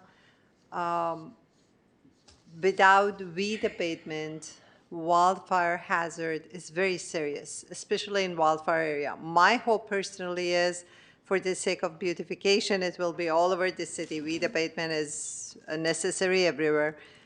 So let's work on it and get it approved. For your information, right now, there is a fire in Pleasanton, 950 acres. So wildfires are real, and we have to do our best. And one of the things we need to do is enforcing our weed abatement ordinance. The city has had it for a long time, but it's never been practically enforced. We need to make it enforceable. It's important for our public safety. I'm asking all my colleagues to please approve it and have the city work on it. Thank you. Are there any other? On that side. Yeah, I know, but I'm asking for, I'm sorry, I'm asking for sponsors of the item. Oh, Cesar was a member of the ad hoc wildfire. You were a safety co-sponsor. ad I was hoc. wondering if you wanted to speak to this. No, I mean, I agree. I think that we have this danger in our midst. At Hilltop in District 2 and in other areas, we have the eucalyptus trees. In District 4, you are so close to the Berkeley Hills that Oakland Hills, they've all been burned. So this is an important item, and I'm hoping that we can pass it soon. Councilmember Jimenez. Yeah, thank you for bringing this item. I support, but I have one question, and it's just kind of like a concern around fines for instance, like property owners who are like seniors and they cannot maintain because their health. And I am worried that if we just pass this like that and we don't have this consideration that they were going to be fined, and add another burden to them. So I just wondering if this is looking at that as a way a way to Yeah, we make thought sure. about it. I'm glad you bring it up. So Okay. number 3 says resident assistance program. Direct the staff to develop a 1-year pilot as a resident assistance program exactly for that purpose.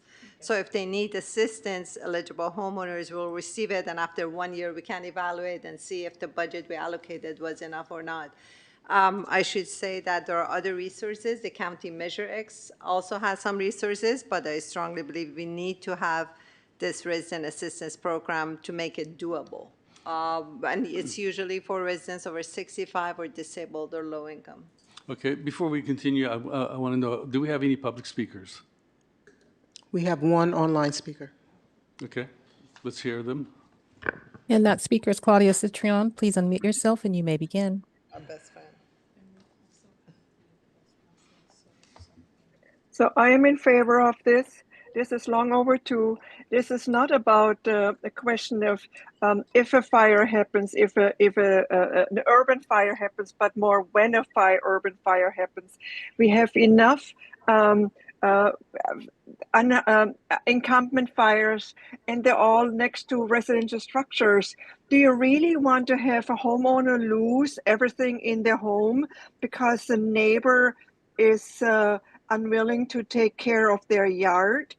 And the second thing I want to bring up, which is really important, I spoke to homeowners in the new zero clearance zone, and they need to pay for a permit to cut their trees down. That permit was about $1,000, she said. That should not be. That needs to be in an ordinance. And then I talked to Public Works, and they were like, well, she can come to us and we can discuss that. You can't expect every time someone being as bossy as I am to get her way done. There are lots of people who listen and say, well, I guess I just have to pay $1,000. This is really important.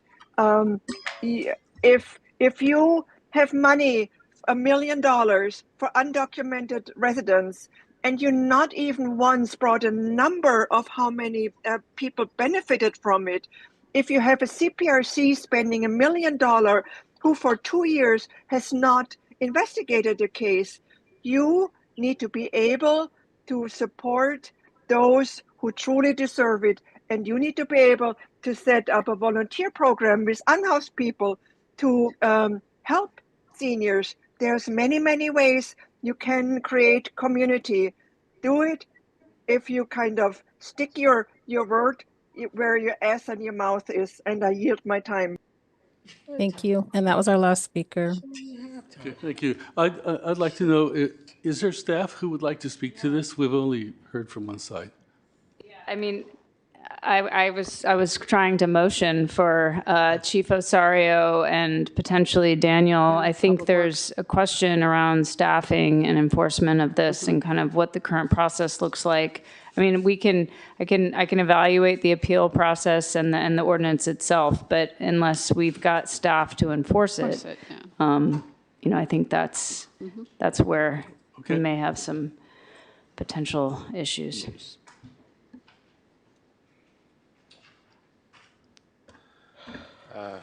Good evening again.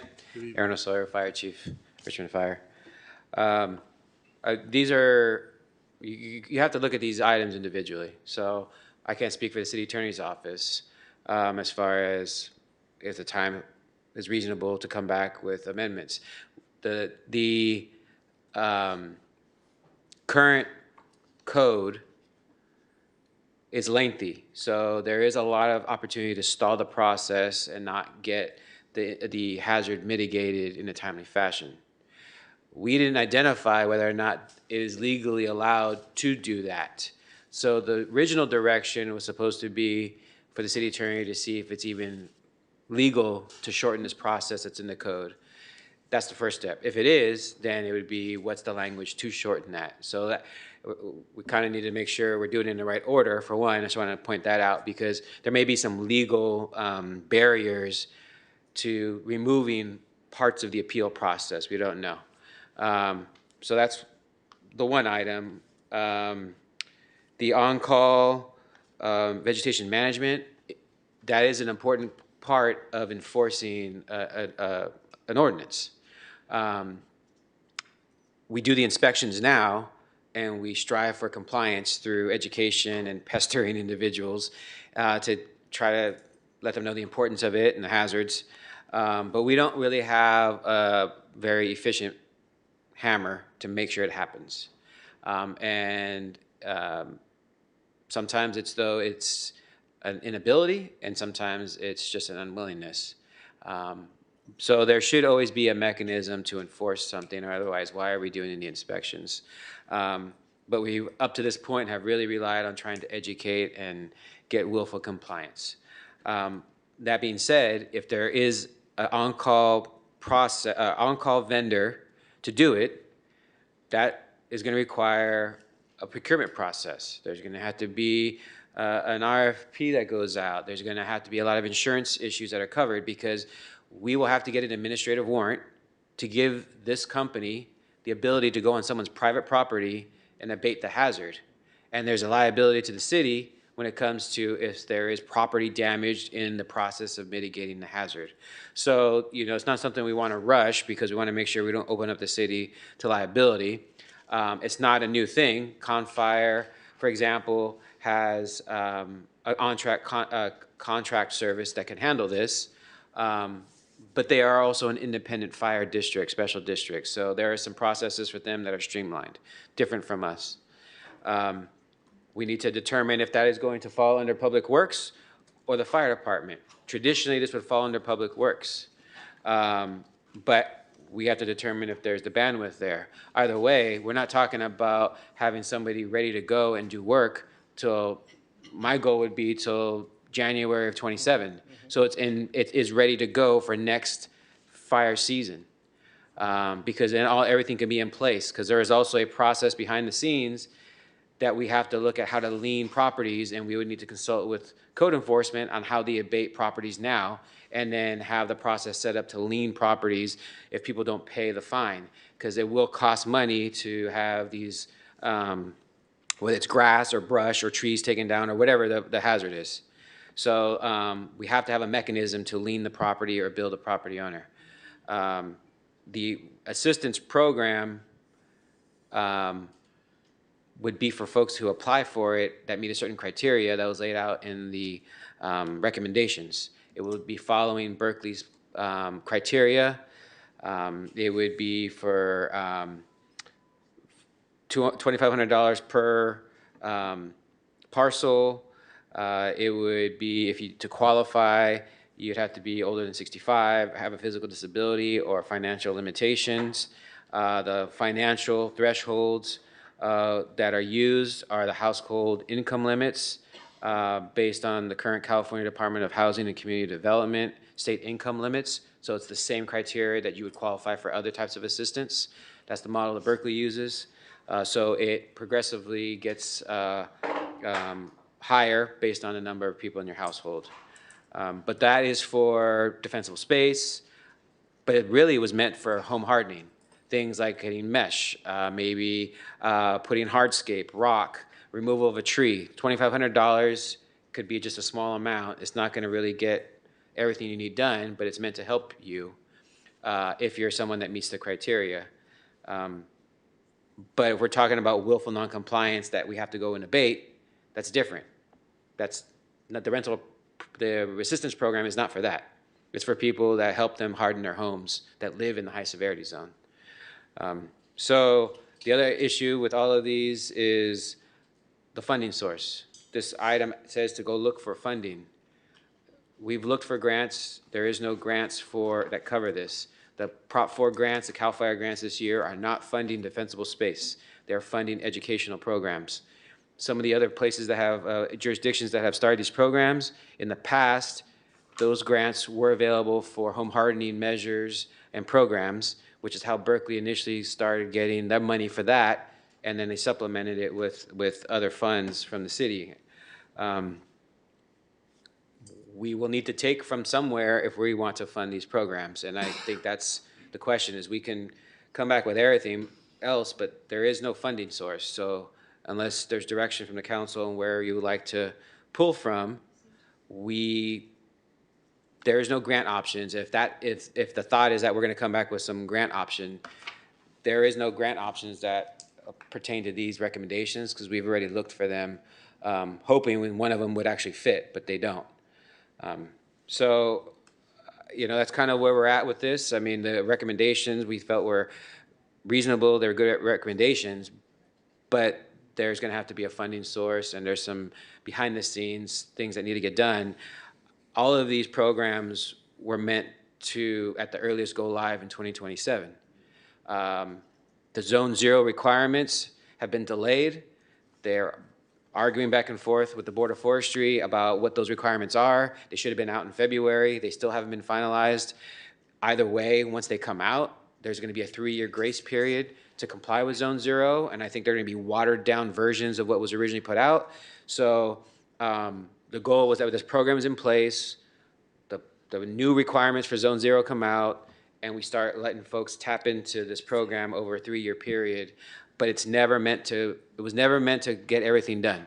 If you live in a high severity zone, unfortunately, it falls on the homeowners to take the bulk of the responsibility in fixing the items. And that's why the phase-in period, which might go to 5 years for certain items per the state, the more expensive items you might have up to 5 years. They realize that that's going to be a financial burden, so they're trying to lengthen or extend the compliance period. So I don't know if that, hopefully that gives you some context about the different items, but they are kind of individual items and they have time frames, and I don't think the time frames are reasonable enough to get the programs where we need them. It would just be more of an update. But I don't think we could go live with some of these things until early 2027. Good evening, Mayor Martinez, City Council members, Daniel Chavarria, Public Works Director. Just to add to what Chief Osorio said, by no means staff is against this proposal, and this is actually something that we also support. It's just the timing and the resources that this is going to take. It doesn't match the 90 days that is in the staff report. And as Chief Osorio said, I mean, from Public Works perspective, we think that it will be kind of a spring of 2027 being very aggressive. So, I mean, just imagine you receive a letter saying that you need to abate your vegetation in your property, and you don't do it.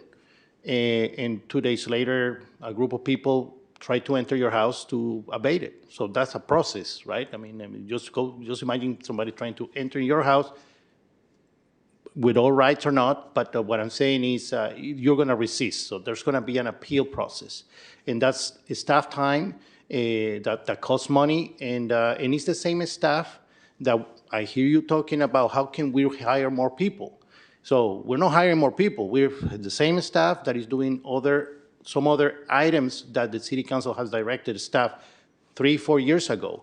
I hear constantly saying, I said that 3 times already. Well, it's not as easy. If it was as easy as saying it, I mean, previous City Council members will still be sitting here, because it's not just about saying it. You have to plan it. You have to prioritize. If you throw at 55 different items at the same time and expect all of them to develop in the same year, in the same period of 4 years, is not going to happen. So definitely the expectations have to be like, how can we prioritize? What is the most important for us?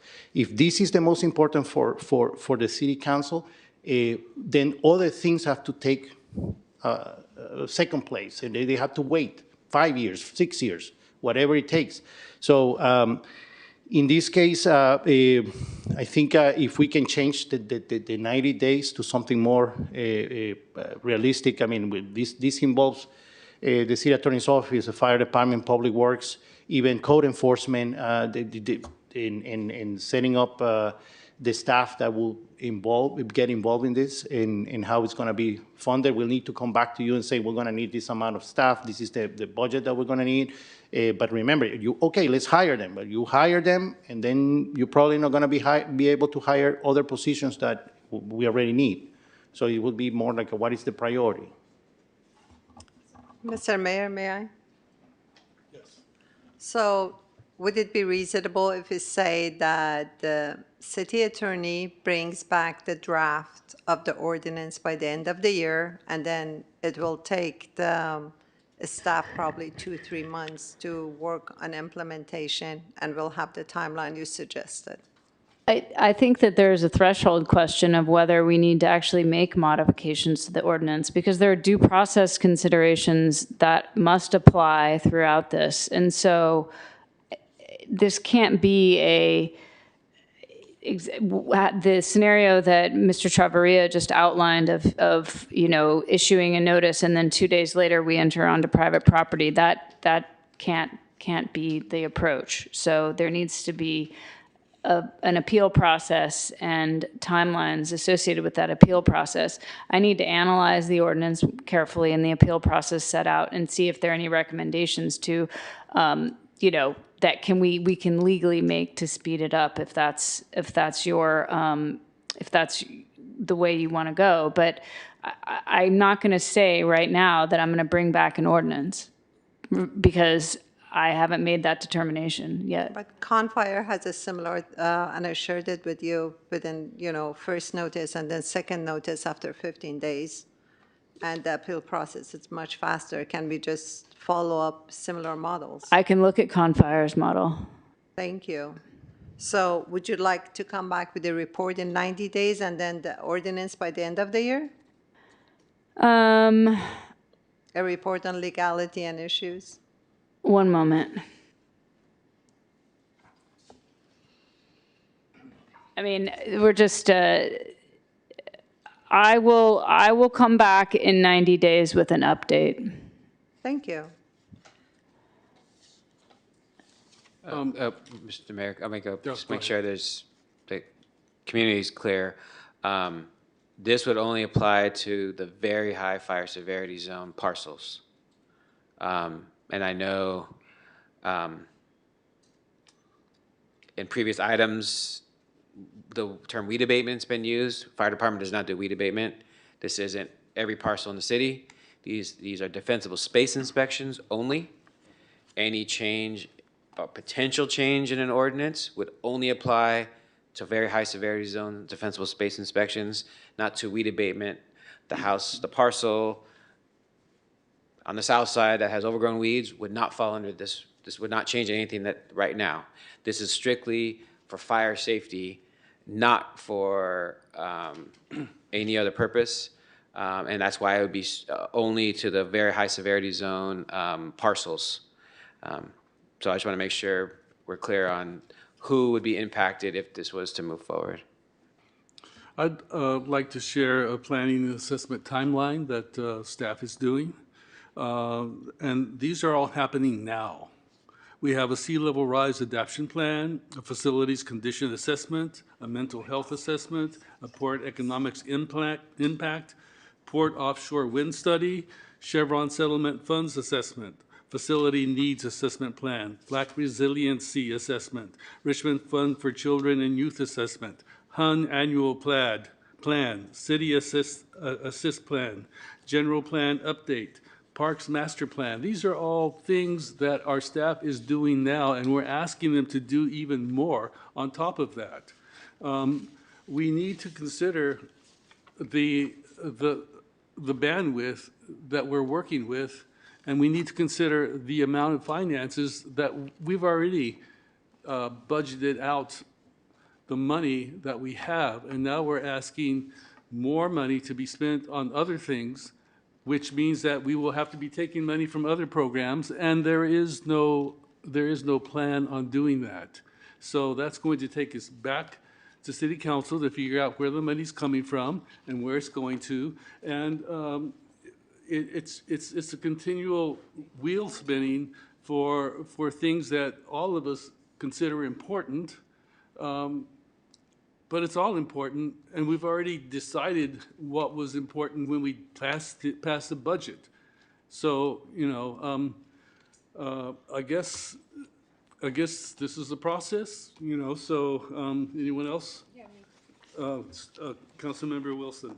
Hi, so I agree with the folks who are participated in the ad hoc committee that these things are important. I sort of have a sense about this, the same as I did about the PLA thing, is that this doesn't quite seem ready for a council action to me. I sort of have this feeling, especially after hearing the chief, that it needs a little bit more time to bake. And I understand the reason that people want to do things quickly, but, you know, for instance, just again, I'm no expert at this, but it's there. He's exactly right that we're not ready to establish an on-call vegetation management service because you can't just walk in and cut somebody's weeds, right? Like we need a legal analysis and a policy of, you know, because with the abatement stuff, you don't just go in and clean somebody's yard. Like you've got to have a process for that. And so somebody should research that process and write that process. And then I'm hoping, like, once that process is in place, whoever does abate those properties, we will then we have to create both the warrant thing and the lien thing so that we as a city don't have to fund that. So I completely think that should happen and want that to happen, but I agree it's not going to happen in 60 days. Like I think it's got to, you know, and the same thing, like it sounds like the city attorney's on board with investigating whether it's legal to shorten the appeals process. I think that's also smart to look at. So, you know, I don't know that we need a council action for that to happen, but if we do, I would support that.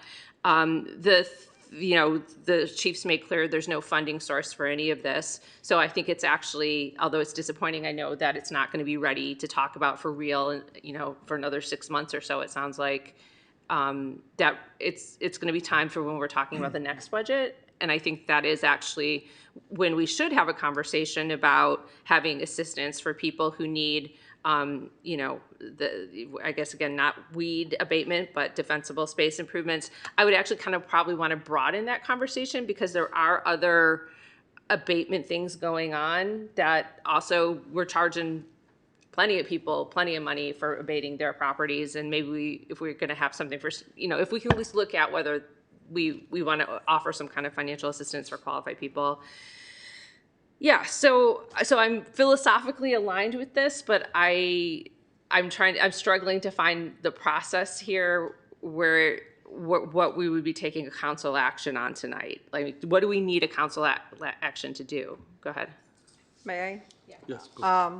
So I think based on what the management leadership team suggested, and the city attorney will ask the city attorney to provide an update within 90 days on the outline of the ordinance. We'll try to work on the ordinance and hopefully we'll find the source for the budget in the mid-year budget towards the end of the year. So I would like to make a motion that we ask the city attorney to provide an update within 90 days on the outline of weed abatement enforcement. So let's clarify. The Chief Osario just said it was not just weed abatement enforcement, it's for high fire severity zones. So we're just looking at the current appeals process for high fire severity zones. My understanding, it's now currently done through the nuisance abatement appeal process. So we're going to look at whether we should have a separate process outside of that process. Yes, but the city properties should be included, I believe. I mean, city shouldn't be exempt of. Well, they are inspected and his office gets a list from my prevention bureau. Excellent. But are you saying you want to find your own public works department? I don't know how it's going to work. We're going to ask the city attorney, but all property owners should be included. Yeah, and just to clarify, the Public Works takes care of all the public land and land owned by the city. Got it. We don't do any private property unless it is coordinated with code enforcement. Yeah, but hopefully you'll do it in a timely manner. I know you're striving to do that, but it should be codified. Correct, but we're trying to catch up with that, so adding private property, it's. Yes, it's going to take detour. budget. You need to retain contractors, and we need to have resources at the city attorney's office to put lien on properties that we get the work done.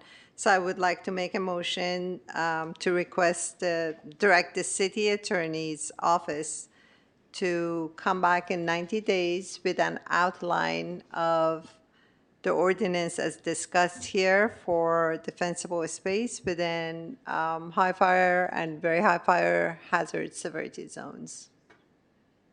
Very high. Just very high, not high? Yeah, I mean, I would love to extend that. I'm also not looking to put the city in litigation like Berkeley is right now over zones that are not required by the state.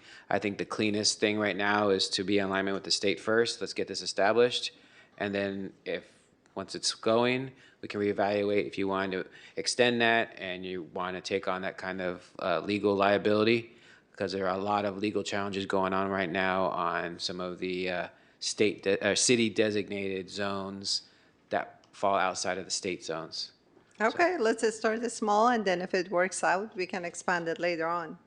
So my motion is to ask the city attorney's office to come back in 90 days with an outline of the ordinance and weed abatement enforcement for defensible space within the very high fire hazard severity zone in the city of Richmond. Councilmember Bonnet, just clarification. So you're only doing part of the item, you're not doing the rest of the item? Oh, the rest of the item, I assume that after we hear from the city attorney, we're going to follow up with the budget and everything. So No, I don't want to drop the rest of the item because enforcement without the other items doesn't make sense. So how do I word it? Can I make may I make a suggestion? Trying to respect like what the mayor was saying, that we're trying not to pile too much on the staff at once. I think if the city attorney goes away and researches and then just updates about the possibilities for the shortened timeline for the appeal project, and then also somebody, and I don't know if this is the city attorney again, sorry if it is, or if it's Public Works or maybe even community, I mean, whether development, somebody goes and researches the process of what you have to do in order to abate, you know, like the warrant lien, yeah. The plan was if council directed us to move forward with developing an enforcement plan, the fire aspect of that would be to have someone from my prevention staff meet with code enforcement staff and mirror the process because we don't have to reinvent the wheel. They're doing it already. I think if we get everything ready to go so that if the funding is available and we determine where the contract would be, it's ready to go come 2027, whether it's budget kickoff or whatever it is. But I think that was the goal originally, was to meet with code enforcement. So I think that should happen too. And then I don't think we need to hire an on-call vegetation management firm right now. That's kind of putting the cart before the horse, and because we don't even know if we're allowed to go in and cut the weeds. And I don't think we're ready to, like, we don't have the funding. There's no point in creating a project to pay to assist people because we don't have any money to do that in this budget. So let's do that during budget season. So I think we'd send them away to create the legal and regulatory framework to do that. Exactly, and we'll pick it up afterwards. Yes. So city attorney, how do we word it? That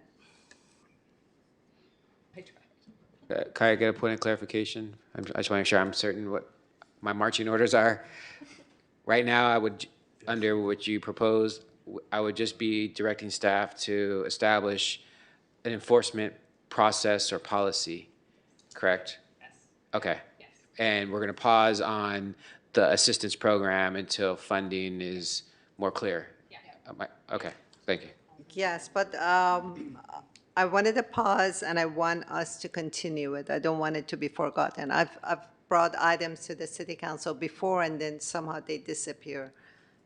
They won't disappear. Thank you. I promise. Okay. I'd like some of them to disappear, but they won't disappear. Don't worry. We will calendar 90 days. Excellent. Thank you. So I have a motion on the floor. Do I have a second? I second that. Thank you. Ready. Councilmember Brown? Yes. Councilmember Bonner? Yes. Councilmember Jimenez? Yes. Councilmember Wilson? Yes. Councilmember Zepeda? Yes. Vice Mayor Robinson? Yes. And Mayor Martinez? No.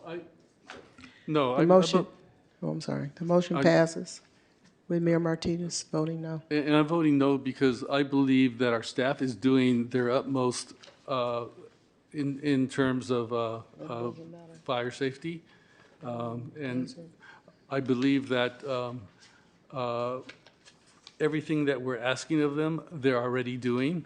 And, you know, it's like, I don't know, it's like asking my kid to eat peas when he's already eating them. Can I respond to that, though?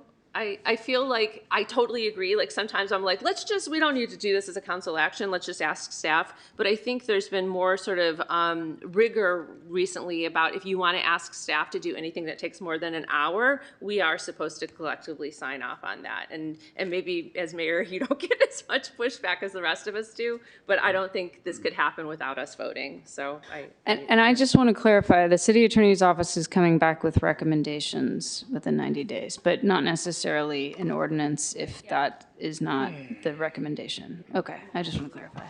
Thank you.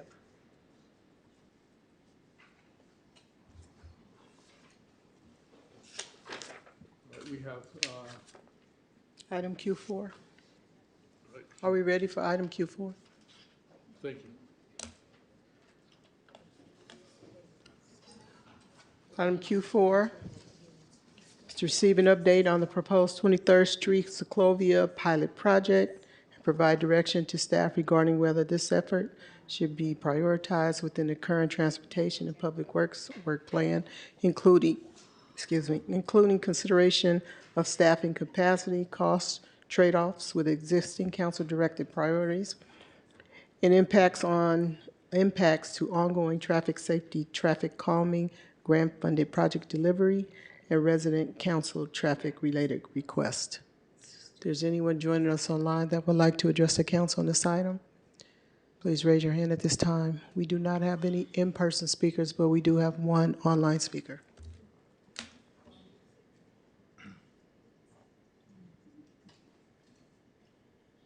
The online speaker is Claudia Citron, or? Hold on one second. You want us to? Yeah. Hold on, Sabrina.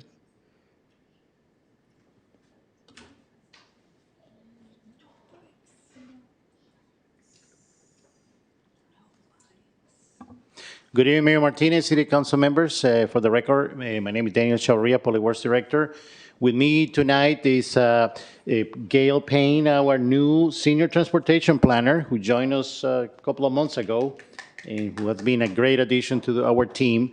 With Gail, we have two transportation planners in Public Works, and they are making a big difference in all the progress that we want to do, especially in the transportation programs. So today we're going to talk about the Ciclovia pilot event, and I'm going to pass it to Gail, who has this presentation ready. And KCRT, can you bring the presentation? Thank you very much. Thank you, Daniel. Good evening, Mayor Martinez, City Council, city staff, and community members. The purpose of this agenda item is to discuss a potential Ciclovia pilot event. Next slide, please. And City Council requested analysis of the Ciclovia pilot, and the staff vision is to have eventually multiple annual Ciclovia events tied to existing festivals. And we'd like to discuss tonight a pilot idea to piggyback on the Fiestas Patrias parade in September. And the Ciclovia portion of that would be before, during, and after the parade, walking and rolling. Next slide, please. Before we get into the pilot discussion, we just want to give a little bit of a background on Ciclovias. They create car-free spaces. They originated in Bogota, Colombia, over 50 years ago, and they've gradually gone up to 70 miles now of closed-off streets to motor vehicles, and they attract 1 to 2 million participants. So that's what they've done in 50 years. It's now gone global. It's seen as a mobility strategy to encourage recreation and also community building and connection. And the programming includes fitness, bike repair, food, performances, arts. And Richmond has not done a standalone. There have been other cities in California that do these kinds of ciclovias. They are the larger cities. There's just a handful of them that have multiple ciclovias in a year, and that's San Francisco, Los Angeles, Oakland, and San Jose, and they tend to range between 2 and 6 miles. Next slide, please. Previous City Council action was back in May of 2025, and to direct staff to develop a pilot for summer 2026. Next slide, please.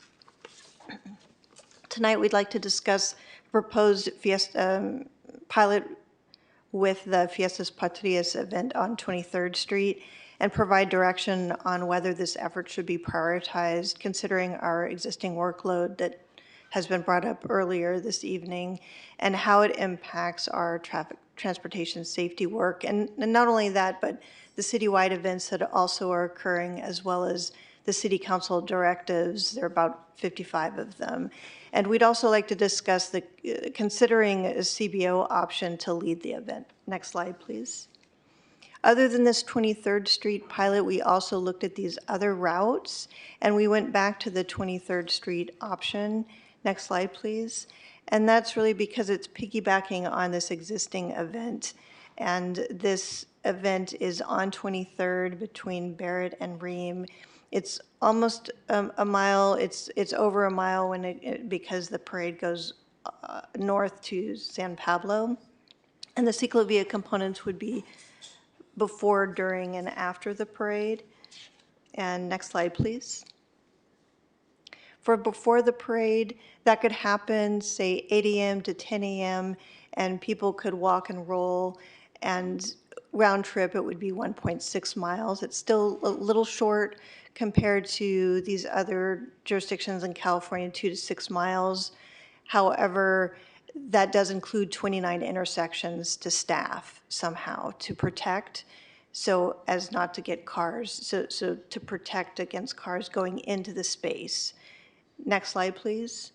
During the parade, participants could, it could become like a people's parade. Participants could add on to the parade and travel north with the parade. And so it becomes less of a passive experience and more of an active experience that just any person in Richmond can partake in it. Next slide, please. And then after the parade, the street would remain closed for an additional at least 3 hours, and that would allow people to walk and roll and stroll in this car-free space. And next slide, please. The strengths include that it builds on this existing event, it activates the corridor during the planned closure, it leverages staff who are already there, and it supports this vibrant commercial area and aligns with our traditions. Next slide, please. The challenge is that it does extend the street closure duration when people are expecting to be able to drive like they always have after the parade. So that's, again, 29 intersections, which involves complex traffic control needs. We've had discussions with police and just the ability to protect community members. And there's issues with other communities like New Orleans with car ramming that we want to make sure that it's safe for everyone. This additional impact would be for the community members, the businesses, expecting the street to be open sooner, community members, residents, and then AC Transit detours as well. Next slide, please. So the main operational consideration would be the 29 intersections and the traffic control and emergency access of them. What you see here, the image are these meridian barriers that are the best practice for protecting these 29 intersections. We looked at the cost. They're almost $2 million to purchase for 29 intersections, but to rent it's $66,000, which we could potentially consider. And when you look at all these operational considerations, it turns into the budget for the next slide, please, which comes to $79,000 and then $145,000 with the rentals for the Meridian barriers.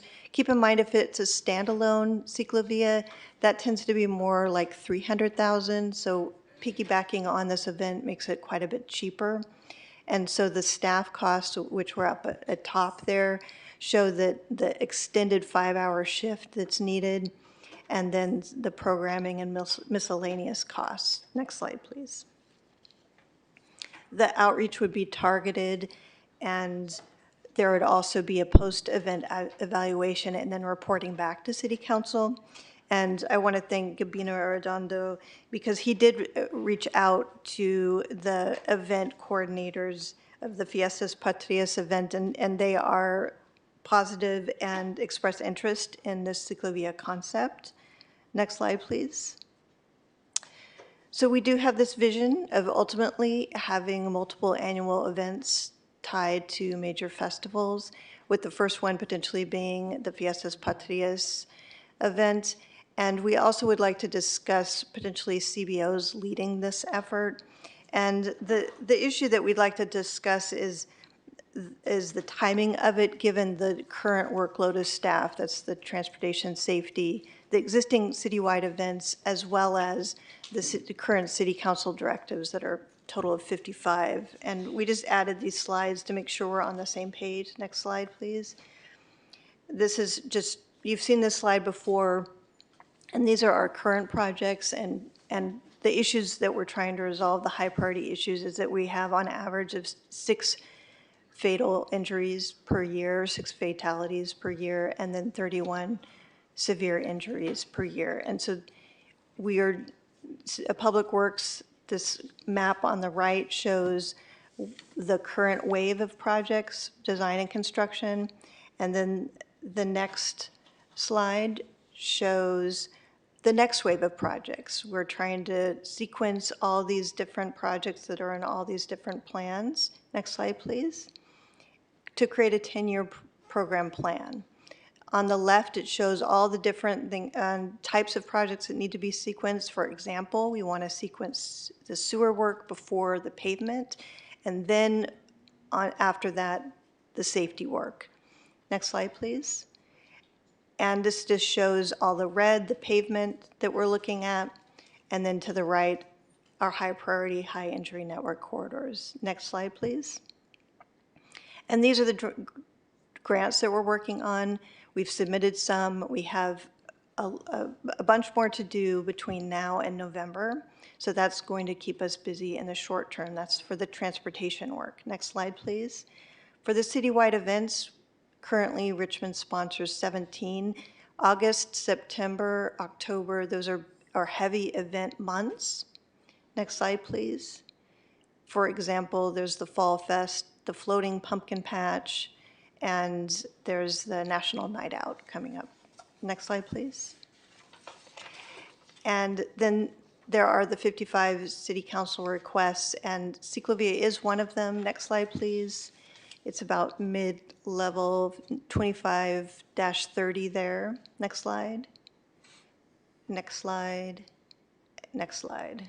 And then lastly, this is just our recommended actions to discuss a proposed pilot as part of the Fiestas Patrias 23rd Street event to provide direction on whether this effort should happen now, and maybe it could be extended for next year, given our current workload and the impacts on our traffic safety work, the events, and then the city council directives. And then we'd also like, lastly, to discuss CBO option to lead the event. And that concludes the presentation. Thank you for your time. Thank you. Speakers? We have one online speaker. Claudia Citron, please unmute yourself and you may begin. So I'm without speaker. Can you hear me? I'm not without my iPods. Yes. Okay, so let me find out how disingenuous Ms. Wilson is now with quoting, it's not in Albany, it's not in Brentwood, it's not in El Cerrito, it's not in all the towns she listed earlier when Cepeda listed the main cities. Now suddenly you can list those cities. Second thing, how on earth are you coming up with $5.5 thousand for security for 29 intersections when the police department spent over $1 million for the event that took just a couple of hours for 5 blocks? And then the third thing is, how on earth do you think this is a priority over fire safety? It is, how is an offshore wind farm a priority over fire safety? This is a special project again for a small group. This $1 million you need to spend on traffic safety on those lights which were shown in the end, not on a pet project which isn't going anywhere. I am so against it. I'm so upset about how this council tonight was arrogant, was disingenuous, was just absolutely arrogant. The arrogance was just, I'm not going to say it because I would say shit high, and it's embarrassing. I'm so embarrassed, Miss Wilson, for Mr. Martinez. I'm so embarrassed. I can't wait for new leadership. So that's all I have to say about this topic. And I do hope that the council votes against it. And you don't have to smirk. There is no need for that. Thank you, and that was our last speaker. Thank you. Comments? Councilmember Jimenez? Yeah, thank you for bringing these. I think as the project, I would like to see if we can have this as a pilot project for the Fiestas Patrias. And then I think there is some CBOs that will be interested in that. So, but I just want to start because we have been talking about this, and it will be great if we just have a pilot and then we discuss how can be improved. People are always asking us for things to do, and I think this is also in the way of pedestrian safety. Safety. This is something that Colombia got because Bogota was one of the most dangerous cities in the world, and in 1 year with this and other many other strategies, it decreased the pollution by 50%. And I think the city can do it. If cities if a country like Colombia and cities like Bogota, Cali, and all of these cities can do it, and with like less budget than we have, I think we can do it. And